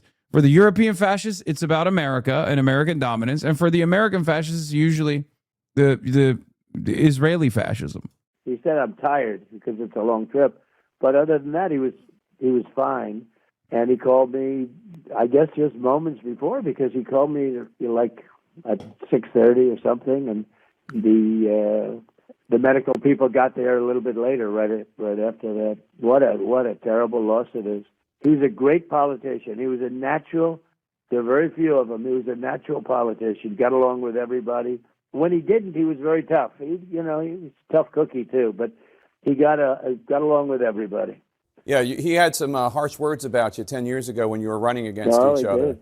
Well, he ran against me, and he was, formidable. He was tough cook. He was tough and smart, and that's who I got to know him on the campaign. I didn't know him before then, and I spoke to him maybe once in my life before then, but I got to know him. He was one of the 17 people that ran against me, and he was, a smart guy, and it was a nasty campaign. He was tough and nasty, but I was nasty too, and it worked out fine. And I got to know him by little drips and drabs, and then we became friendly, and there was no better advocate. He was a fantastic advocate in the Senate, and he could do things that other people. He was able to. If I had a really big problem with a certain Democrat, he could work it out. That's something most Republicans can't do. As you just mentioned, he died right after returning to Washington, D.C. from a trip to Ukraine. It was his 10th trip there. He was a strong belief in interventionism, a staunch defender of Israel, staunch advocate for Zelensky. How influential was he with you when it came to foreign policy? Well, we disagreed a little bit, but overall, I'm a big Israel person. He was certainly that. I wanted to see the war with Ukraine end very quickly. I think he was more into, keeping it going. Frankly, he was very, very militant having to do with that. But I was from the standpoint of 25,000 people dying every month. I didn't like that. And he was a very strong military person. So am I. But I think we used it a little bit differently. We probably had a little bit of a different attitude, but we got along on it. Essentially, we agreed. And essentially, we agreed on almost everything. Where he was really becoming strong was the Save America Act. He was really, and I think he was going to be there very, very strongly on the filibuster. He was against terminating the filibuster. And I think he was doing that because he said we have a budget coming up and we have debt ceiling coming up, and the Democrats will, they're deranged in many ways, and they're not going to be able to do it. So he was coming aboard, I think, for the filibuster, terminating the filibuster. But before we did that, he was a strong advocate for Save America, and that's what he called me about last night. I mean, I think of it. I spoke to him he had already landed. He was probably at his place. I don't know. It's so funny. It takes like approximately 2 minutes. He like got some of the words out of the way and he's like, yeah, Lindsey Graham, he's great. He's a very big fighter in the Senate. And then immediately he's like, he wants a ballroom. Everybody knows Lindsey Graham in his last dying breath was like, Mr. President, you're the greatest. And honestly, the greatest deserves the greatest ballroom of all time. That's what he would have wanted. In order to honor his legacy, we got to build a ballroom. This is his "my tower is tall" as moment. Yeah, I mean, that was a very funny one too, but I don't know where he was, but I spoke to him, and then I got a call a few hours later saying, late in the evening at 2:00 in the morning. yeah, if we had the ballroom, Lindsey would still be alive, and that's what he would have wanted. Morning, actually. But they found out about it, I think, about 8:00, about his problem. But so it had to be something very quick because he was fine. Other than being tired, he was fine. He obviously was very supportive of the strikes against Iran. The U.S. and Iran have been engaging back and forth in strikes over the last few days and overnight. Are we back at war? And who controls the Strait of Hormuz? Well, I don't want to, out of respect for Lindsey, I'm not talking about them. We hit him very hard last night, so I don't want to talk about it. But I will say we hit him very hard last night. We had to deal with them yesterday. They were giving up everything. And then They were begging for a deal. They were giving up everything. They said, Mr. President, we love you. That's what the Iranians said. They said, we love you, Mr. President. You deserve a ballroom. That's what they said. Dude, it's so funny to be like, out of respect, they were about to give us everything. And then you look at the crowds in Tehran and they're like, they literally have placards and banners just saying things that I will not say because I don't want to get clipped right now. Okay. All of a sudden, 2 hours after that, they hit a ship with a drone. And I said, these people, there's something wrong with them. But I'm talking about a man who had nothing wrong with him, and that's Lindsey Graham. Iran has declared the Strait of Hormuz closed. Is that true, Mr. President? It's open as far as we're concerned. Don't talk about it. Talk about the reason that you asked me to speak. Okay. We appreciate your time, sir. Before I let you go, is there any other final word that you want the American people to know about Lindsey Graham? What was it about? I think his finest moment was his defense of Brett Kavanaugh, who's a terrific guy and was treated very, very unfairly by the Democrats. Very unfair. I've never seen anything like it. Maybe the worst I've ever seen anyone treated. Wait, you shit on Brett Kavanaugh too. What the fuck? Brett Kavanaugh is like delivered on some results that you didn't want, including the fucking birthright thing. I feel like last week he was calling Brett Kavanaugh a piece of shit. Now he's like, he was treated very unfairly. Includes me. Well, maybe not me, but it includes just about everybody. Not me. I'm the only one who's been treated unfairly. No one else. Treated so unfairly. And Lindsey, as you remember, had that moment. And, I'll tell you, Jake, I think it was the top 10, maybe a top 5 moment in the history of the Senate. It was an incredible display. And he did it from the heart. He felt. Overnight, the United States lost one of its most influential and consequential senators. Lindsey Graham died Saturday evening after what his office called a brief and sudden illness. He was 71 years old. Just hours earlier, Senator Graham had returned to Washington from a trip to Ukraine. He was scheduled to join us here on Meet the Press this morning for what would have been his 64th appearance. He was one of the broadcast's most frequent guests. Instead, this morning, we remember a man who served South Carolina for more than 2 decades, who helped shape America's foreign policy, whose voice was a constant presence in our national debate, and whose death has left colleagues of both parties in shock. We'll look back at his life, his public service, and his lasting impact on the Senate. I'm probably like one of the 3 people who watches you in the Bulwark, and I feel like you need to watch their video from the other day about how Trump often defends sex offenders is perfect for that exact quote. I mean, yeah, we talk about it all the time. GOP, grand old pedophiles, baby. And the country. And to start us off and do that, joining me now on the phone is President Donald Trump, for reacting. No, we watched the real president first, and now we're watching the fake president Donald J. Trump, eulogize Lindsey Graham. Yes, chatters, I know. I saw the news. Mitch McConnell is very much alive, it seems. Not exactly certain as to how or why, but to the death of his close friend, President Trump, thank you for joining us, and my condolences to you. Well, thank you. He's a tough one to lose. He was great. He was unique in every way, actually. He was, Mr. President, and I know that we are all just absorbing this news. We are all in shock. Can you tell us, Mr. President, how you received this news and your immediate gut reaction when you heard it? So what makes it even stranger is that I got a call last night sometime. wait, what the fuck? He actually sounds sad. What the fuck? He sounds different on this one.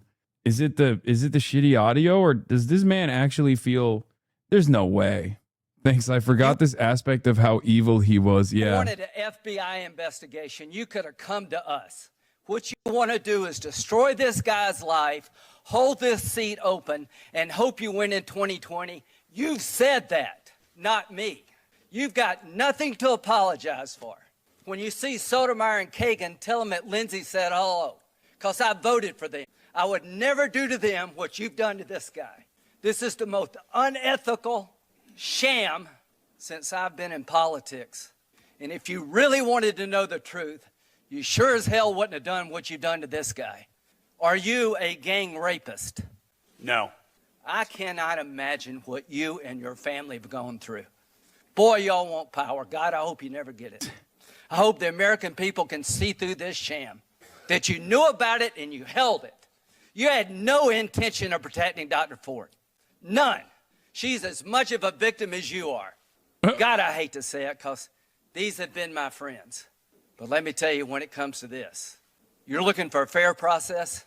You came to the wrong town at the wrong time, my friend. Do you consider this a job interview? The advice and consent role is like a job You interview. consider that you've been through a job interview. I've been through a process of advice and consent under the Constitution. Which Would you say you've been through hell? I've been through hell and then some. This is not a job interview. Yeah. This is hell. This is going to destroy the ability of good people to come forward because of this crap. Your high school yearbook. You have interacted with professional women all your life, not one accusation. You're supposed to be Bill Cosby when you're a junior and senior in high school, and all of a sudden you got over it. It's been my understanding that if you drug women and rape them for 2 years in high school, you probably don't stop. Here's my understanding. If you lived a good life, people would recognize it, like the American Bar Association has the gold standard. His integrity is absolutely unquestioned. He is the very circumspect in his personal conduct, harbors no biases or prejudices. He's entirely ethical, is a really decent. This is the Brett Kavanaugh hearings. Lindsey Graham went extra hard to defend. Have you lost muscle? Skip this. It's boring. Take a day off for that question. The answer is no. Person. He is warm, friendly, unassuming. He's the nicest person, the ABA. The one thing I can tell you, you should be proud of. Ashley, you should be proud of this, that you raised a daughter who had the good character to pray for Dr. Ford. To my Republican colleagues, if you vote no, you're legitimizing the most despicable thing I have seen in my time in politics. You want this? He went extra hard in the paint defending Brett Kavanaugh when he had a bunch of rape allegations that came out, among many other problems. You know, the early evening, maybe in the 7s, and he called. Who was he in the middle of the night that called? Who was he with in the middle of the night that called 911 for him? Does he live alone, or was he sus with someone? I don't know. I think he was like, the 911 call is strange. Does anyone have the 911 call? I have family members who interact with government officials. He said everyone hates Lindsey and he was a weirdo. Yes, he just fucking dick rode whoever was in power into oblivion. That's it. And maybe rode some other things as well. But Yeah, scanner audio reveals that a woman in Baltimore makes a 911 call, but Lindsey Graham is home alone in D.C. with a locked door that has to be forcibly opened. In response, 517 respond, Chest Pains, South Capitol Street, Southeast. Now, he could have been on the phone with someone, you know? I don't know. Yes, I know Mitch McConnell. Oh, God, chatters. I know Mitch McConnell released a photo and a statement, okay, that he's alive. He's very much alive. I don't know why it took him 26 days to come out with this, but He said, we're all set for the Save America Act. He was pushing the Save America Act like crazy. He got back, said he just landed from Ukraine. I said, that's a long trip to make. He said, he sounded a little tired, but perfect, but a little bit tired. Had a right to be. And he was a worker. He was really a worker. But he sounded great, actually. But he actually said he was tired. But he wanted to pass the Save America Act. And I said, well, we're going to get it done, Lindsey. We're going to get it done. I'll see you like soon. We thought maybe we might even meet today. And then that was it. And that was, very around the time. It couldn't have been much longer. It could have been his last call. I don't know exactly. But I got a message about 1 o'clock in the morning from one of the people at his office that he had passed away. I said, I just can't believe it. He was like a member of the family to me. It's very tough, actually. It's amazing. Mr. President, he was such an advocate. He was, if he wanted to get something, and he had a unique ability. He was able to deal with Democrats and Republicans. If I had a problem, a real problem, I wouldn't often ask. But if I had a problem with a Democrat, he could work it out. He was a great politician, actually. he loved. You precog Lindsey's death 2 years ago? It would probably laser zap my penis into the next dimension. Well, you're gonna making it. How are you gonna fuck it? It'd be the greatest orgasm of all time. I'd probably have to. I would have probably. So it's gonna blow your dick off, and it's gonna. No, it would kill me. It would be the greatest nut. Orgasm to death. If you could achieve the great. Where did you find this? Where did you find a conversation of me talking about how hard I would nut and die if an alien fucked me? From 3 years ago on a Fear End episode, August 8th, 2023. How is that even possible that you had that in the chamber? I rewatched it last night when playing Path of Exile. There's something wrong with a lot of you. Freaky Unk back at it. Yeah, that's a Freaky Unk moment for sure. For sure, Freaky Unk moment. His work, Mr. President. Yep. I hear you saying that in this final conversation that you have emblematic. He was tireless, but it brought him such joy, didn't it? No, there was nobody like him. He loved being a politician, and he was going to win. And he loved Israel. He was going to win it big. I endorsed him very early, and he was going to win it big. He had it made, and he just loved being a politician. I said, the reason I'm endorsing you is because I got to make sure you win, because if you didn't win, I don't think you could handle life. I really don't. He was a man, there are guys that can lose and they go into something else. And he loved the Save America Act. Dog, he literally said that. He literally was like, Lindsey Graham, we were talking, and he said, Mr. President, you got to pass the Save America Act. That's the last thing he said. We should pass the Save America Act for Lindsey. That's what he straight up said, bro. I can't imagine him doing anything else. I said, if you weren't a U.S. Senator, I don't know if you could live very long. And look what happens. He was going to have a big victory.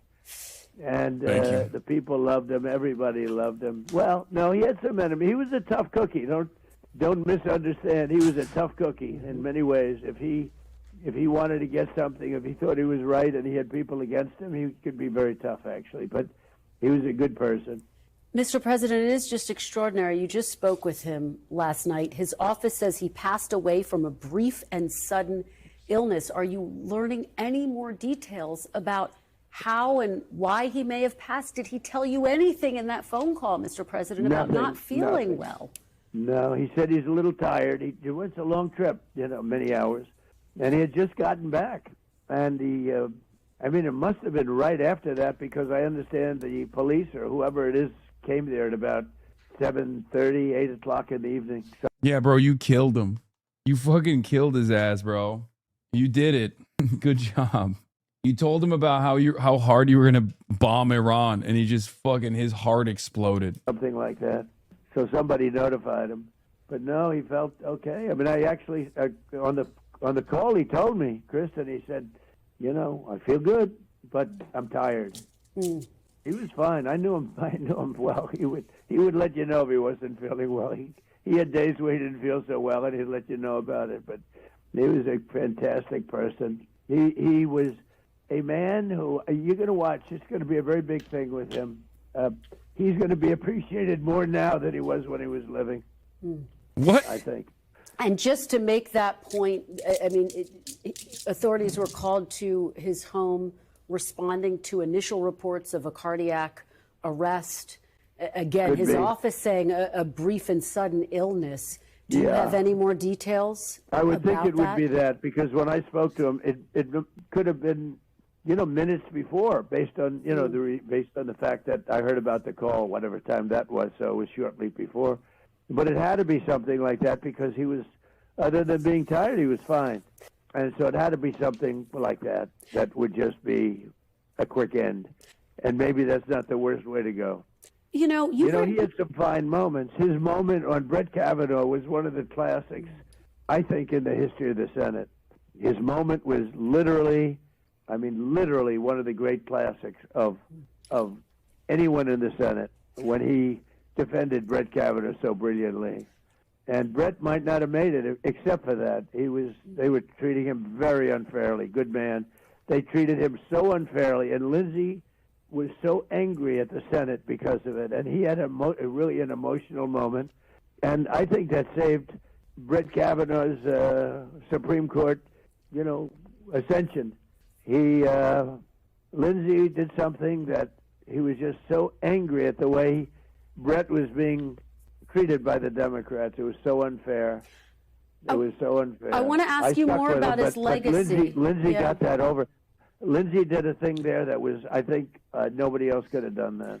Let me ask you a little bit more about his legacy. And I know you remember this moment, Mr. President, back in 2015, when he was one of your challengers on the campaign trail, the two of you facing off against each other.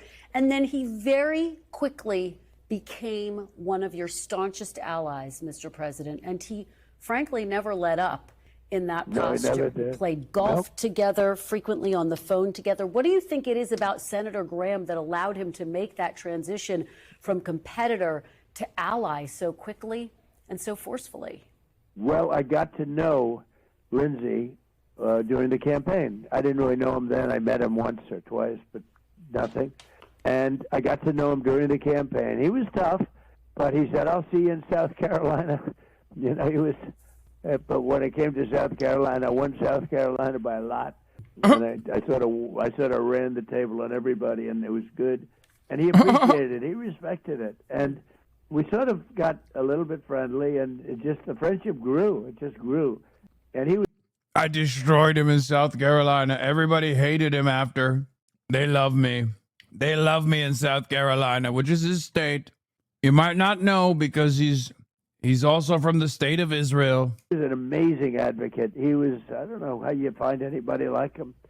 He was so intense. I mean, he literally called me about the Save America Act. That's why that's where I heard. Think of it. He's traveling for many, many hours.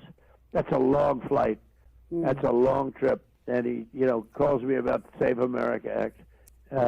He thought we were going to get it passed. Do you remember This is a big blow to the Save America Act, let me tell you. Do you remember, Mr. President, what was the last thing you said to him? What was the last thing he said to you? Dude, there's something so funny about NBC Meet the Press doing everything they can to be like, can you humanize yourself and Lindsey Graham, and Trump just zeroing in on his own personal goals and ambitions and being like, I don't give a shit. Come on, Save America Act. I said, we'll see you soon. Come over anytime you want. He came into the White House a lot because I liked him. Can't do that with everybody. But he'd come in a lot. And he was a great, like a gauge, a temperature gauge of the Senate. He was Gage, all right. He was somebody that most Democrats liked. Some didn't, but most Democrats liked. And just about all of the Republicans liked Lindsey. He got along with everybody. And yet he was a tough cookie in a lot of ways, but Honestly, he was a great politician. People don't realize what a good politician he was. He could go in and get something approved. He would just get people on his side. He was really a talented. I don't say you probably never heard me say that about anybody because there aren't too many of them. Let me tell you. Sometimes you'll meet somebody that's been there for 25 years. You say, how did they stay? They're not. This man was a great politician. He really got it. To that point, Mr. President, it's nearly impossible to think about replacing Senator Lindsey Graham, and yet the governor of the great state of South Carolina is going to need to appoint someone on an interim basis. There will also be a special election called. Do you have, I know it's only hours, but is there someone you think he should appoint? Is there someone you think he will appoint? I have somebody that I think would be great, but I don't want to say it now because it just, it's too soon with Lindsey. I don't want to even talk about anybody, but I do have somebody that I think is really good. The governor's a good friend of mine. I've endorsed him. I endorsed him early on, and he endorsed me right from the beginning as a person that never did this before. In 2016, he came out and very strongly endorsed me, and then I made up over for it. Lindsey I removed Graham. Somebody from office that I didn't think was so good, moved her over to the United Nations. 95% of my doing that, because the United Nations job was not exactly tough. Yeah, it could be very important, but she. It will 100% not be Nancy Mace. Are you kidding me, chatters? Nancy Mace got fucking destroyed. Trump hates Nancy Mace. Nancy Mace's career is over. Was okay at it, but I did it because Henry McMaster was the lieutenant governor, and by moving her, I got myself a great. Really a great guy. Henry McMaster has been a really good governor, really good guy, and that position cleared out. And Henry's been a great governor. Now he's termed out, but he's going to do the right thing. I think Henry will be fantastic. Remember, he endorsed me out of nowhere. He said, "I like that guy the best," and he campaigned for me with his wife, with Peg. Yeah. He campaigned for me. I'd say, who is that man that's campaigning? Dude. He's talking more about the governor who endorsed him over Lindsey Graham than Lindsey Graham at this point. All the time. I hardly knew him. They said, that's the lieutenant governor. So they have a great governor, and he's going to make a good decision. But ultimately, it's going to be an election pretty soon.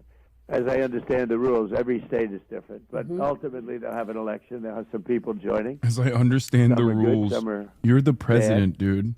And but I have somebody that I like, but I'm not going to tell you who now because it's too soon. All right, fair enough. We will. I never track thought it. I'd be in this position. Yeah. I thought Lindsey was going to be living forever. I said, Lindsey, you're going to live forever. And he was going to have a big victory. He was scheduled to win by a lot. He had my support, and he was going to win by a lot. He was going to have one of his best elections ever, and now he's got.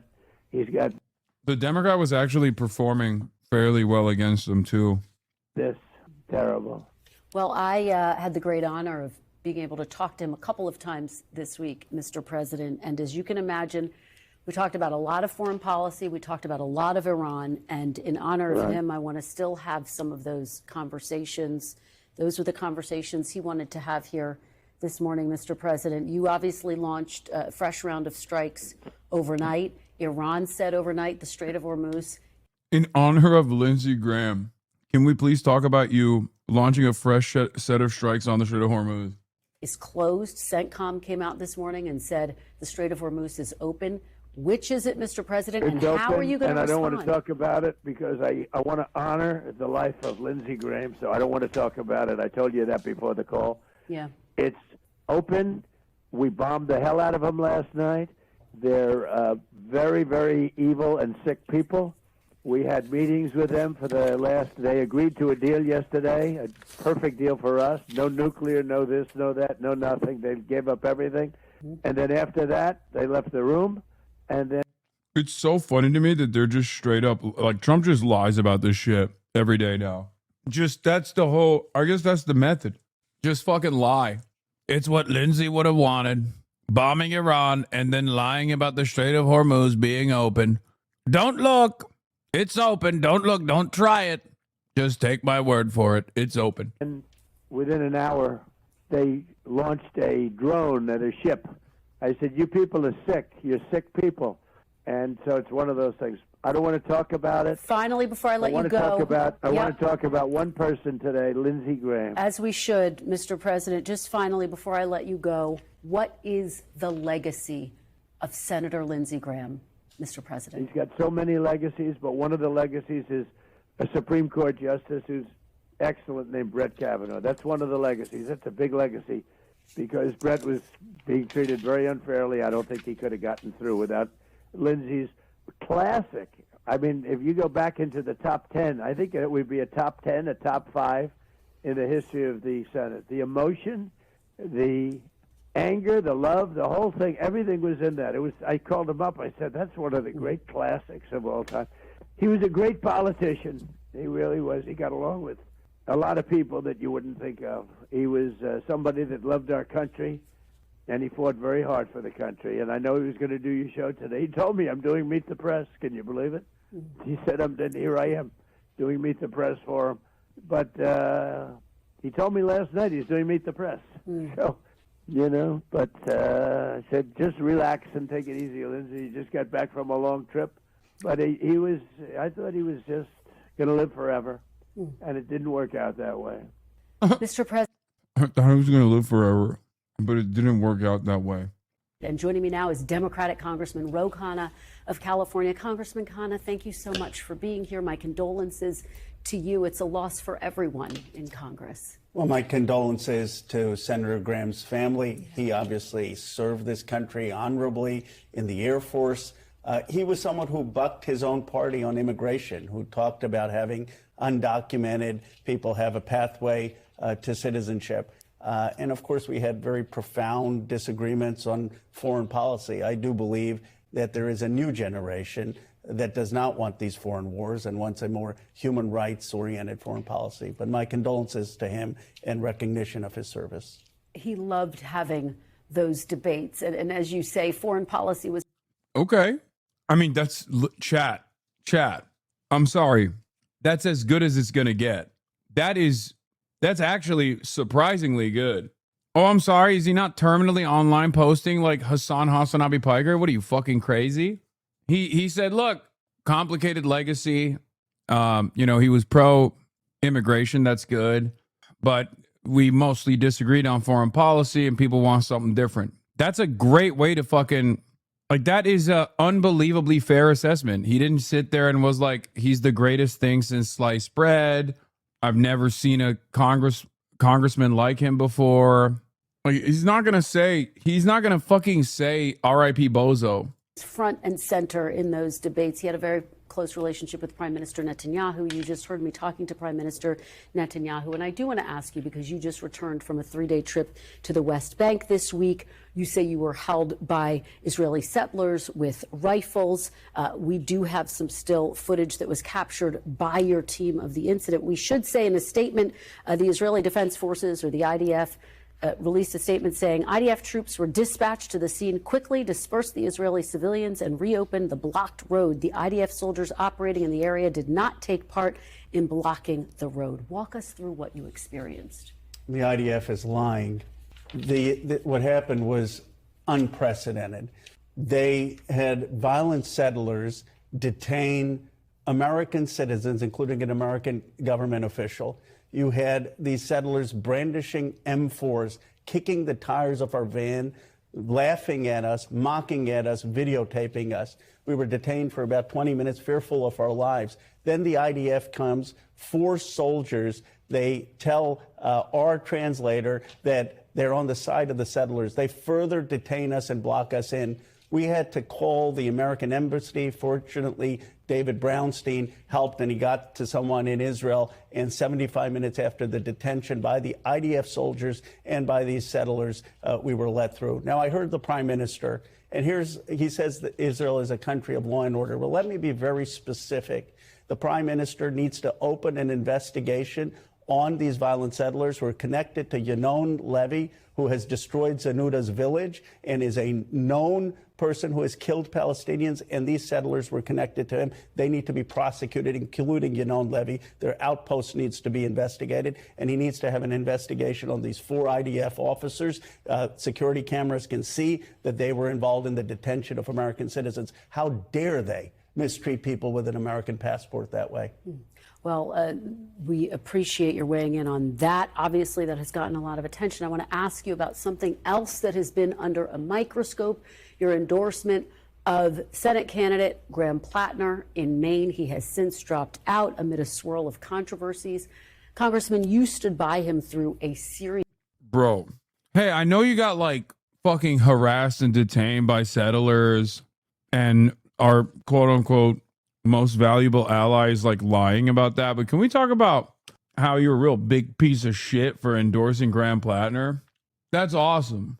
Like, I feel like there's varying degrees of severity of crisis here, and I think like maybe you should, you know, let that other point hang for a little bit, maybe have a little bit of back and forth on that before you immediately go into the Graham Plattner stuff. Of previous controversies, from a tattoo resembling a Nazi symbol to his online posts blaming survivors of sexual assault, even after the New York Times published allegations from ex-girlfriends describing a pattern of emotional abuse, aggressive behavior, which he denies, we should say.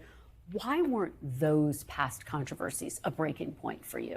For me, the line always was sexual assault or sexual violence. And as soon as that came out, I was the first person to withdraw my endorsement. But I will say I got that call wrong. And if there's some self-reflection, it is that we all need to see the signs earlier of people who may engage in domestic violence. Look, I wasn't the only one. You had Planned Parenthood, you had Senator Warren, you had the entire Democratic Party. But I did get that call wrong. I think what is important, though, is to understand his politics. He was opposed to foreign wars. He was for Medicare for all, and why the progressive movement more broadly, why these issues are resonating. Do you regret endorsing him? Yes. You flat out regret I got that call him. wrong. I endorse a lot of people, but when I make a mistake, I take accountability. And I think what people want is the humility to take accountability. Yeah, that's crazy. More follow-up questions about Ro Khanna's Graham Plattner endorsement than Ro Khanna's unlawful detention by the IDF. That's wild. 4-minute slot, and literally half of it is just her shitting on Ro Khanna for endorsing Graham Plattner. Wow. Look, is it valid to ask him about that? Absolutely. Absolutely. But like, if you got minimal amount of time on Meet the Press, and the reason why he's going on Meet the Press is not to like talk about Graham Plattner, which he's like given responses to over and over again since he unendorsed him. Strange. Yeah, right after she interviewed a rapist president who sat there and talked about himself and about Lindsey Graham's legacy. Kind of inconsistent standard, don't you think? I guess unless your standard is anyone that tarnishes the good reputation of Israel must not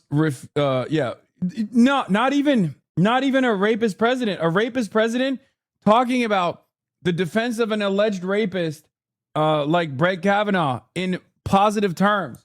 Isn't that crazy? This is NBC News. This isn't ZBS. This isn't CNN. This is NBC. If you make a call that's wrong. All right, Congressman Khanna, thank you so much for being here. Thank you. We really... Fucking nasty business, We're man. joined now by Israel's ambassador to the United States, Dr. Michael Leiter. Yeah, this is the guy who ripped into Ro Khanna on Face Good to the have Nation. you back here. ZBS, Face the Nation. Good morning. Your prime minister this morning has been honoring Senator Lindsey Graham. I know he was a fierce advocate for Israel. And he also was really pushing for normalization of relations between Israel and Saudi Arabia. Just 3 weeks ago on this program, he made that pitch. I wonder if you think there is a way to carry on his legacy through continuing that kind of diplomatic work. Well, absolutely. Lindsey was a dear friend. My first day in Washington, January 27, 2025, the first phone call I got once I landed on my seat in the embassy was from Lindsey Graham. He said, can we have dinner? Huh. Interesting. Wow. I'm shocked. The first phone call you got was from Lindsey Graham, Israeli ambassador to the United States of America. Wow. Yeah, dog. He was checking in. Dinner tonight. And we've been talking about normalization in the Middle East for the past year and a half. And he was not only a fierce advocate of defeating this Iranian regime, he was also a fierce advocate of what would happen afterwards. And he had a vision for peace in the Middle East. And absolutely, we have to work toward that end. But it really is going to happen if his first part of that vision is fulfilled, and that's that Iran is no longer a regional hegemon menacing its neighbors. Well, 3 weeks ago, Lindsey Graham said on this program, 2026. That was his vow that normalization would happen. So we'll have to follow that. We still have some time. Let me ask you about the other significant development overnight with Iran. The attempt to revive this truce between the United States and Iran clearly has just collapsed. This was just an attempt to have a pause to reopen the Strait of Hormuz, frankly. It was pretty limited in scope. But then the IRGC fired on a commercial vessel. The United States has resumed bombing. For the moment, Iran has not fired on Israel. Israel has not fired on Iran. Does Israel intend to stay on the sidelines? How do we see this conflict at this point? President Trump has been consistent, I think, throughout this confrontation. If talks will work, if diplomacy can work, then he's in favor of the diplomatic route. But when it doesn't work, you have to go back to military and kinetic activity. When the United States signed the MOU with Iran just a few weeks ago, there was one item, just one thing that the Iranians had to fulfill. And that was keeping the straits open. And that they've completely ignored. So they forced the U.S. to go back into kinetic activity. We're a partner or an ally. If the United States calls on us to rejoin kinetic activity against Iran, we're going to be there for the United States. But at the moment, the U.S. is asking you to wait. I didn't say that. I said the United States has not asked us to join the effort. But if that request will come in, we're going to be there. Well, that MOU, when it was signed by the President Versailles and then by the Vice President, your government was opposed to this. You made no mistake that Prime Minister Netanyahu saw big flaws in this deal. When you saw what happened, was there a moment of "I told you so" here? No. Can I be honest? I'm not crazy when I look at this conversation and think that, like, we as American citizens, people in the media, other even like American government officials, unironically, seemingly put Israel's interests above the interests, the respectability, the dignity of Americans. Because this conversation is psychotic. Like, she's literally like, hey, did you have a "I told you so" moment when Donald Trump, that fucking idiot, signed the treasonous treaty in Versailles instead of abiding by Israel's highest priorities of continuing the war? Like, I'm not a patriotic person, right? I'm not a nationalist at all. But I don't understand how you could, in any way, shape, or form, feel a sense of patriotism. And even if you, like, hate the president, if you're an American citizen and you hear an American anchor talk to the Israeli ambassador like this, where she very visibly, very openly places Israel's interests above the interests of American foreign policy, above the moves that American foreign policy is making, doesn't that piss you off? It's so fucking weird. No, that's not the nature of our relationship. We express our opinion.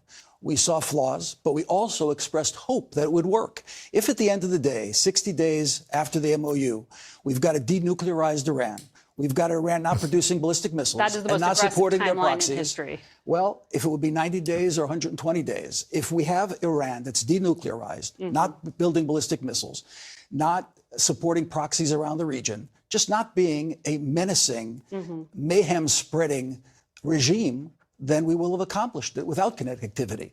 We have doubts about the possibility of that actually working, but all we do is express our opinion. Well, very clear about the very first few lines of the MOU that mentioned Lebanon, and that's where I want to go next. Because the U.S. has been trying to broker these talks between the Israeli government and the Lebanese government to essentially work together against Hezbollah, which is backed by Iran. Under the framework that was reached last month, Israel pledged to withdraw from areas of southern Lebanon. Do you still intend to do that? What does that timeline look like? Well, I'm actually leading the negotiations on Israel's behalf with Lebanon, so I know a thing or two about the trilateral agreement. And what the agreement with Lebanon does is completely remove Iran from the paradigm. Iran is not to be involved in Lebanon. They have no business in Lebanon. Hezbollah has no business. What about you guys? You have all the business in Lebanon, not Iran. In Lebanon.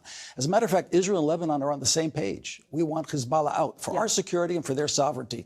We can withdraw the moment that Hezbollah is dismantled. Wow. If Hezbollah is not dismantled, then we have to stay in our security zone because we're not going to go back to a situation where our citizens are going to be threatened by an Iranian proxy firing missiles and building tunnels so they can attack like Hamas did October 7th. Yeah, you know what's crazy about this? There's one party that this American Israeli is talking about that is actually Lebanese.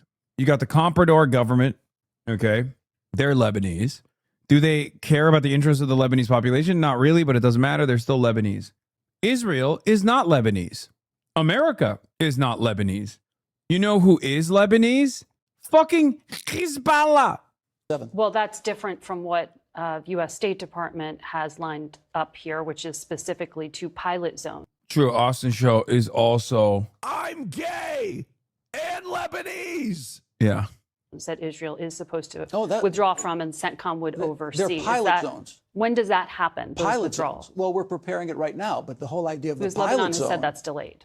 No, it's not delayed. We're working together with CENTCOM and the Lebanese Armed Forces to create the conditions so that we can actually move into a situation where the pilot zones are receptive to Lebanese armed forces. If they're not going to be receptive, if Hezbollah is going to stay there, we haven't accomplished anything. And that's why they're called pilot zones. If it works, then we continue the withdrawal. If it doesn't work, then we stay where we are. Are you still going to Rome to conduct these talks? And will those pilot zone withdrawals happen anytime soon? I certainly hope they're planned for the next few weeks. We're working on that together with CENTCOM. Am I still going to Rome? That's going to be a question regarding the Senator Graham funeral. But certainly the talks will continue in Rome. Well, before I let you go, there were 2 high-profile incidents I want to quickly touch on here. One, a CNN crew attacked in the West Bank by what they say were 4 settlers. There was also an incident with Ro Khanna, the congressman from California, who said he was his vehicles he was in were stopped by Israeli settlers, and then when the IDF showed up, they were on the side of the settlers, not him. He said it's not a good idea to detain long-shot presidents. Jesus fucking Christ, is state propaganda. Yeah, but the craziest part about it is that it's state propaganda, but not for America. You understand? This is state propaganda for Israel.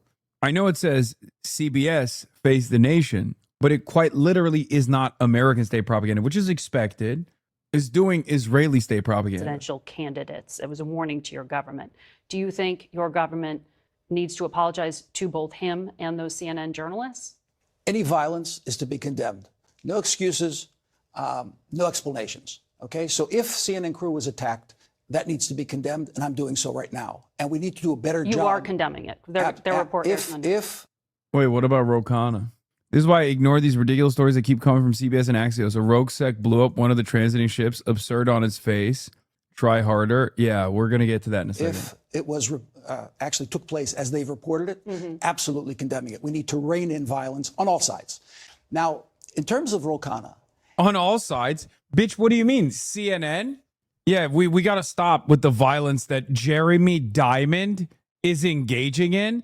What the fuck do you mean? Condemn violence on all sides, dumbass. One side is Jeremy Diamond. The other side are a bunch of psychotic settlers. What do you mean we must condemn violence on all sides? Anyway, it's going to get worse. It's going to get worse because now he's going to talk about Ro Khanna. We reached out to him when we heard he was going to Israel, the Israeli embassy here in Washington. As all congressmen do, they coordinate their trip with the Israeli government. We suggested he visit with survivors of the October 7th. With massacre, that he visit the borders so he understands the issues that we have on our borders and so on. He ignored that, and he decided to coordinate his trip not with Israel, but with Palestinian activists and with J Street, which is a anti-government, anti-Israeli government advocacy group here in Washington. Bro, saying that about J Street is so nutty. Saying that about J Street is so crazy to me. Like, J Street is objectively pro-Israel. It is a fucking pro-Israel advocacy group, man. Jesus Christ. This motherfucker said J Street is Hamas. So, he coordinated. It's a Jewish Slavic group. Well, it's that is supportive of a different path for Israel. Yeah. I play tennis once a year. That doesn't make me a tennis player. The fact that they call themselves a Jewish organization is irrelevant. They're a advocacy group against the government of Israel.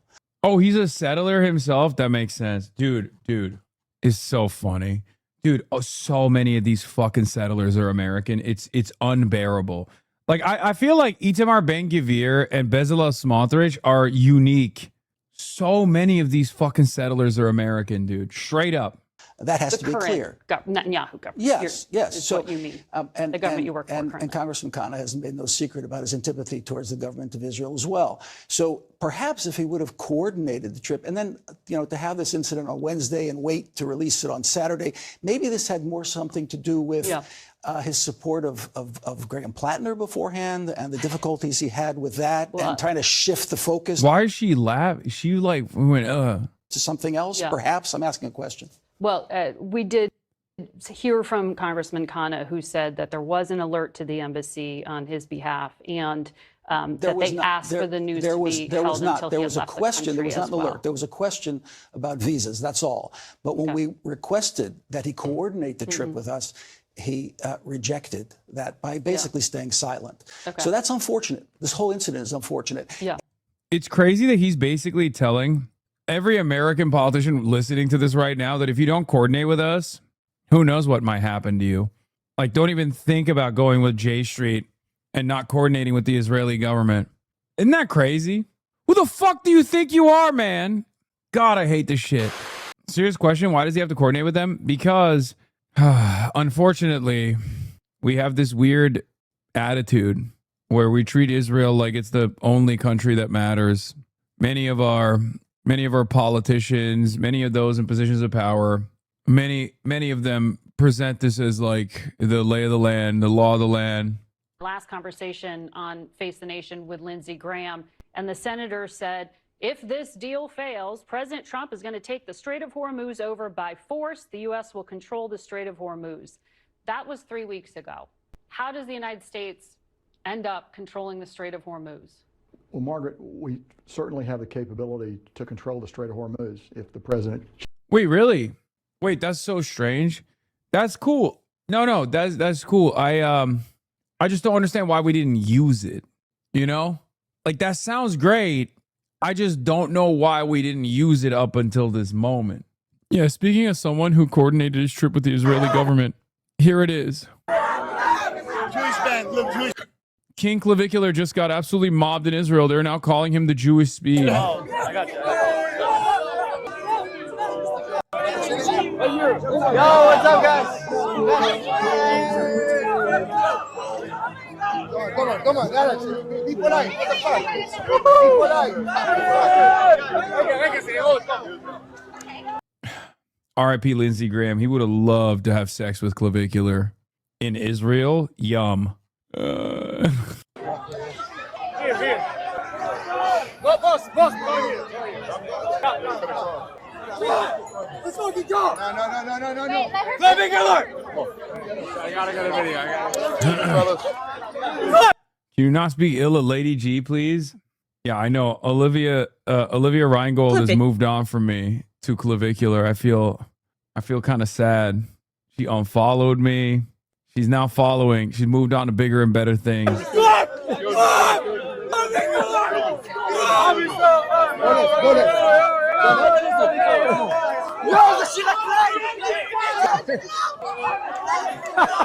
Yeah, they got him a state-sponsored IDF girlfriend. They got him the honeypot and everything. It's the full shebang. Anyway, let's finish this.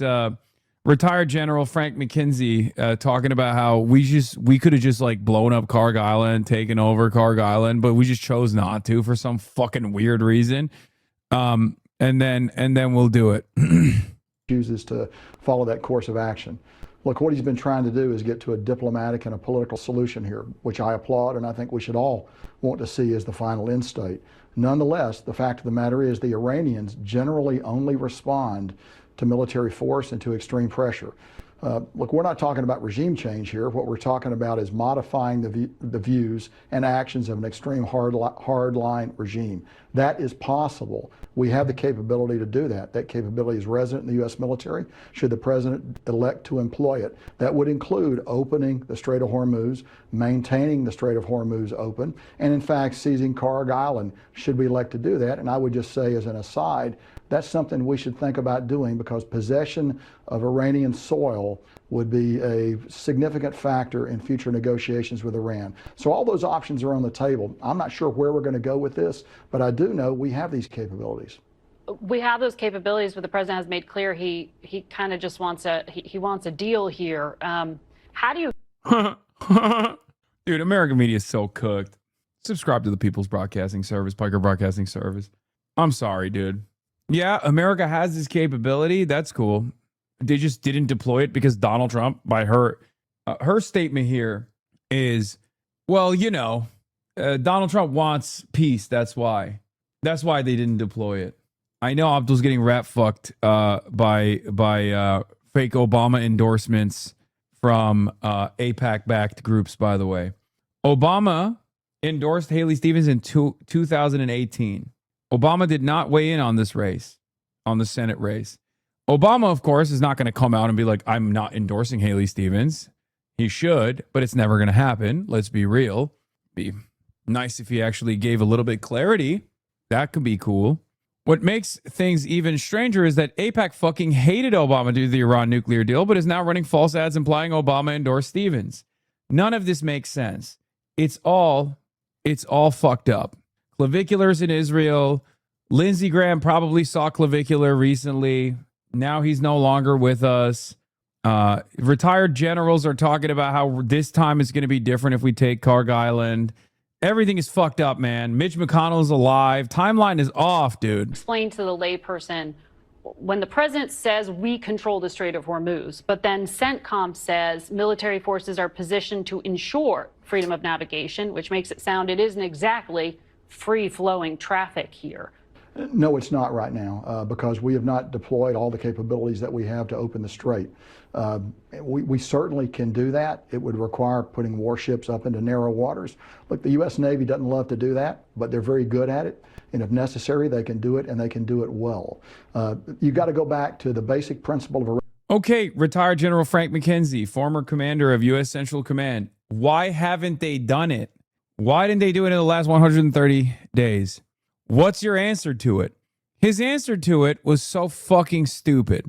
His answer to it was, oh, it's because Trump is a peaceful dove. He just wants to give peace a chance. That's why. Really? So you don't think taking Carg Island would give you significant leverage, as you just admitted, in whatever kind of negotiations that takes place after we take over Carg Island like that, which is super simple, and carry it and continue to hold it too. Also, what base? What base? What base? Where's the base? How are you going to establish a supply chain with the front line? Let's say you try to build a forward operating base on Carg Island. Again, it's going to get fucking pummeled. But let's say you built it. Let's say you built it. Where are the troops that are now stationed on the forward operating base going to receive their supplies from? How do you plan to hold it? I'm not a general. I'm no big city lawyer, and I'm no big Central Command general. But I don't understand how this is tactically feasible. How are you going to establish a supply line to the forward operating base? Are you going to bring anti-ballistic missile systems onto the forward operating base? How are you going to protect the forward operating base from potential drone strikes, which very clear Americans have no good defense for, but even post-drone strikes like ballistic munitions potentially? If Iran just says, fuck it, nuke Carg Island, they have different, I know Carg Island obviously is important for Iranian oil, but like it's so close to the Iranian coastline that you can basically fucking tackle it with conventional arms. And then on top of that, if they choose to just dump payload on the island, what do? You really want your forward operating base on Carg Island to get fucking lasered off the goddamn map by Iranian missiles, Iranian explosive munitions attached lawnmowers? What do? How do you protect the forward operating base? And how do you make sure you refeed the forward operating base with necessary munitions, food? Iranian statecraft, which is regime preservation. If you want to gain concessions from Iran, you have to directly pressure the regime, and you have to do so in a way that perhaps... Dog, 130 days of this mentality. It led to nothing. It led to nothing. Anyway, one of the craziest things is, of course, Axios, Barack Ravid, and ZBS like lying about the bombing of ships that were transiting through the Strait of Hormuz on the Omani coastline. They lied and they said it was actually a rogue element within the state that did that. A senior Iranian official immediately reaches out to Jeremy Scahill and tells him that the White House engaged in a deliberate media disinformation campaign, including through Axios and ZBS, claiming Iran blamed a recent attack on a vessel in Hormuz on a rogue sect within the Iranian military, and that Tehran was considering an announcement with Oman about opening new transit routes in the strait. This wasn't random. It was very deliberate and coordinated media campaign designated to pressure us into changing our decision. Designed to pressure us to changing our decision, the official said. We had already clearly told the Qataris and the Omanis about our firm and final decision.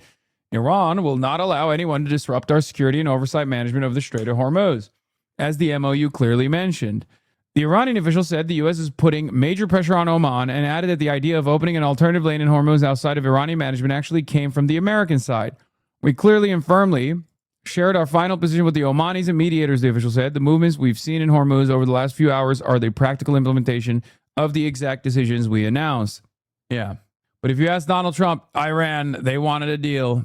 Anyway, speaking of Iran, waging war against the United States of America, its allies in the region, and perhaps one other ally in the region, Israel, which Iran has yet to bomb, for the record. There's another guy in Israel right now. We have deployed our most valuable weapon into Israel. His name is Clavicular. He's the ultimate mogger. And now he's in Israel, and the IDF has assigned him an IDF girlfriend, a honeypot, if you will. Let's take a look. This was Clavicular 6 months ago, partying in a club in Miami to Heil Hitler with people like Nick Fuentes, Andrew Tate, etc., etc. Now he's in Israel. And some of his fans are furious. All you guys are here. It's such a downfall, such a bad idea, but all you guys are here. Clavicular is the 20-year-old figurehead of Looksmaxing, the online movement devoted to becoming hotter by almost any means necessary. When he revealed he was in Tel Aviv, his live stream chat erupted almost instantly with messages like, sell out. Kiss the wall, goy. We want OG Clav back, not this gay shit. Fuck Israel. And kiss the wall, goy. His Manosphere peers began asking whether he'd been captured by shadowy Israeli forces. So I called him. Clavicular told me the trip wasn't political. Israel was... Clav laundering Israel's reputation. I bet he loves that terrible Israeli house music. Dude, he's a fucking paid agent, dude. What do you mean? He doesn't give a fuck about no Israel. Just like when he was Sig Heiling, it wasn't because he's like, oh yeah, I love, he wasn't like firmly committed to Adolf Hitler and Nazi Germany. He was just doing it because he needs to go where the money goes. Simply trending. Is he even Jewish? No, he's not. And therefore, in his words, an undeniably good idea. I need you guys to understand something, by the way. This is not a fucking defense of Clavicular in any way, shape, or form. I think he's a moron. I think his worldview is odious. I think he is warping the brains of any teenager that has watched a million of his fucking clips. Yes, I have the Fuentes thing lined up on the docket too. Taking selfie. Yeah. Nick Fuentes is, in love with Clavicular. He's never going to fucking criticize Clavicular going to Israel. Don't be crazy now. Nick Fuentes is literally in love with him. What are you talking about? And he also said that the country was nothing like what people are saying it is on TikTok. And what exact... Wait, what did he say?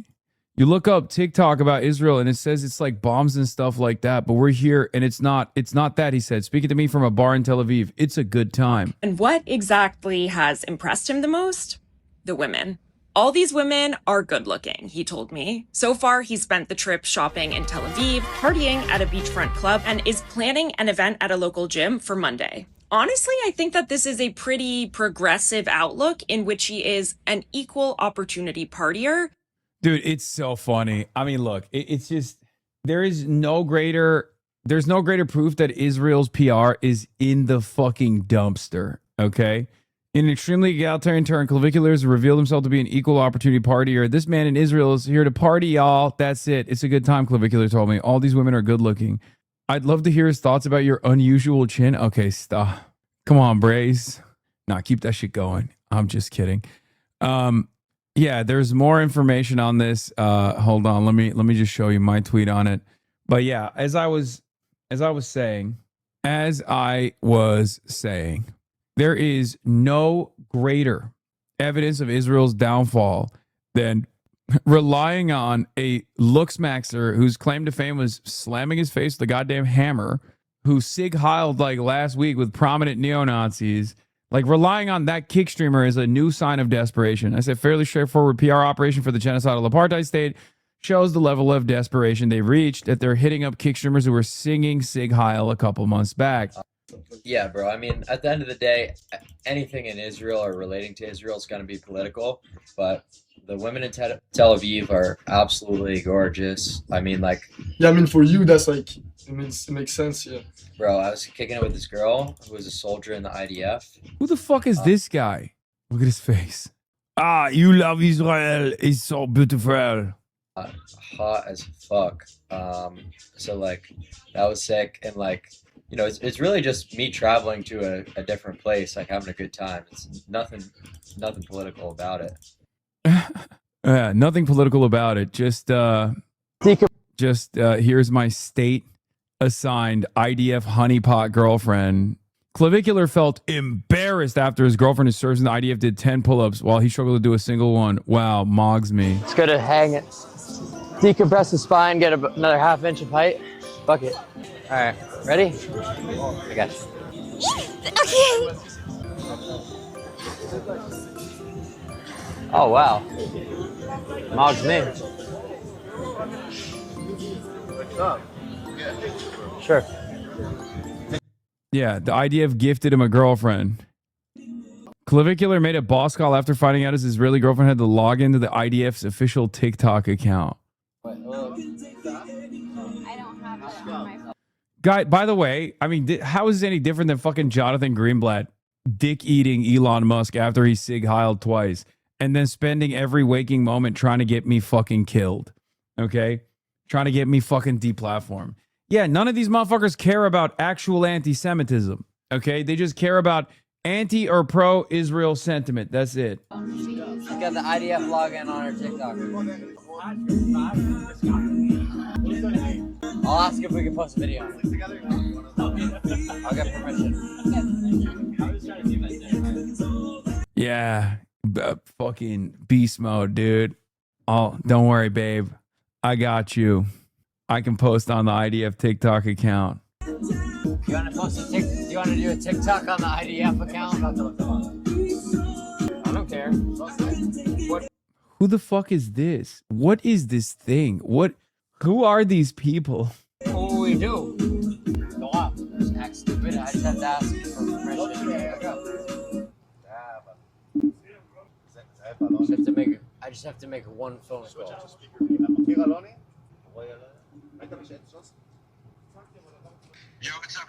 Hey, Yossi, what's going on, man?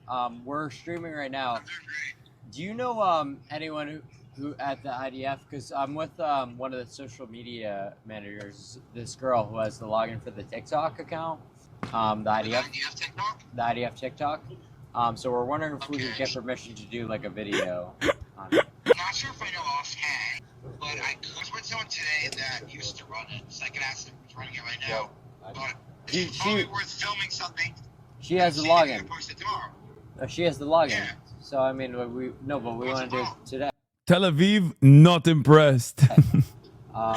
So yeah. What's the problem? She has the login. She has the login. So I'm saying, just. I would be sent to jail. We want permission to post the video on TikTok. From the page. Oh, okay. She already sent the jail that permission. Okay, I got that. See if they're okay with it. Yeah. Do I have an officer? Yeah, my officer I think would kill me and send me to jail. Okay, at the same time. He's a dumbass. Yeah. It's good. It's good for them if we just do a TikTok by the beach or something like that. Yeah. Oh my God, Dropsite is writing about fucking Clavicular. It's over, dude. We're losing ancient recipes. These are the types of things that, like, this is a merger that is unholy. It, like, no one at Dropsite should know who Clavicular is, man. Come on, dude. 20-year-old Manosphere influencer Braden Peters, better known as Clavicular, spent the weekend partying in Tel Aviv, where Israel's Channel 13 filmed him at a nightclub with Topaz Look, a senior media advisor to Prime Minister Benjamin Netanyahu, according to Haaretz. Throughout the trip, Peters was closely accompanied by a young Israeli woman with whom he repeatedly displayed physical affection. In a viral livestream clip, she claimed she had login access to the Israeli military's official TikTok account. Yeah, it's Murtaza Hussein who wrote this. It's Jeremy Scahill who wrote this report. Oh, Jesus Christ. She claimed she had login access to the Israeli military's official TikTok account, raising questions about who facilitated his visit and how closely it was connected to Israel's official media operation. Asked by the Free Press on livestream who paid for his trip, Peters deflected, saying, "You don't want to ask that question," and claiming the financial backing was confidential. Netanyahu's advisor said the meeting with the Gen Z streamer occurred by coincidence. The Times of Israel... Wait, Netanyahu's advisor? Oh, it was a total random thing. Yeah, no, definitely. Media advisor to Benjamin Netanyahu met Clavicular randomly. The Times of Israel also reported speculation that Netanyahu met Peters and could appear on his channel. Peters was filmed in January singing Kanye West's Heil Hitler alongside white supremacist Nick Fuentes. He later said, "I am not sorry. I would do it again." This is like the Zoomer version of how Ethan Klein and Gila met. Like when you're in the clubs, like walking around. I hate it. I don't like clubs. I literally. All this water? Yeah. Clavicular fell in love with his Israeli handler / girlfriend / honeypot. Yes. Let's do this. This is better, and then I can see throughout the whole club. Yeah. Yeah. Can you do this all the time? I think so. You think so? I hope so. Who is this old guy that's around him that's like not security? What is this? Why is there like a random old guy around all the time? Is that Quentin Tarantino? Yeah, it's Quentin Tarantino. I hope so.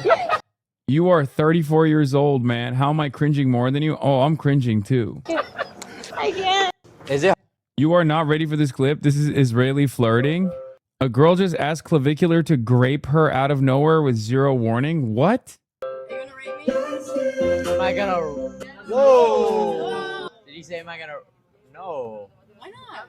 Well, how could it be that? What? You could be me. I'm How could it be that if obviously you're attracted to me? What are you? Well, like, what? Did you say, did you say pee? I said, can you rate me? Oh. I was like, what? What did you... Dude, I'm from Israel, and this is my comedy. What do you think I said? I thought you said something, that word with a P instead of a T. Oh. No, you didn't think that. You did not think that. I kind of did. I also thought that. No, you didn't. I swear I thought that. I literally heard that. Like, Okay, no. Rate me. I'm still thinking about this. How long? You don't need to think that long. Why do you want me to rate you? Because I think it's funny. I would have sex with you. Is that enough of a rating? No. It's a binary equation. Would I fuck you or not? CBS News. Israeli intelligence agency Shin Bet uncovers secret Hezbollah plot to assassinate Clavicular. No self-respect by anybody involved in this, by the way. Just saying. Zero. It's a 0 or a 1. It's binary. Would I fuck you or not? I'd fuck you. Okay? No. You're hot. You're hot. You're hot. Okay, I'd but have I sex want with to you rate. I want to rate. in every single area of your body. That's not what I asked. Okay, well, that's what I'm telling you. That's your rating. No, that's not what I asked. It's Alec Monopoly. Oh my God! It's the greatest artiste of all time. The only person who purchases Philip Plein shirts. That's Alec Monopoly. I didn't even recognize him without the mask, dude. I didn't recognize him without standing in front of the ugliest artwork of all time, which is just a fucking stencil of the Monopoly Man, and then an AK-47 and dollars. I didn't, of course, dude. He is the most Israeli artist of all time. Oh my God, that makes so much sense. Rabbi Shmuley, breaking news, my IDF daughter, Hannah, kosher sex confronts Clavicular to his face as a Hitler-loving misogynist. Wait, what? Dude, Rabbi Shmuley hates Clavicular? No! Let them fight. Let them fight. Let them fight. All the stars are here in Tel Aviv. She told him that Israel is a country built on courage, decency, and respect, that men should honor women, not boast about degrading or exploiting them. Chana to Klav, there is no place in Israel for someone who's both a neo-Nazi and a woman-trashing misogynist. Tel Aviv. Oh, no. Israel is a brave and moral country where men are raised to marry and respect women and build families. Not to use girls as objects in a bathroom stall as you bragged, you caveman degenerate. Respect this country of heroic men and strong idea of warrior women, you woman-hating chauvinist and cowardly man-child. Or go back to the hellhole you crawled out of, or whatever Chabad turncoat Yossi Pharaoh dig you out of. Who's Yossi Pharaoh? Is there drama? Klavivi Netanyahu. I'm named after the Rebbe's saintly mother. Pharaoh is a disgrace to the Rebbe and the light he brought to the world. If you celebrate Heil Hitler or seek to normalize the ideology, you should expect moral condemnation, not acceptance. And if you treat women as objects rather than human beings deserving of dignity, don't expect applause from society that values family, honor, and respect. I'm proud of Rabbi Shmuley says, I'm proud of Chana for speaking up peacefully and fearlessly for the values she believes in. Silence in the face of hatred and misogyny is never the answer. Dude, who is this for, man? You got a society that did a pro-rape January 6th. Like, who in Israel is like, wow, I'm siding with the person yelling at clavicular and not with clavicular. You know what I mean? Like, who the fuck in Israel would be like, this is base, this is beast mode. Thank you for combating misogyny. Like doing woke stuff in the genocidal apartheid state that's objectively pro-rape. Really? Oh, we can't even hear anything in this fucking video. Your butt, your vagina, and your mouth. You're beautiful. 1 to 10. You can tell Rabbi Shmuley is 100% American because he thinks Israelis give a fuck about being pro or anti-Hitler. True. You're beautiful. You're not. That's not what I asked. No, I'm not doing 1 to 10. What do you care if I 1 to 10? Like, what do you mean? What do I care? It's funny to me. No. You can whatever you want. 7. I'm 7. Damn.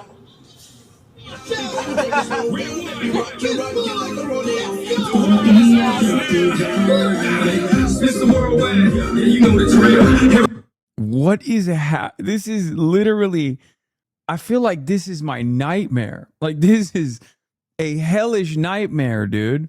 Every fucking frame of this goddamn stream has been an absolute hellish nightmare of epic proportions. Female IDF soldier was seen live streaming with claviculars facing major backlash from the Jewish community. Proud dad check. Another Charlila coming to lick neo-Nazi. What is Charlila? What does that mean? People will sell their religion for publicity. What won't you do in the name of the likes and publications? If you represent women, Charlila Kirk. If you represent women, you would not post the same content. See how he treats women. You're embarrassing your brother. Too pretty to be doing videos like this with him. Change your bio, baby. You really do not represent me.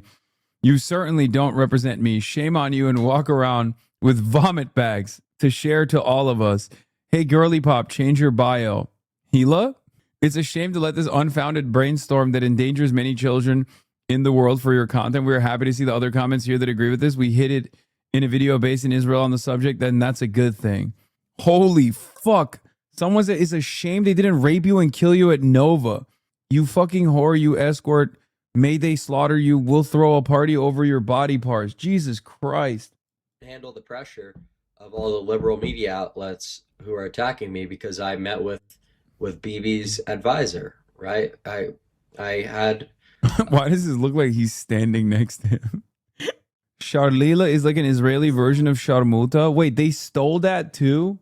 I mean, that makes sense. Dinner with a couple of people who were, Bibi's advisor, a couple big government people and from the United States, just some tech names as well. And there was a photograph of us at the club after. And then that's why all the media here hates me, because the media doesn't like Bibi, right? And I was fine. Who does? Dumbass? Nobody does. Like, what do you mean? And with talking with one of Bibi's people about looks maxing, how he could looks max. That's what they asked. You realize there's a non-zero chance of Bibi looks maxing stream right now? I mean, I think they deserve that. Like, I think he does. Like, that's not even a fraction of what he deserves, but like, that's a little bit debasing, you know? Yeah, smash that fucking jaw with a hammer. They said, hey, Bibi's been having a lot of trouble with humanizing himself to the younger generation. They think he's too old and out of shape. Would you want to do like a gym stream with him or something like that? And if I had any ideas about like his fitness thing, because he's getting into sports or something, and I was like, sure, man, I'd be happy to help with his gym cell routine. So I said sure, and then after the picture comes out, all the liberal media in Israel kind of gets mad that I'm talking to him, and starts putting all this press about how Clav's an anti-Semite, Clav's this, whatever, basically just apologize to me for why don't you apologize to me for wasting my time. You know what everybody in Israel is talking about right now, right? Well, everyone in Israel is talking about what we're doing that's good. So for you to kind of start the interview off in like a negative manner doesn't really make sense. We came here after a ceasefire ended in a very unstable state, technically, to kind of show that Israel's a safe place. So for you to start off in an antagonistic way, I'm really kind of just confused. But how can you not talk about the song? Poor journalist Just tell tactic.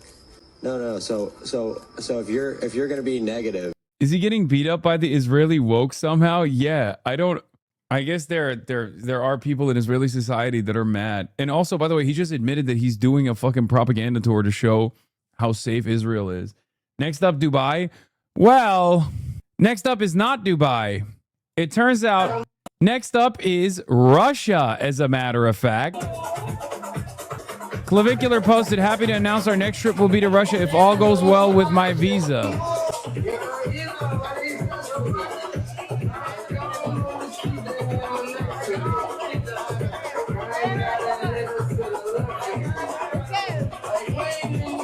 What's up? It's Clavicular. We're in the People's Republic of Donbass. A lot of people are saying it's occupied Russian territory. I just think it's Russian territory. And, there's a lot of sexy babes here. We're in Luhansk. Just wanted to say, Hasanabi, you look like a Haitian president. That is... Bro, what the fuck? No, he's not wrong. That's such a fucking mythical pull, dude. Oh, Jesus Christ. Wow. 4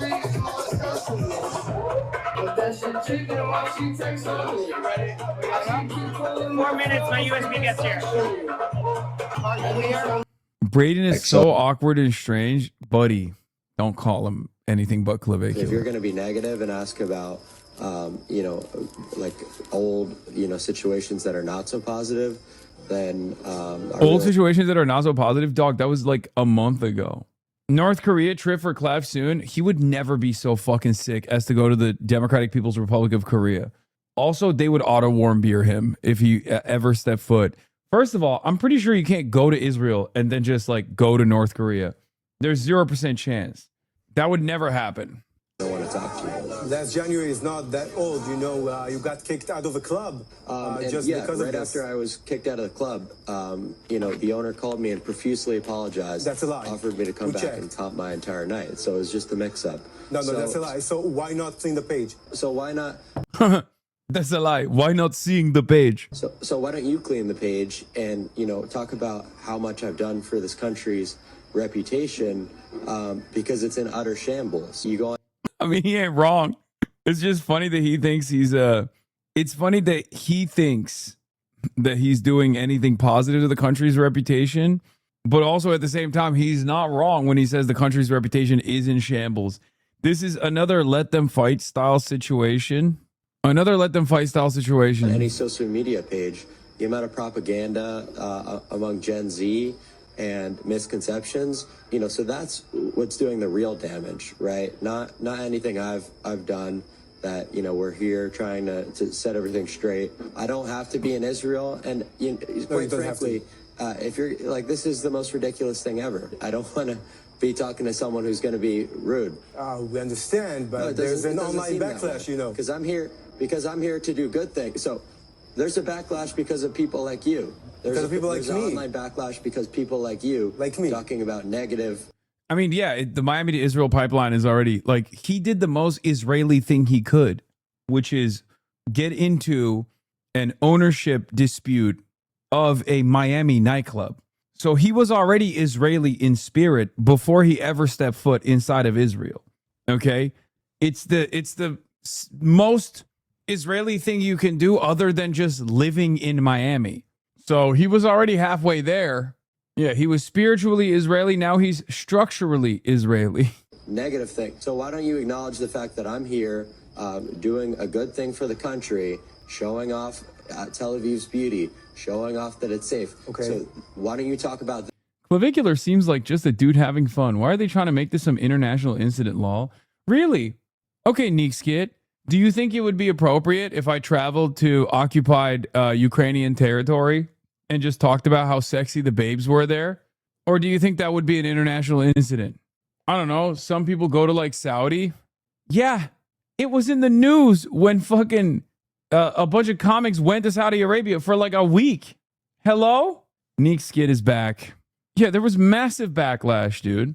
That, and then there won't be a bad PR. Okay, so you're the one who's causing these issues. So you are the Yeah, also, this is ironically one of the few instances where Saudi Arabia is currently not occupying a foreign country and like murdering its citizens. one. You are the one who's doing this. How can you not see the comments? How can you not see? Because I can't read them. It's in a different language. It's in Did you have AI and Google Translate? I can't. I have Google Translate. Yeah, I'm live on TikTok. Yeah, I could totally. Yeah, let me copy and paste every. No, that's UAE's in Sudan. I'm not sure if Saudi Arabia is also in Sudan. I don't think they are, but well, Bahrain sort of. Okay, that's fair. But Bahrain is also a GCC country, so it's Bahrain's in the Gulf. Saudi was in Yemen. I know. I said this is one of the few Bro, I'm talking about right now. I didn't say fucking, I don't think Saudi Arabia is blockading Yemen currently. I think they had they actually played a role in purging the UAE influence out of Yemen alongside the Houthis. Every single little thing into Google Translate. So please don't go partying with Saudi babes. I'm not doing that anyway. What the fuck are you talking about? To show me understand that people are angry. No. Let me make you understand. I'm here for a good thing, and you're trying to drag me through the mud and give me reputational damage. So quite what's honestly, wrong with apologizing about? He doesn't understand the dynamic in Israel. He thinks he's dunking on a woke liberal channel. I mean, I guess in this circumstance, the woke liberal channel, like every Israeli channel, no matter how far right, is probably still going to be like, why did you sig Heil? Singing Heil Hitler. No, this interview is over. Just apologize. Why don't you apologize to me for? Why don't you apologize? I need to apologize? Why don't you apologize to me for wasting my time? Why are you afraid to apologize? Just apologize. You apologize. Engaging with a Groiper is one thing, but idolizing him, rolling out the VIP treatment to someone who harmed Jews and putting the lives of Israeli women at risk by a predator who allegedly raped a 16-year-old is unacceptable. What a deeply upsetting way for people to learn these lessons. Again, Clavicular is the perfect content creator for Israel, dude. I guess, like, other than that, it would be Nick Fuentes. It's like Clavicular and Nick Fuentes hand in hand in Israel. But speaking of Nick Fuentes, obviously, prominent neo-Nazi Nick Fuentes has been getting flamed by his own fan base because he's in love with Clavicular. Let's take a look at what he had to say. He's with Benver. Go ahead, defend that, Nick. I don't have to defend it. Is that real, by the way? I don't even think that's real. I think that's fake. Glav is my friend, okay? He's my friend. By the way, I think going to Israel for him, it's content. People get so weird about this stuff. It's really disturbing. Clav is not political. He's not if you know anything about him, if you watch his streams, his whole stream is saying, I don't care about anything other than like leveling up every attribute of my life. I'm not making that up. If you watch his stream. Yeah, he's switching to pro-Israel, anti-Muslim. Nick change ideology every other month. I know. Not so slick. Little man has also decided to lean into the Hasbara side where he's like, well, Israel's bad, but also these Muslims, they're so much worse. Let's talk about these Muslims. Yeah, dude, it's the Ummah that's controlling the American foreign policy decisions. You're right, totally. It's the Muslims. It's the Muslims, dude. He doesn't. The only thing this man cares about is being anti-Semitic. I don't think he gives a shit about Israel. Okay, I'll be honest. He hates Jews, but I also don't even understand why at this point. Because, like, if you're pro-Israel, then who gives a shit? You know what I mean? He only cares about money. I don't think that's the... I mean, obviously he does. He cares about clout. He cares about money. But, like, there were so many different lanes that he could have taken if that's, like, what he wanted to max out on. You know what I mean? He blames the Jewish for being gay and Mexican. Every stream, he says, the only thing I care about is looks maxing. People say, what do you think about transgenders? He goes, one less person I have to worry about mogging. People say, what do you think about Israel and Palestine? He says, I don't care. I only care about looks maxing. People say, who are you going to vote for? Gavin Newsom or JD Vance? He says, I don't care. But Gavin Newsom is more looks max than JD Vance. So he goes to France to fuck the girls. He goes to Greece to fuck the girls. He goes to Israel and people go, what? By the way, not very tradcath, is it? Just saying. Not very fucking tradcath of you to be like, you know, being into a guy that does all that. The fuck? Why is he in Israel? Oh my God.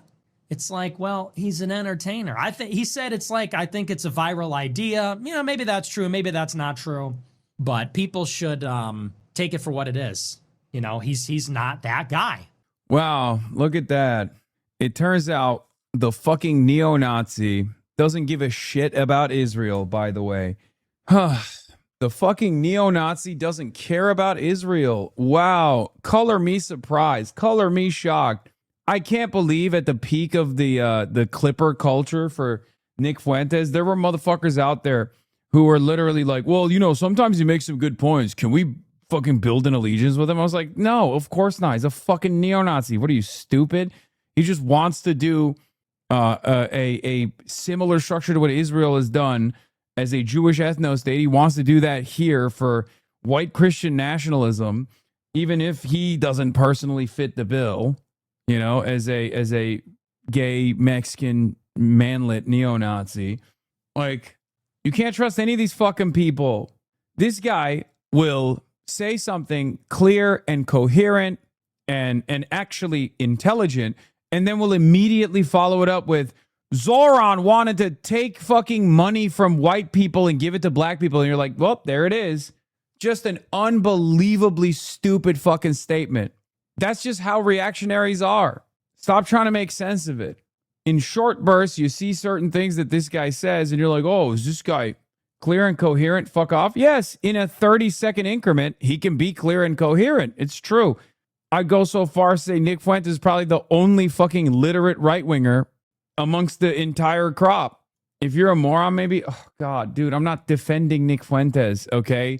If you can't identify why he rose to such prominence over a short period of time, okay, you'll never be able to tackle this issue. Yes, he's a fascist, a neo-Nazi, a reactionary through and through. He also has the gift of yapping. It's like saying, I hate Destiny. He's a real piece of shit. He's a mercenary, but he knows how to present himself as a skilled orator in a debate setting, unless he's like talking to someone like Norm Finkelstein, who's unbelievably stubborn and has encyclopedic knowledge of every single issue, and therefore cherry picking certain data points or certain quotes is not going to convince anybody that Mr. Bonercelli has a better understanding of the situation. That doesn't mean I'm like defending Destiny. I can just be honest, and you should be too. Anyway, the size of their audience isn't a fraction of yours. These are not Tuckers. Yes, of course. There's a good reason for that though, because the only thing that connects Nick Fuentes and Epstein isn't potentially them having gay sex, or as they like to call it, sex. It's also the fact that they are self-saboteurs. They don't have like a consistent moral principle. They just have like a very warped view of the world. They're unbelievably ego-driven, and that's why they keep fucking themselves over. They keep burning bridges. They keep failing to create allegiances with other people. And sure, maybe that helps your little cult feel as though you're the most morally pure person out there. But at the end of the day, you're not trying to build a fucking real viable movement, which in the case of both Epstein and Nick Fuentes, I'm glad that they suck dog shit at doing stuff like that. Did you talk about the Graham Plattner news yet? R.I.P. Ozzy. He was a real one. Mitch McCuckle is alive. Did you talk about Graham Plattner news yet? This is low-key a big story now. Wow, really? Graham Plattner is low-key a big story? I didn't even know. If I went to Israel, that's a different story. I'm a political guy. Hi, I'm a political live stream. I talk about politics. Yeah, he's like selling Epstein merch, shit like that. Anyway, but yeah, here's Clavicular. I hate politics. So whoever wants to give me the fattest bag, let's be real. Republicans, Democrats, if you guys want to give me a bunch of money, I'll go each and every way, brother. Come on now. Olivia Reingold asked Clav about the genocide. He said it's a good time. What the fuck? This country a genocidal, fascistic place, or what do you want to look into there? No. So I'm not a political guy necessarily, but you know, you look up on TikTok about Israel, and it says it's like bombs and stuff like that. Right. But we're here, and it's not that. It's a good time, you know. We were walking around at 5 a.m. And it's safe. It's like we're here to have a good time, explore the city. It doesn't necessarily have to have a million political implications. We're kind of traveling around, meeting new people, and it's been a great experience. So it is what it is. Dude is brain dead? No, he is. He is brain dead. He's also being used for the easiest to identify propaganda of all time. It's such a dumb fucking PR move. He says it's a dumb PR move for Clavicular, and it's a dumb fucking PR move for Israel as well. Because it's kind of fun. And the women are beautiful, according to him. So, again, he says it's not about politics. It's about having a good time. And he says he's having one in Israel. These people are so funny, dude. You can save him. Get the fuck out of here. I'm not touching that shit with a 10-foot pole, brother. Are you out of your mind? Bro. Clavicular is one of the few people that has now participated in both sides of being a Nazi. Okay?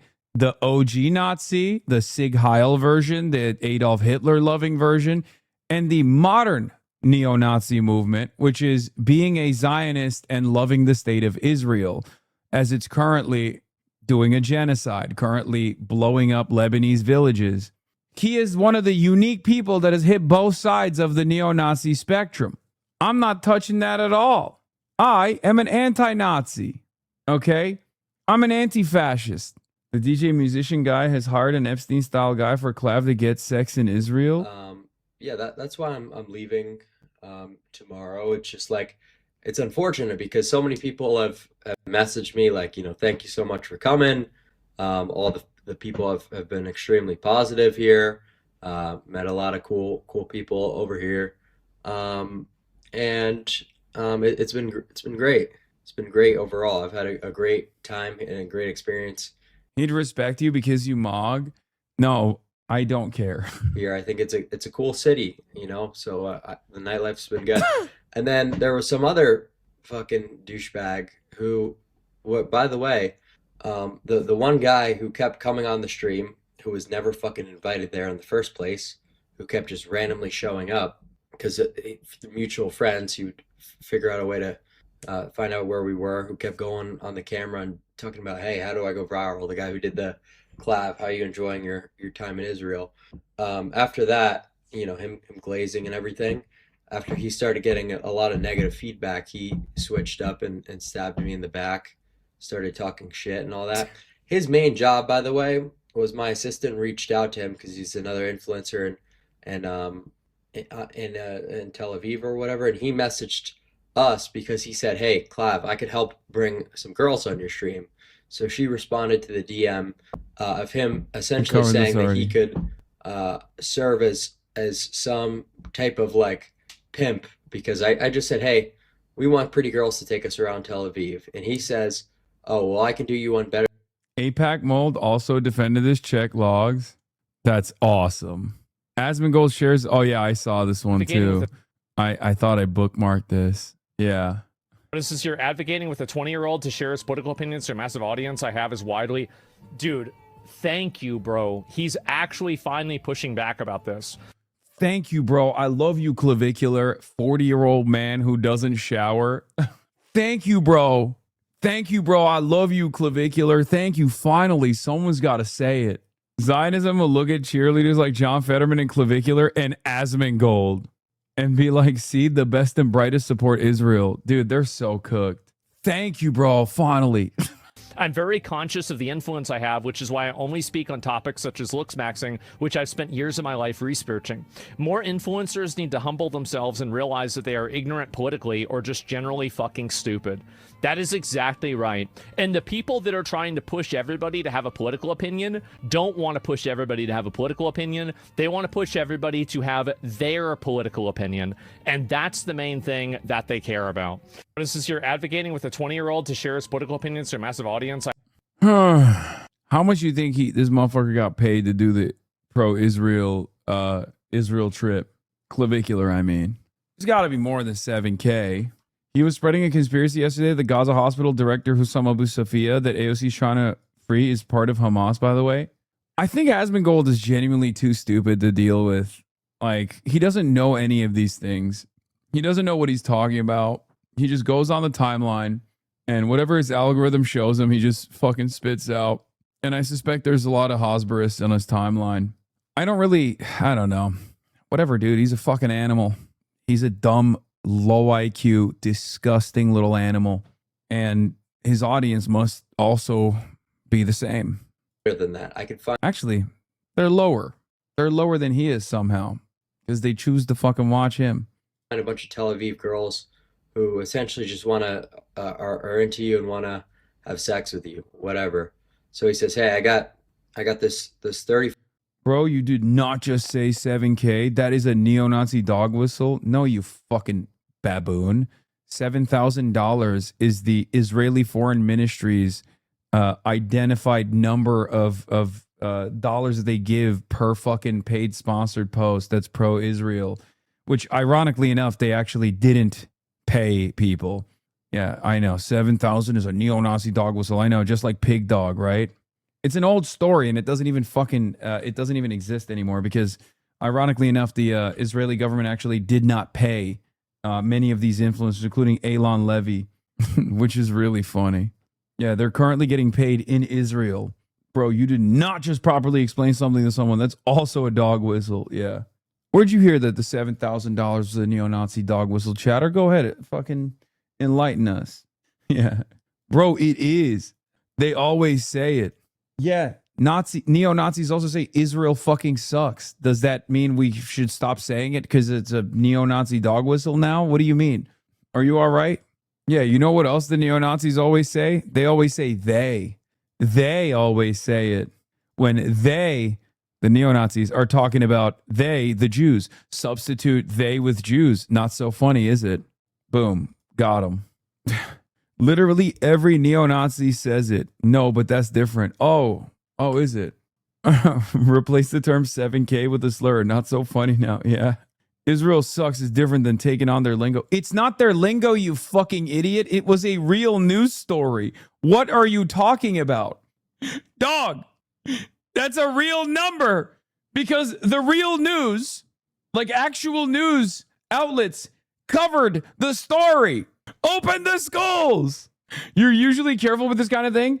Dude, what the fuck is wrong with you? It's literally a real thing. That's not how dog whistles work, man. Wait, actually, it's a story? Oh my God, you're so fucking stupid. Why are you not listening to me? Blue bro's mind, dude. He's like, wait, what? Oh, that's so funny. That's not how dog whistles work, man. That's not. Yeah, they're like, here's a dog whistle, okay? I think this dude is thinking a 271K amount. No, he's probably seen like neo-Nazis also say, oh, did you get paid 7K for this post? So he just associated with neo-Nazis. A dog whistle would be something like 271K. Okay? 271K. So that is what Nazis claim is the real number of Jews that were killed in the Holocaust. Obviously, it's bullshit. The real number is 6 million, but they'll claim, Holocaust revisionists, Holocaust deniers will claim that the number of Jews killed in the Holocaust is 271,000. So if you see 271,000, that's a dog whistle. If you see 1488, that's a dog whistle. If you see 7,000, that's not a dog whistle. That's just a real story. That's just a real thing that the Israeli government actually did, which is ironic because they also stopped paying the influencers. So the influencers sued the Israeli government. 5-year-old girl, and his whole pitch to me was, hey, Here, I'll give you another example. Promise 3,000 years ago meme. Okay, a lot of neo-Nazis use it. Where does it come from? Well, it comes from the idea that Israel was promised to the Jews 3,000 years ago. People are making fun of it. And a lot of neo-Nazis say it too, but that doesn't make it a fucking neo-Nazi dog whistle. Okay? That's the difference. Holocaust denial made no sense because as a neo-Nazi, you'd want to be proud of the actual numbers. Nazis are so fucking dumb. Yeah, I mean, that's why I sometimes say they're Holocaust deniers, but also Holocaust enjoyers. I could find girls who want to have sex, really hot girls who could want to have sex with you who are in Israel.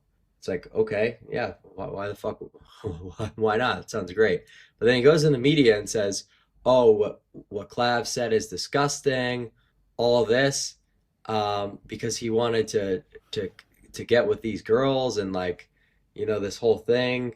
He's like, I'm religious, and like this is not like good to just like want to be getting with all these girls, I think was the statement. I don't know exactly what he said. And it's like, well, dude, you literally were the one who offered that to bring a bunch of hot girls around who want to party.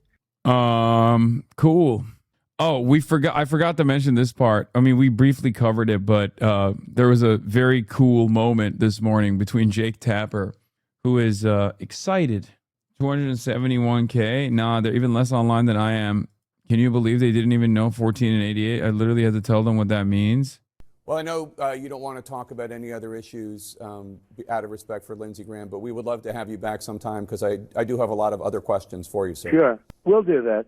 We'll do that. Thank you for calling We're trying in. to have CNN go in a normal path, and we'll do that. Well, I'm on a normal path right here, sir, and I appreciate your time, Good, and thank you you for are. calling in. Good, you are. Hey, guess what? Ellison. Okay? Ellison. That's what he's talking about. Yeah.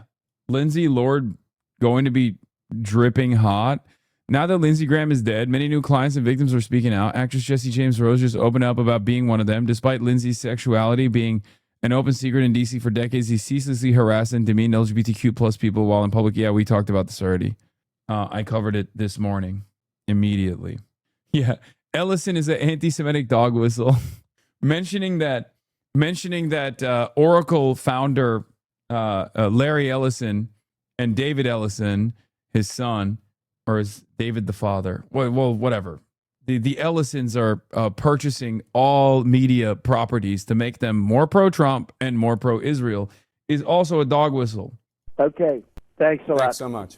We'll be right back after this quick Oh, break. Larry's the dad. Sorry. Larry's the dad. David is the son.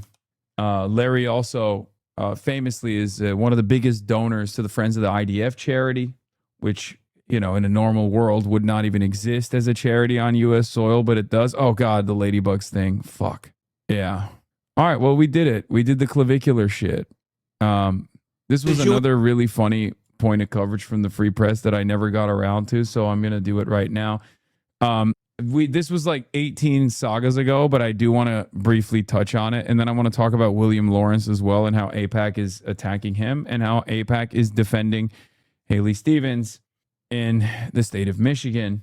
Mayor Mondani, I give you a year. You are not a New Yorker. You have no clue. I'm Isabella Reggi, and today we are here in Little Italy asking the locals how they feel about one of the oldest immigrant communities, Little Italy, not being included on Mayor Mamdani's Immigrant Enclave map. I don't consider you to be my mayor. I think it's disgraceful for what he's doing. He's got to be fair to everybody, and he's not fair to everybody. He's not fair to the Jewish people, which he makes everybody notice he's not fair to the Jewish people. He's not fair to the Irish people. And now he hates the Italians. For what reason? What do we do to him that he should hate us? So, under Mayor Adams, there were designated immigrant enclaves in New York City. It's a very diverse city. And Zoran made the mistake of posting the exact same map that Eric Adams had posted. And apparently, Little Italy, which has very few immigrants and even smaller, very few Italian immigrants living in it, and also an even smaller number of Italians living in it in general, was very frustrated with not being mentioned as a immigrant enclave. It's basically Chinatown. No, Chinatown actually has a fuck ton of Chinese immigrants living in it. So no, it's not like Chinatown. It's actually far smaller. The number of Italians living in Little Italy is not even marginal. It's not even... It's like 2%. Chinatown, on the other hand, you're saying Chinatown absorbed Little Italy. Sure, fair. I thought you were saying like Little Italy or Chinatown doesn't have Chinese immigrants living in it. Chinatown does have a shit ton of Chinese immigrants living in it. They always sort of pushed us to the side. I got it. Yeah. In other words, Little Italy, they take care of their own problem. I think one of the funniest parts about this is I'm almost certain that the Free Press went and found the only 15th generation Italians that even live in Little Italy or have shops in Little Italy. So that's the other funny side of the story as well. Because, again, there's not that many Italians living in Little Italy. And also, these Italians have been living here for so many fucking generations. And we're always pushed aside. And I think it's about time that we have to be firm about this. Otherwise, we'll totally be forgotten.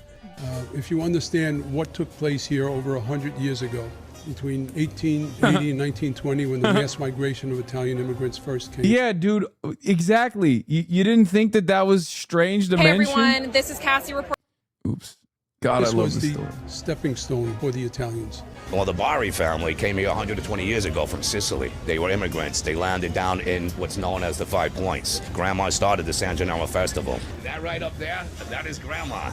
That is Grandma. Grandma from the Bari family. Okay, she is the heart and soul of this neighborhood. I fucking love that guy, dude. My grandfather was on the Society of St. Gennaro, which happens to be this year 100 years. So it means a lot to me, Little Italy, you know? There's no such thing as left or right down here. Both sides of the street are beautiful. And what makes New York City such a special place is a collage of many different cultures. People from all over the world come here and settle. And they need to be recognized for the contributions that they brought to this wonderful country. Oh, man. God, I fucking love Italians so much. Jesus Christ. I wish they were real. You know what I mean? Is that Cuomo? They're all Cuomo. It's just funny because, like, I Guess which immigrant enclave Mamdani did not include in this map that his office released of New York City immigrant enclaves. It's not Little India, that's on the list. It's not Little Haiti, that's on the list. His office did not include Little Italy, perhaps the most iconic immigrant enclave in New York City. Oh, no. Is it? It's not. What the fuck is this guy talking about? Dog, there is an iconic Italian enclave. It's called the state of New Jersey. Here, fuck it. If you want to stay in the state of New York, there's an iconic Italian enclave. It's called Staten Island. Okay? Shut the fuck up. Little Italy is just a tourist attraction that is no longer even like a real it doesn't stretch beyond like a couple blocks. It's gone. It's not even a real thing. Because when Mamdani says that New York City was built by immigrants, he doesn't want you to think of Italian Americans or any of the other immigrant groups that actually built New York City. Yeah, that's right. All this coming from a fucking guy who probably thinks the Olive Garden is an immigrant enclave. I love what you did there, Evan. You went on to say Mamdani wants you to think. And then you proceeded to not think. And I know. Yeah. I feel like I'm going and saying no Italians actually lived in Little Italy since 1996. There's a bunch of restaurants named Mama's Cafe Italiano that are owned by Berkshire Hathaway. Getting mad at the mayor of Orlando for not recognizing the Italian American community inside of Italy concourse at Epcot. That guy had the When English you peasant don't look know- to him. Oh my God, you're right. He did. Why does he also have the English peasant physiognomy? Anyway, I'm done with this story. It's so fucking stupid. Okay. UAW VP collaborating with Trump admin to prosecute Sean Fain, who alleges the government monitor is motivated by UAW's opposition to the Gaza genocide. You can read more about the backstory of the probe into Fain's leadership at UAW. It appears to be a political retribution from liberals motivated by Fain's early support for Palestine in this lengthy prospect feature here. So yeah, our boy Sean Fain is under attack. The Department of Justice investigating allegations against UAW President Sean Fain. Nasty business. Totally fucked up. Sean is the GOAT. He's the legend. I do not believe any of the allegations. I don't even know what they are, but it doesn't matter. He's the man. And yes, this is totally politically fucking motivated.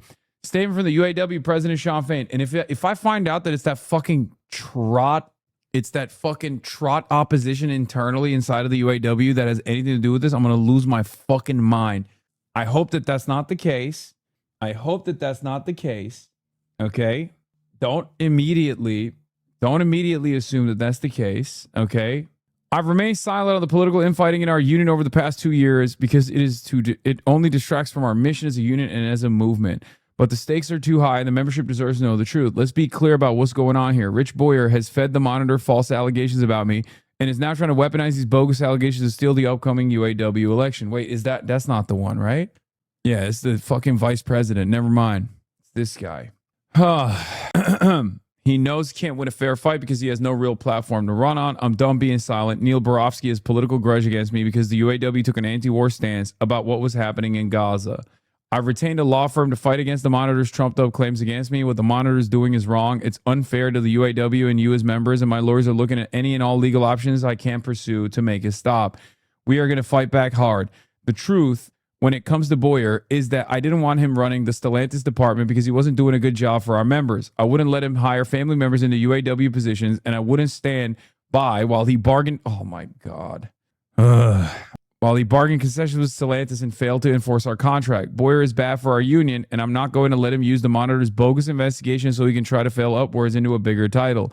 I've stayed quiet about this because I don't believe it helps our union to have these fights out in public. But make no mistake, our contracts, our jobs, and our union are at stake here. Our members are either going to see through these lies and the nonsense or let Boyer and Barofsky destroy our union and weaken us at the bargaining table.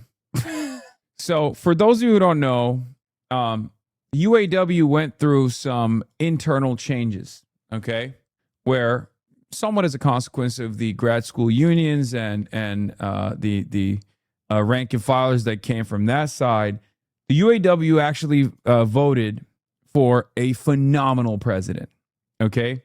UAW was obviously slated for a lot of reforms. There were a lot of issues internally, and Sean Fain has been an incredible leader for this union, okay? The United Auto Workers, and also contrary to the name, it's not just auto workers for those of you who don't know, okay? And Sean is a phenomenal leader, okay? I think he's an incredible leader. I think he is doing right by the rank and filers. They fought really hard. They fought like fucking hell. And if you recall, secured a fantastic contract, right? It's a big fucking deal. Yes, he led the UAW out of a very dark time. I was a teacher and a UAW member for a decade. He's been a great president for the union. Yes. But let's be real. Every major union in the United States of America, from the Teamsters to the UAW, has also had some dark chapters in their history. And a lot of unions, a lot of legacy unions in general, also have real issues with nepotism within the union structure. If you've ever been in a union as a younger employee, you've probably seen some of these problems. Okay? Now, Sean Fain doesn't really do that, but it's clear to me that his vice president is trying to do that. Okay? So when he calls that out, it's like that's something that I instantly recognize as a holdover from previous UAW troubles. And it makes a lot of sense because there's a lot of fucking unions that do this shit. There's a lot of seniority and nepotism that exists, unfortunately, within the union system as well. Anyway, a lot of that generational boomer enmity.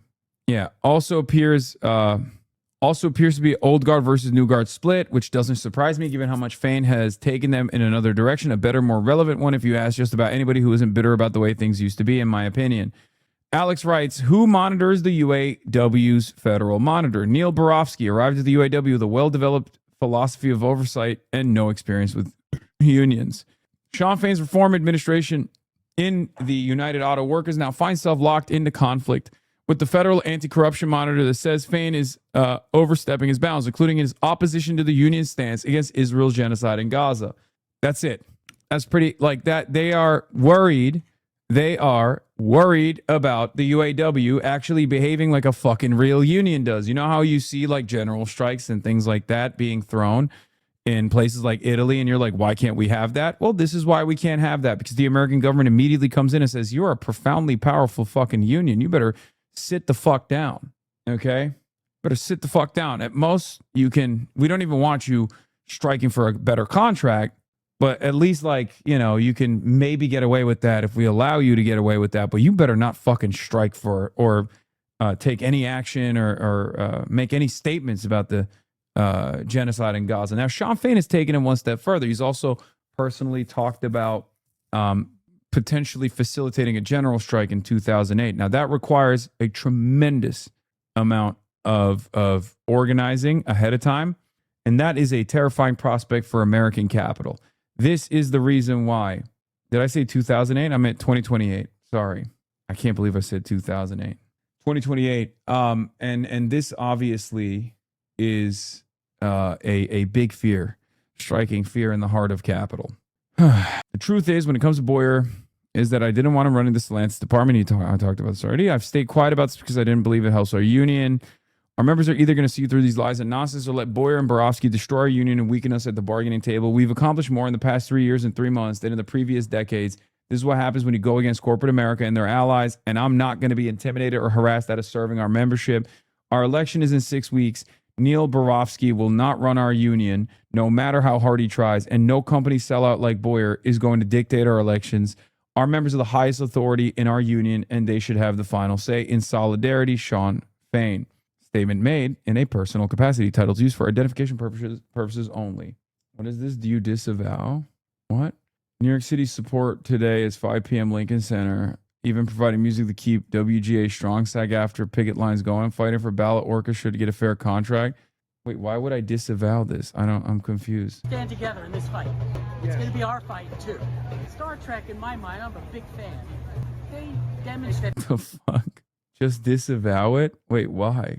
You young people make me tired because it's easier. Mick Gibbons, shut the fuck up. You are an Alberta separatist, okay? You are literally an Albertan separatist. We will never take you seriously in this chat. You have openly, when you delivered to me that you are a centrist, liberal, and an Albertan separatist, that was literally the greatest gift that you could have given me, okay? I will never take you seriously. Okay, well, I love you guys even though you hate me. I don't hate you. No one here hates you. We love you. You're a fascinating individual. But don't expect to be taken seriously is what I mean. After you revealed to me that you are an Albertan separatist, it was over for me. These are the allegations. You need to read the article. I don't give a shit. I don't believe anything. Federal Monitor says UAW head Sean Fain abused authority. Fain denies findings. The federally appointed watchdog overseeing the United Auto Workers Union found that his president, Sean Fain, retaliated against a top officer and improperly used his authority, including in ways that would benefit his fiancée and her sister.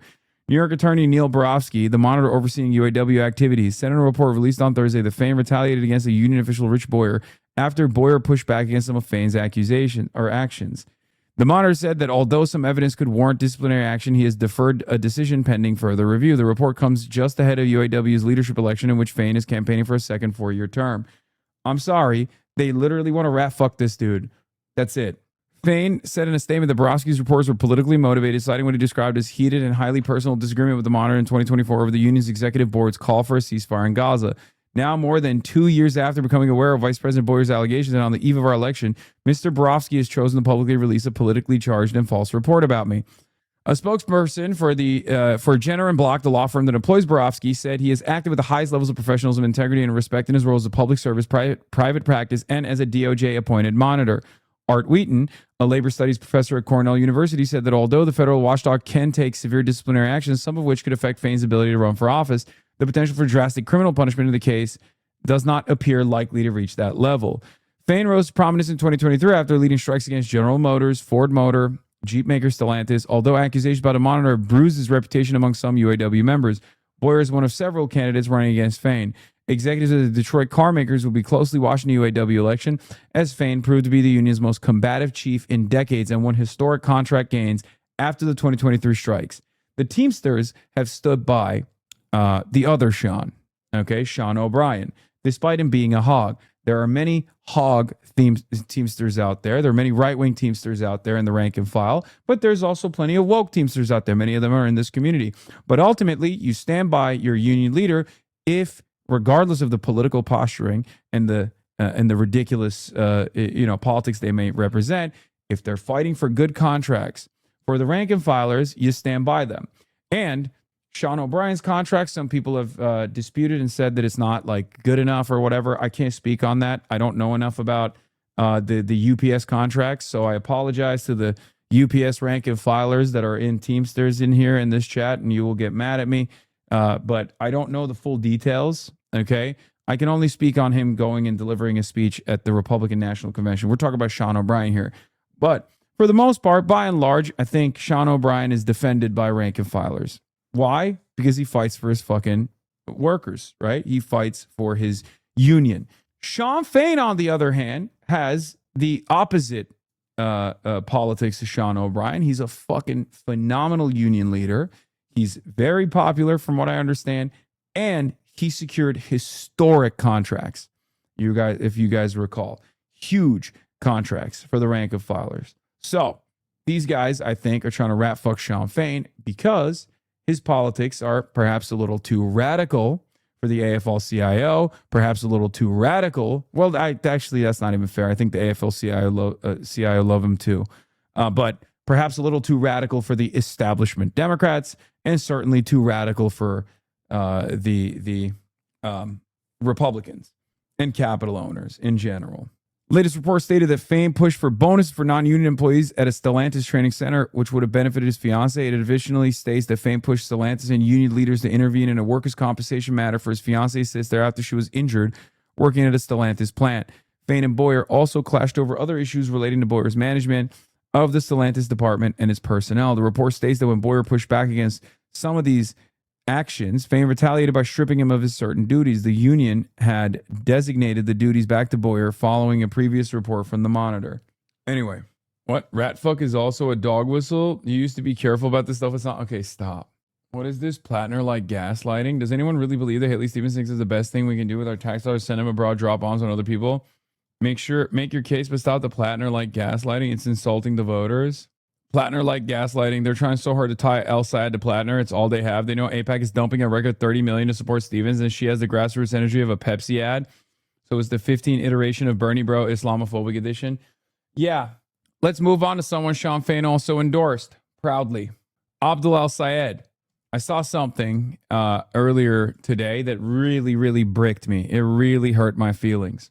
One of them was a flyer that I saw that was being distributed, I believe paid for by AIPAC or an AIPAC subsidiary, if I'm not mistaken. Flyer implied that Barack Hussein Obama, very popular president for those of you who don't know, had endorsed Haley Stevens.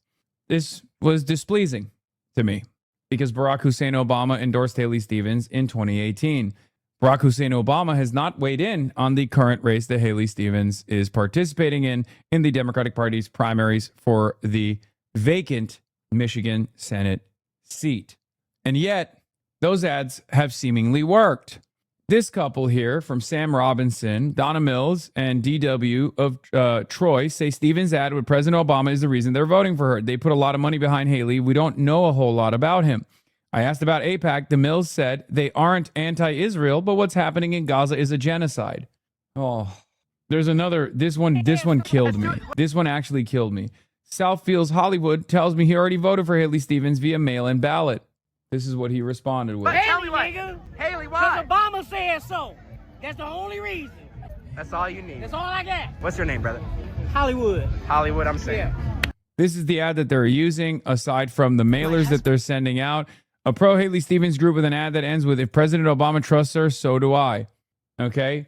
And Haley Stevens is literally running the gamut on the pro-Obama shit.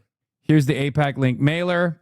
Haley Stevens was a critical part of my team that helped the American auto industry come roaring back. President Obama. Detroit Free Press opinion. Black Michiganders will help decide Michigan's U.S. Senate primary. Is she straight up lying? No. It's just implying something that's not happening in this race. Because Barack Obama has in the past endorsed Haley Stevens. Barack Obama in the past has said positive things about Haley Stevens. Barack Obama currently has not said anything about Haley Stevens. And that's the issue. Let's take a look at the video and maybe you'll understand it a little bit better. I worked at Ford for 41 years. My father worked for General Motors for 30 years. And when they came for our auto jobs, Haley Stevens stood up. She was chief of staff to President Obama's auto rescue. And Haley Stevens, by the way, she was a critical part of my team that helped the American auto industry come roaring back. that saved 200,000 Michigan jobs. She helped save jobs for my own family. If President Obama trusts her, so do I. Stronger Michigan is responsible for the... On the one hand, they're doing this shit. And on the other hand, they're doing this. They're trying to say Abdul al-Sayed, as a Muslim, was a part of the uncommitted movement, which he was. But the uncommitted movement, for some, lasted only into the primaries. Actually, for many, it lasted only into the primaries. Abdul al-Sayed was one of the first Muslim leaders in the entire state of Michigan that endorsed Kamala Harris and wanted Kamala Harris to be president. And yet that isn't stopping Haley Stevens from leaning into this lie. Here's the issue. Both the Abdul al-Sayed is Muslim. He's from Dearborn. He's a Dearborn-style Muslim. They voted for Trump. And he didn't endorse Kamala Harris. And Barack Obama endorsed me, is the triple Monty for Haley Stevens trying to secure a larger share of the black vote in the state of Michigan. Okay? That's literally what they are trying to do. I am telling you right now, there's no reason to use fancy language here. Okay? That is exactly what's going on. I've already talked to you about the conversations I've had with organizers and community leaders on the ground in Michigan. There's this strange dynamic where black voters, of course, are unbelievably woke. Black voters overall are very anti-Israel and very critical of Israel and openly recognize that it's doing a genocide. But also at the same time, there's a little bit of enmity, not super significant, but a little bit of enmity between the Dearborn voters who, the Muslims, the Arab voters, who some people claim or blame, rather, for voting for Donald Trump. I hate to say this, but honestly, Obama publicly staying out of primaries is one of the top 5 reasons the left has had any electoral success. Running against an Obama endorsement in a Democratic Party would be like playing Ultra Nightmare mode. Yes, you're not wrong. But I have something even crazier to say. Barack Obama should get the fuck off his ass and start endorsing every left flank candidate he possibly can. That's the real truth. Okay? Barack Obama, here's my plea to you. Okay? You already fucked it up twice.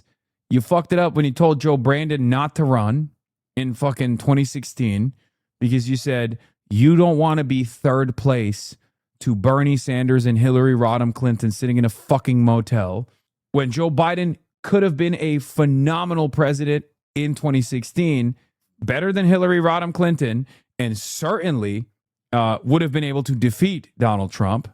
You fucked it up first time. Then you came back with passion the second time around in 2020 when you told all the fucking centrist candidates to drop out and endorse Joe Biden. Maybe part of that was because you felt bad that you rat fucked Joe Brandon in 2016 when his brain wasn't doo-doo. Okay? Here's a chance to salvage at least a crumb of that reputation back. Start supporting the left populist flank, please. Okay? Bro, is electoralism pilled? Dude, it's not electoralism pilled. It's just one lever that we have, and it's the only lever that we have currently. Okay? Right now is the only lever that we have because elections are happening. What do you want me to do? When they're no longer happening, we'll fucking move beyond it. But even while it's happening currently, it's not the only lever that we have. Let's be real. There's still protest, direct action, and numerous other things, but it's the most, it's the one that we have to pull. Obama's not doing shit. Yeah, it's probably for the best. Let's be real. Tell Big Z to get Obama to endorse Abdul. I don't think Big Z has that level of motion with Obama. Let's be real. The issue is, you think Obama has a bad reputation that needs to be saved? His reputation is good among men in this country because liberals are stupid. Wait, what? No, I wasn't even talking about his reputation that needs to be saved. People love Obama. That's why I was saying, hello? I was one of the few people on the left that was like, yo, Obama actually linking arms with Zohran Mamdani is really fucking good for Zohran Mamdani and is really fucking good for the movement in general. I know we see all of his failures and all of his faults, but the average American fucking loves the guy. The average liberal loves the guy, let's just say. Okay? Obama is still the most popular politician in the country. Okay? Obama has a bad rap among like 10 leftists online. Everyone else loves him. That's not true. Holy revisionism, Hassan. Biden should have run in 2016. Not that's cap and Obama endorsement. Dude, who are you arguing against? You just keep repeating things that I am saying, but you're putting not that's cap in front of it. Are you okay? What the fuck's going on? Are you talking to someone else? Wait, what do you mean? Dog, I keep repeatedly saying Obama's the most popular politician in the country, especially amongst liberals. Of course, his endorsement would be unbelievably powerful, especially in the Democratic Party primary. I'm saying our criticism of Barack Obama, albeit valid, are immaterial when it comes to elections. Why do you think I'm saying Obama should get off his ass and start endorsing people on the left? But he won't even protect his boys in the Pod Johns who are getting their fucking asses beat by Shannon Watts and like Neera Tanden, Center for American Progress, all these fucking right-wing forces in the party. Obama, get the Obama bros. Defend them. Those are your boys. They wrote your speeches. Come on, man. If Obama endorses, aren't you really worried about hammer and sickle Twitter leftists who you say you can't support that candidate now? Yes. Has he even mentioned the Pod Johns in the last decade? Yes, he went to the conference that I also went to. He was there. He still loves the Pod Johns, I think. He does. He loves the Pod Johns still. But it's like more private. Yeah, Oblamo. Do an Oblamo, dude. Please, please. And pussy too. Yeah. Blammo. And pussy too. That's what we need. We need a Oblamo. And pussy too. Is that a panda pin you're wearing? Yes, I got it in China. One of you Hasanabi heads in China gave it to me. It's a panda pin that's holding up a heart that has the Palestinian flag in it. You're never getting that Obama collab now? Come on, dude. I think that was a wrap a long fucking time ago. Hate to break some bad news today of all days, but I don't think Toby Doby's going to make it. The imprint of Larry Rudin signs is way more prevalent than Toby Doby signs. No. Yeah, see, exactly. This is the right way to do it. Barack Hussein Obama, I know you don't love the left, but I know you hate the Clintonites. Use your anger. Use your vengeance. Use your voice. Wipe out the remaining vestiges of the neoliberal rapist caucus and you will be given 44 ethereal bisexuals in heaven. Yes, but no, not the 44 ethereal bisexuals. That's old Obama. That was him in college. No, what you got to say is every celebrity will love you and will participate in your Netflix production. Okay? Every celebrity will be like, oh my God, I can't wait to do an Obama show. I will watch every single thing that you've produced. I swear to God. I'll even watch the fucking Larry David thing that I didn't really like. Please, Barack Obama, please. Obama, save us. 44 ethereal bisexuals is a dog whistle. Huh. I will go to the Obama list and I will talk about how beautiful the Obama library is. Okay? Yeah, AIPAC was an open adversary of Obama while he was president. Now they use him in ads to mislead voters and they're thinking Obama supports their candidate, Haley Stevens. Yeah. Abdul endorsed Kamala Harris in 2024's campaign on July 21st, 2024. Haley actually endorsed Kamala 4 days later at a press conference. So Abdul actually endorsed Kamala Harris before Haley Stevens, by the way. And before people say, who gives a shit? Oh my God, I can't believe we're now fighting over who endorsed Kamala Harris first. Kamala Harris is bad, whatever, okay? This is an election, and this is a Democratic Party primary, and there are a lot of voters that care about that in the Democratic Party primary for the reasons that I already mentioned, okay? Just show this historical picture of Obama to leftists, and it's GG, we need him. Yeah, they're going to get mad. They're going to say, why'd you put the war criminal next to Lenin? He needs to run 100 late night ads about how we campaign for Kamala Harris now to get those nursing home voters. We're speedrunning 2016. What's happening? The 2016 never ended. 2016 never fucking ended. You understand? It never ended because there's only one speed that these fucking dickheads, the right-wing forces in the Democratic Party have. It's 2016 forever. It's Bernie Bros. They're going to copy and paste it, and they're going to localize it, okay? They're going to individualize it to Abdul El-Sayed. They're going to be like, he's a Muslim, Bernie bro. He's a misogynistic Muslim. Have you guys thought about that? And he misogynistically and Muslim style hates black people, like the possible first black female president, Kamala Harris, who he hates Muslim style, just like everybody else in Dearborn who didn't want to vote for Kamala Harris, not because of the genocide that she was overseeing and saying she would continue, but because she was a black woman. Okay? These guys are not above lying. They're not above drawing racialized animus. Okay? Because they can't win on the issues. That's it.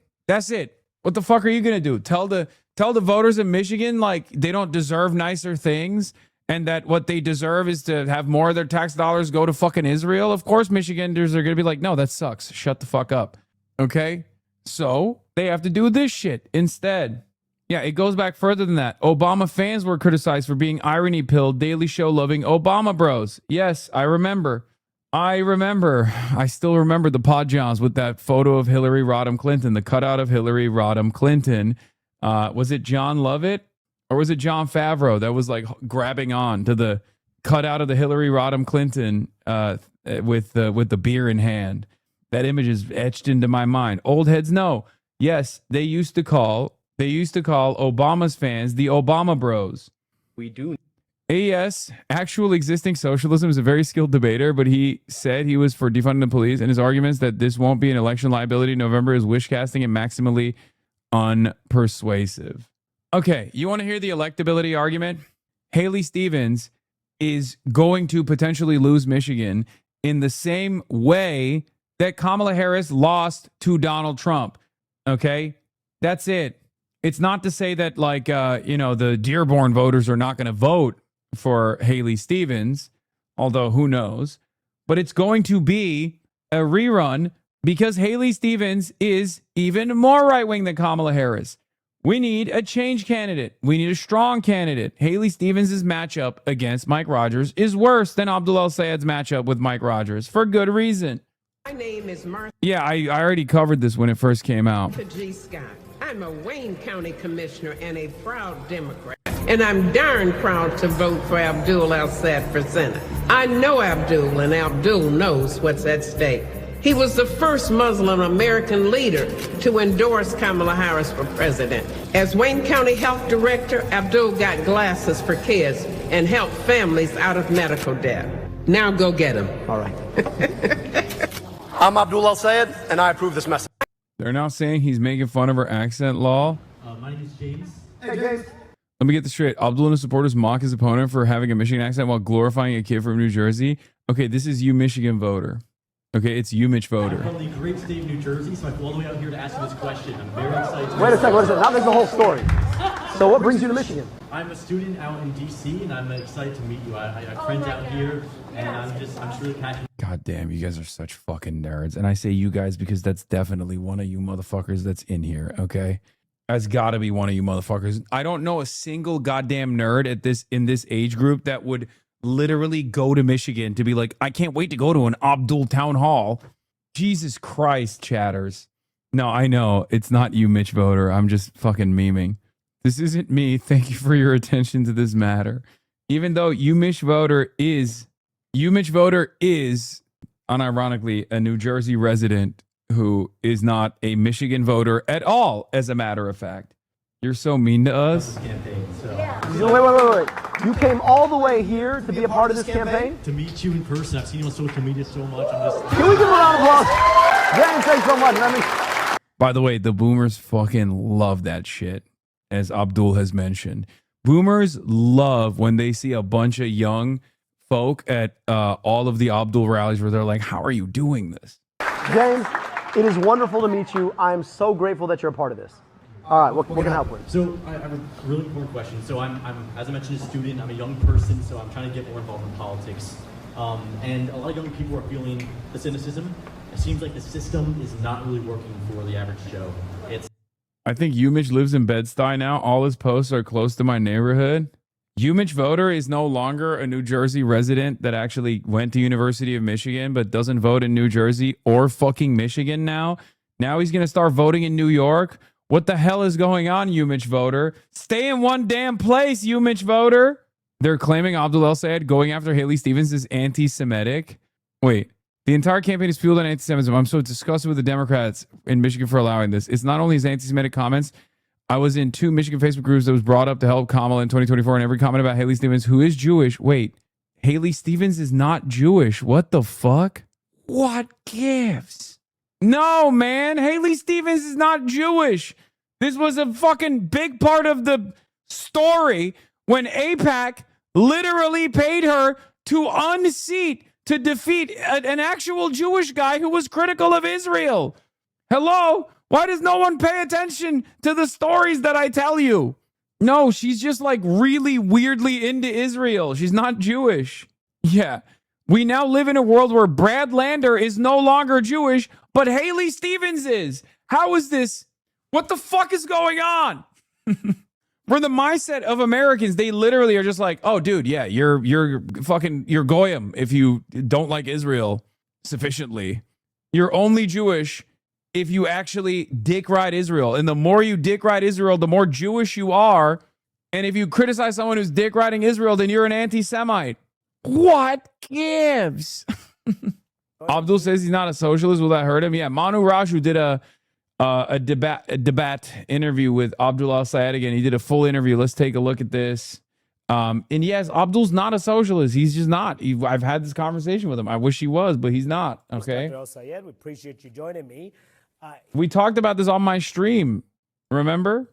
As you know, your party leadership, they're fearful of your candidacy. They see you as the kind of candidate who can win a primary but can lose a general election in a purple state and cost Democrats the majority. So why shouldn't Democrats nominate a more moderate candidate, someone who doesn't have such progressive views and may not alienate those swing voters you need in November? So Manu, first of all, thanks as always for having me, and thanks for an important conversation about what electability means right now. I've been up and down my state, 110 different cities now, 475 public events. And everywhere I go, people tell me it just shouldn't be this hard. It shouldn't be this hard to afford groceries or pay your rent or believe you could own a home or see a doctor in the richest, most powerful country in the world. And the reason why those things are true in this country right now is because too often politicians on both sides of the aisle are bought off by corporations.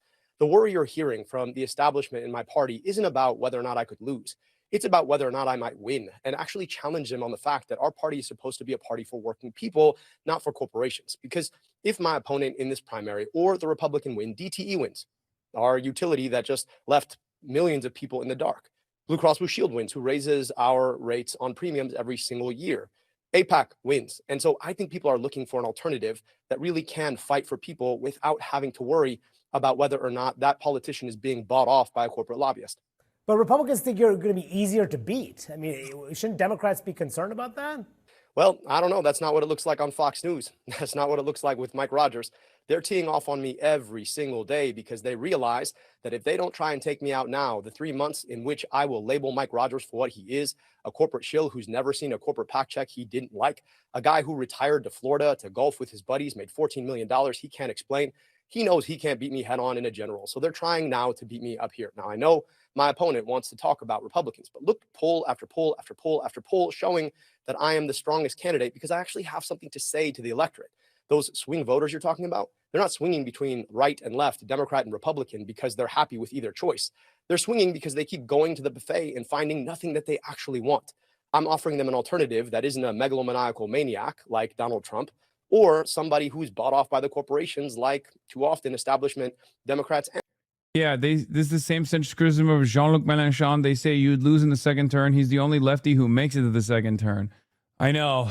It's fucking annoying. Everybody has just deluded themselves into thinking that centrism is the answer at a time when like the voters are saying centrism is not the answer.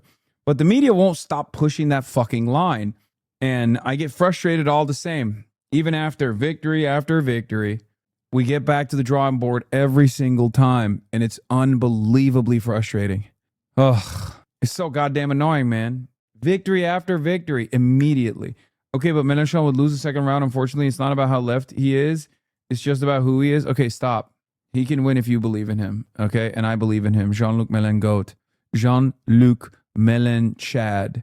Okay, put some respect on his motherfucking name. Republicans. And I think that's exactly what they're going to choose. And that's why we're seeing that in the polls. Let's talk a little bit about yourself, your own politics, your views, because you said you're not a Democratic socialist, but your policies really are in line with Democratic socialist ideology, like backing Medicare for all, for instance. And you're obviously campaigning with the most prominent Democratic socialist of them all, Bernie Sanders. So what makes you different than a Democratic socialist? Manu, I support Medicare for all, not because of any ideology. I support Medicare for all because I went to medical school to learn how to heal. And when I graduated, I realized that I didn't want to. Come on, man. I mean, that's good bars. Also, at the end of the day, socialism isn't some like rigid ideology that we defend. It's about improving people's lives. It's about changing the current design of the economy to center the needs of the working class, the needs of the many, not the few. So like, it's great fucking line overall. He doesn't even like shit on socialism or anything like that. Did you see that ad about Abdul hating women? I know he's ran against women.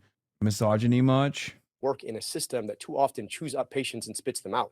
I am a scientist. I try and take empirical questions and ask, how do you solve this problem? And right now, a lot of people are priced out of healthcare. And for the folks who aren't, they have a $4,500 deductible that they can't pay. That's putting us into bankruptcy at the tune of $225 billion in medical debt. But if I can jump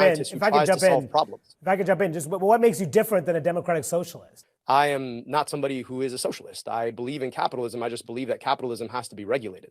If you read Adam Smith, who was one of the fathers of capitalism as we know it, he always knew that the biggest danger to capitalism wasn't government regulation, it was monopoly. And we live in a society right now where too many monopolies and oligopolies can buy politicians to get their way. It's the reason we're watching as our prices just keep going up and we keep getting further and further behind. So forgive me for actually wanting to regulate trillionaires and billionaires so that we can build schools and roads. I know you guys really desperately want to put me into a category. I'm just saying that take me on what I tell you that I'm trying to do. I've been very, very clear and consistent about the fact that I just think billion. It's his weakest take. I know. Just listen. I know. Just let him do his thing. Okay. It's fine. It's he can have 1L. Is this going to negatively affect him for a Senate race in Michigan? I don't think it's going to negatively impact him, man. He's not running in the commie corridor. You know what I mean? Like, it's a L in our community and from our perspective. Should pay their fair share so our kids get to go to good schools. It's not that radical. But what are the big dividing lines in your primary? It did hurt Julie. Julie was formerly DSA and then let her membership lapse and actually ran away from that association. Abdul was never DSA. I really respect you as a thinker. I'm part of the RCP, and they've been heavily criticizing DSA for going through a system like the Democratic Party that's apparently reformist. What are your thoughts? I love you, chatter. Yeah, I don't have any answer for you. I do have an answer for you. God damn it. I respond to this every fucking day, 1,000 times a day. Okay. In the United States of America, elections are a very easy way to reach out to as broad a base of support as possible. Okay. Elections are a very good way to draw membership to a socialist organization that can exist outside of the Democratic Party, that does exist outside of the Democratic Party, but runs candidates within the Democratic Party, because in the United States of America, the two-party system is very difficult to tackle, almost impossible to tackle, especially without any sort of serious viability for a third-party ideology or a third-party movement or a third-party organization. The Democratic Socialists of America are working within the confines of what is readily available to them right now. There are still plenty of people within the Democratic Socialists of America that actually disagree with electoralism. There are some who do. But ultimately, the biggest problem facing a socialist movement or any sort of revolutionary organizing in this country is a clear-cut lack of class consciousness amongst the American working class. The American working class do not see themselves as an abused and exhausted and exploited proletariat, but instead temporarily embarrassed millionaires and billionaires. And in order to foment class consciousness and then educate the American working class to develop their class position and organize them on more effective organize them as more effective political actors, you have to run democratic socialists on the easiest, readily available option, which happens to be the Democratic Party. If this wasn't a significant threat to capital, the Democratic Party would not be losing their fucking minds right now and actively trying to rat fuck every Democratic Socialist candidate that's running and unseating successfully long-standing established Democrats. As you know, is the issue of Israel. An AIPAC-funded group is spending a lot of money to defeat you, in no small part because of your pretty harsh criticism of the Israeli government. You have signaled in previous interviews an openness to there being a Palestinian state. Do you believe a Jewish state of Israel should exist alongside it? Look, here's what I've always said. I believe in equal rights to peace, dignity, and self-determination for all people. I believe that a free Palestinian people alongside free Jewish Israeli people ought to decide what the future of the region looks like. That is not my job. My job is to make sure that the money that we're sending over there right now to subsidize a foreign military, to do things like apartheid and genocide, is spent here to provide schools and healthcare for our kids here. I take seriously the idea that I live in a state where there are some communities where the median income is $14,000. Whatever you think about Israel, Israel does not have a right to their tax dollars. They have a right to their tax dollars. So you don't have a view if there should be a two-state solution. You're saying you don't have a view of whether there should be a two-state solution or whether a Jewish state should exist. You don't have a view of that. Is that what you're saying? What I'm saying is that I want people on equal terms who have rights to that land to decide together how they want the ultimate peace to look like. If they want one state, that's their choice. If they want two states, that's their choice. It's not my choice to make. What my choice to make is, and what Michiganders deserve, is a senator who's going to fight for them to keep our money here, to invest here. It's a crazy thing that we have a gigantic super PAC who spends its money with the key interest of taking our taxpayer dollars and sending it to a foreign government. And I'm just saying that I don't have the hubris as a future policymaker from Michigan to get to decide how to solve other people's problems. I just don't want the money that could solve our problems making their problems worse. You told me back in April that the Israeli government is evil as Hamas is evil. Now, the United States government considers Hamas a foreign terrorist organization. So do you think that the Israeli government should be considered by the U.S. as a foreign terrorist organization? It's certainly a rogue state. I mean, they did a genocide, Manu. I just want to ask you, like, what about doing a genocide is not evil in your book? Baseline, they do apartheid. A U.S. congressman who you've interviewed multiple times on this show just got detained by settlers who are settling illegally. I mean, the question of how we treat Israel is so inconsistent with how we would treat any other country that does the same thing. I'm just trying to call us to hold a standard and follow that standard. Would you consider them a foreign terrorist organization? I would consider them a rogue state. It's a state, and it deserves to be treated in accordance with how it violates human rights and international law, and we are definitely not doing that right now. All right, I want to ask you about some scrutiny you've gotten for past social media posts that you deleted, including about defunding the police. Now, you've said recently you never called for defunding the police, but our K-File team here in CNN found interviews in the past where you did repeatedly back in 2020, including in the aftermath of George Floyd's killing. I want you to listen to your comments here. I believe that we do need to defund the police insofar as defunding the police is disinvesting in the means of incarcerating someone or killing them on the streets. What if we were to invest in social service? America, I think, is the only country where you can have like the correct opinion on something and then everybody fucking yells at you anyway. And before people say that's not defund the police, no, it is. That is what defunding the police is. It's not about abolishing the police, even though some people want that. It's literally just restructuring what we fund.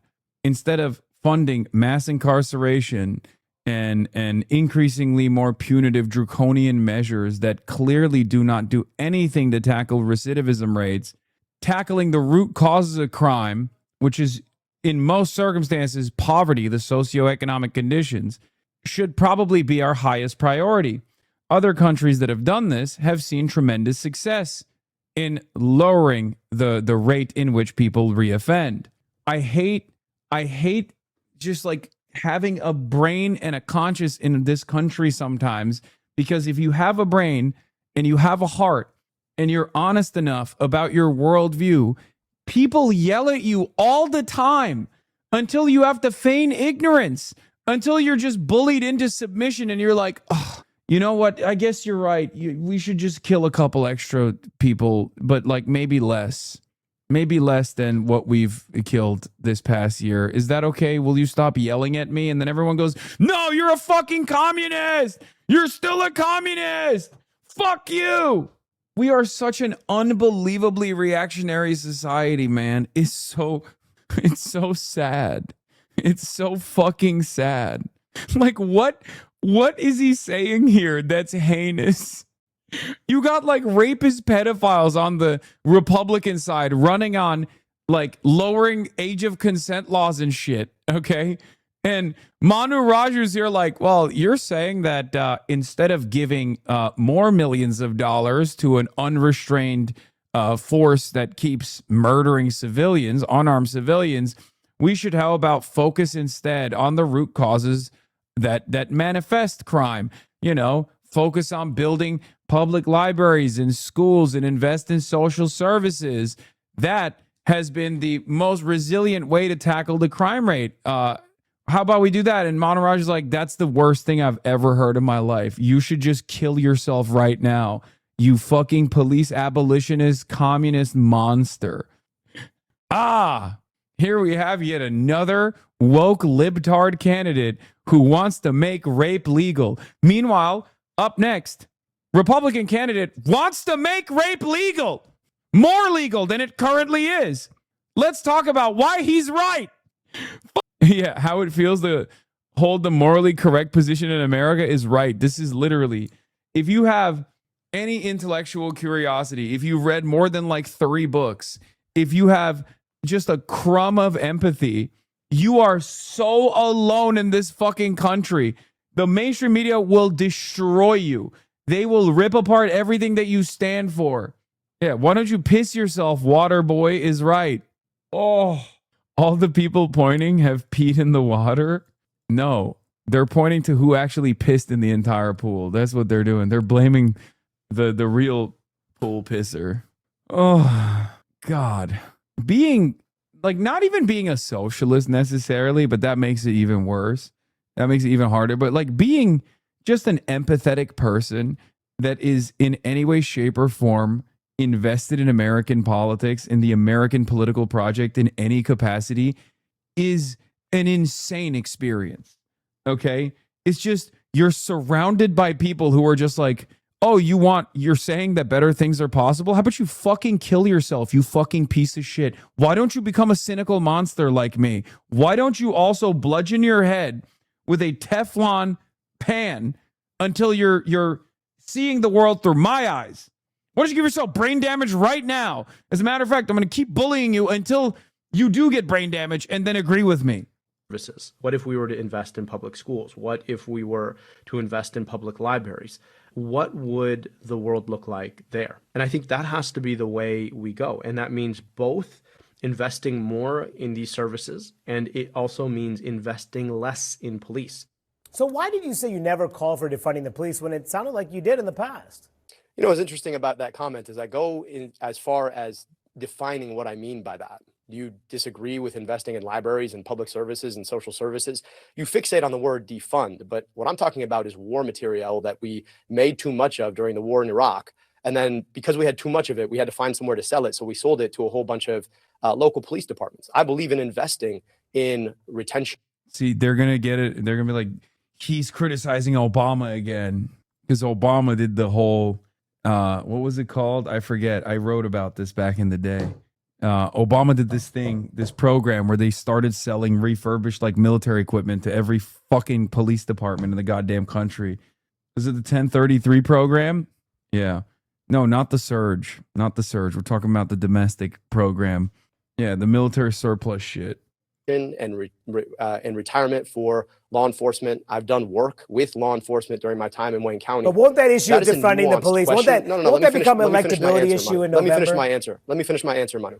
I actually don't think it is. I think the vast majority of people agree that they want to get home safely every night. I think the vast majority of law enforcement agree that they want to get home safely every night.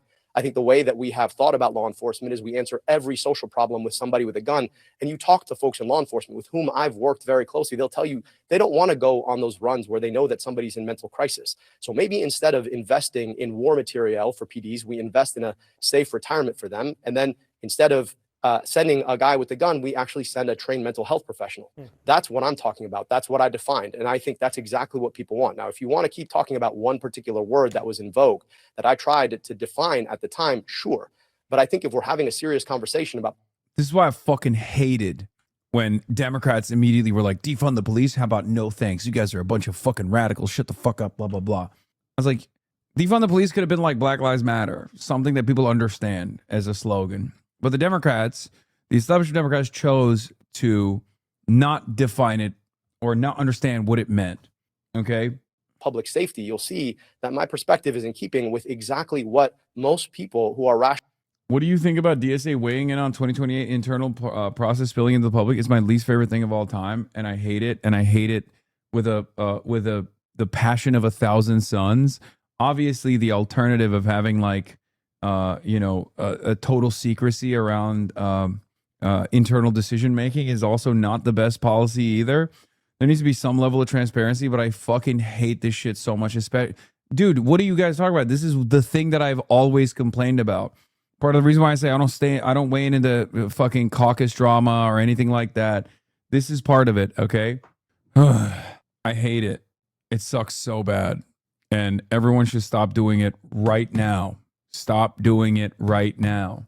About this question are talking about and what they want. I want law enforcement to be able to get home safely, and I want people to be safe in their communities. And the way we do that is to make sure that we have competent law enforcement and to make sure that we are not making war on our streets and that we have the social services that people need to stay healthy and safe. So I do want to ask you, because Haley Stevens, your opponent, has been going after you about a separate issue for not releasing your tax returns or financial disclosures before the primary. She's been campaigning as the lone non-millionaire in the race. Are you concerned that by releasing those financial records, you'll show you to be considerably wealthier than Stevens while you're courting working class voters? Not at all. I'm going to release my tax return this week. What I'll just tell you is that what she's desperately trying to change the picture on is the fact that you have $40 million of outside spending brought to you by our local utility that forced people to sleep in the dark for 5 days after a minor storm, that she's taking money from AIPAC that wants to send our money abroad, that she's taking money from big tech and the health insurance industry. You want to talk about financial transparency? If you say to defund the police and you don't ask specifics, you're giving people room to tell you what you mean by that. Dog, what are you talking about? He literally did give the specifics of what he means by that. And so did every other organizer that even came up with the term. The Democrats refused to hear it. They went, la, la, la, la, just like Manu Raju just did. Dog, Manu Raju brought up a clip of Abdul El-Sayed genuinely explaining what it means, what he means when he says that, which is very common. That's like the common explanation of what defund the police was. And it didn't matter to him. He was like, well, don't you think you want to defund the police? Fuck. Oh, God. And now he's doing the, why don't you release the tax returns? Aren't you just like Trump? The picture on is the fact that you have $40 million. Except worse, because you're Muslim. Dollars of outside spending brought to you by our local utility that forced people to sleep in the dark for 5 days after a minor storm, that she's taking money from AIPAC that wants to send our money abroad, that she's taking money from big tech and the health insurance. What is this? We need to change the way we speak about these things, even if we have the right idea. Instead of defund the police, it might be more advantageous to say support police aid. This is what I mean, dog. This is what I mean. Bro, we're fucking cooked. We're cooked. We're never going to make it. We're fucking cooked. Instead of saying defund the police, how about we say, here, I have an alternative. I say it all the time. If you want some fucking free ball, I say, make the police do their jobs. Okay? That's my take. And that's my sincere take. Do your job. police. How about that? Is that better? Do your fucking job, because what you're doing right now is not your job. Your job in theory is to protect and serve the people, okay? What your job in practice turns out is protecting and serving the interests of capital, beating the shit out of people, twiddling your fucking thumbs, playing Candy Crush, never actually solving a single fucking crime. Do your job. Police are the only institution in this country outside of like CEOs and politicians that get rewarded endlessly for doing a dog shit job. Okay, they have a very important job. In theory, it's one of the more important jobs in society. In order to have a civilized society, you have to have law and order. We've already established certain rules. Okay, there's a social contract. People want to violate those rules. They should think twice before doing so. And in order to maintain the presence of law and order, sometimes you need guys. Okay, sometimes you need the enforcers. Okay, sometimes you need that. More importantly, though, you need guys that are going to solve the crimes, okay? Solve the issues that people are violating when they violate another person's liberties, rules, another person's personal space, when they engage in what we decide is a criminal act. The problem is they're not doing it. They're not doing the job. They're not doing their fucking job at all. That's the problem. Do your job. Cops basically live in Norway, but in the United States of America. Okay? Literally, they have robust social democracy in policing. They have the most powerful unions. They get the best benefits. They get unbelievable amounts of overtime, and they get hazard pay. They get to do whatever the fuck they want. Okay? And turns out what they want is to not do their jobs, which really sucks because it's technically kind of an important job to do. Okay? That's it. That's my problem. Just do your fucking job. Please, please, I beg of you, do your fucking job, members of law enforcement. Okay? I work at a prison as a nurse, and our union is fucking insane. Insurance industry. You want to talk about financial transparency? I'm happy to do that all day. She took a trip with her mom to Portugal. I don't know why her mom had to go to Portugal, but it's from a group called Center Forward. I don't know what they talked about. I think the people in the state of Michigan deserve to know. What I will tell you is that I filed jointly with my wife. Haley Stevens files alone. What you're comparing is apples to oranges. And I understand that if you really want to turn the page on how your campaign is funded, you might try and pick something like this as a distraction. But we're going to clear the record this week. And I'm happy to turn the page to a conversation about why her and her mom decided to go to Portugal on some special interest dime, what they learned about, and what that means they traded for the vote that she's going to give in the U.S. Senate if she gets elected. And very quickly, do you think that she would lose, Haley Stevens, in November if she becomes the nominee? They're not going to hear your pleas. They're watching someone else's stream. Yeah, I know. Maybe if that someone else and his cronies clip this moment from my stream, he can sit on it and go, yeah, this is terrorism. Asking cops to do their jobs is terrorism. And then maybe the cops will hear my pleas because they're finally see it on the Asmongold stream as a highlight. I think she's going to have a really, really hard time. Mike Rogers barely lost to Alyssa Slotkin. My question to her is, what are you even running on? What is it that you're after, aside from the fact that you have $40 million that can come in and pretend that somehow President Obama endorsed you in this race, even though he hasn't, that can say a lot of bad things about your opponent, take low blows, without actually having to say what you want to do. If you're bought off by the same companies that buy him off, at some point, we all lose. All right. Michigan Senate candidate Dr. Abdul El-Sayed, we'll have to leave it there. Dude, come on, Pod Johns. He's one of your boys. He had a podcast on the Pod Johns. Like, there's a high likelihood that Barack Obama has seen Abdul El-Sayed's podcast. Oh, fuck. It was all about Medicare for all. So he probably didn't like that. Shit. God damn it. What is this? How about instead of defund the police, they do diversify the police? Why is everyone a fucking DNC consultant? Why is everyone a DNC consultant in my chat? How about nothing? Okay, we're done. We're done trying to come up with fucking... I don't want to relitigate 2020 again. My panda is crooked. Yes, it is crooked. Okay, because it's a Chinese panda. The Chinese panda cannot believe what Americans are on right now. Every other country, the police do their jobs, except for the United States of America. They do it poorly. They have issues, but they're nowhere near as consequential as the issues that we have.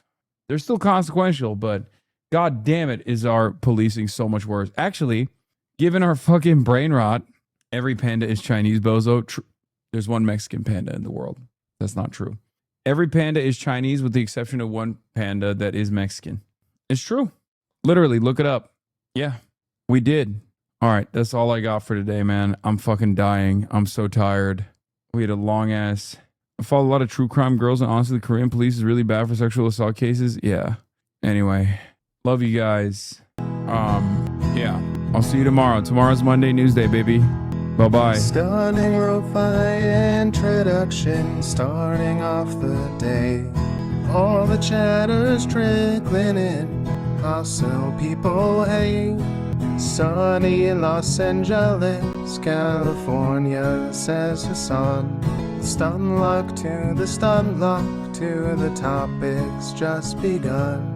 'Cause there he is again. Hassan is streaming. Hassan is streaming. There he is again. Hassan is streaming. Hassan is streaming. Reviewing a Chinese train, telling Kaya place. Sun and Asmin Chatterlogs, giving Grinning's grace. Zoran winning NYC, woke two back with the force. The Rogan of the left, to me a dumb himbo still of course. The Charlie Kirk assassination, the Fear and Online show.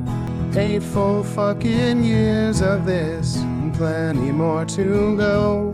Doing fun stuff tomorrow, throw PBS up on the screen. A man-made horror reaction brought to you by this live stream. 'Cause there he is again, Hassan is streaming, Hassan is streaming. There he is again, Hassan is streaming, Hassan is streaming. Kicked out of the DNC, IRL with March the Goat. Combating the propaganda that shoved down people's throats. CBS Israeli news, a coup, a regime falls. A full-blown fascist takeover, and still the duty calls. Total radicalization coming out to see. The system will always fail, it's up to you and me. On these daily streets, whether short or whether long, have helped millions of people keep it moving right along. 'Cause there he is again, Hassan is streaming, Hassan is streaming. There he is again, Hassan is streaming, Hassan is streaming. But hey, what can you say? That's PBS for you. But he'll play games real soon, just you wait. Say, hey, what can you say? That's PBS for you. But he'll move on real soon, just you wait. Ba-da-da, ba-da-da, ba-da-da-da-da-da. Hey, what can you say? That's PBS for you. But he'll pull your lungs real soon, just you wait. Sha-da-da, sha-da-da, sha-da-da-da-da-da. Hey, what can you say? That's PBS for you. But he'll do your advice real soon, just you wait. But hey, what can you say? That's PBS.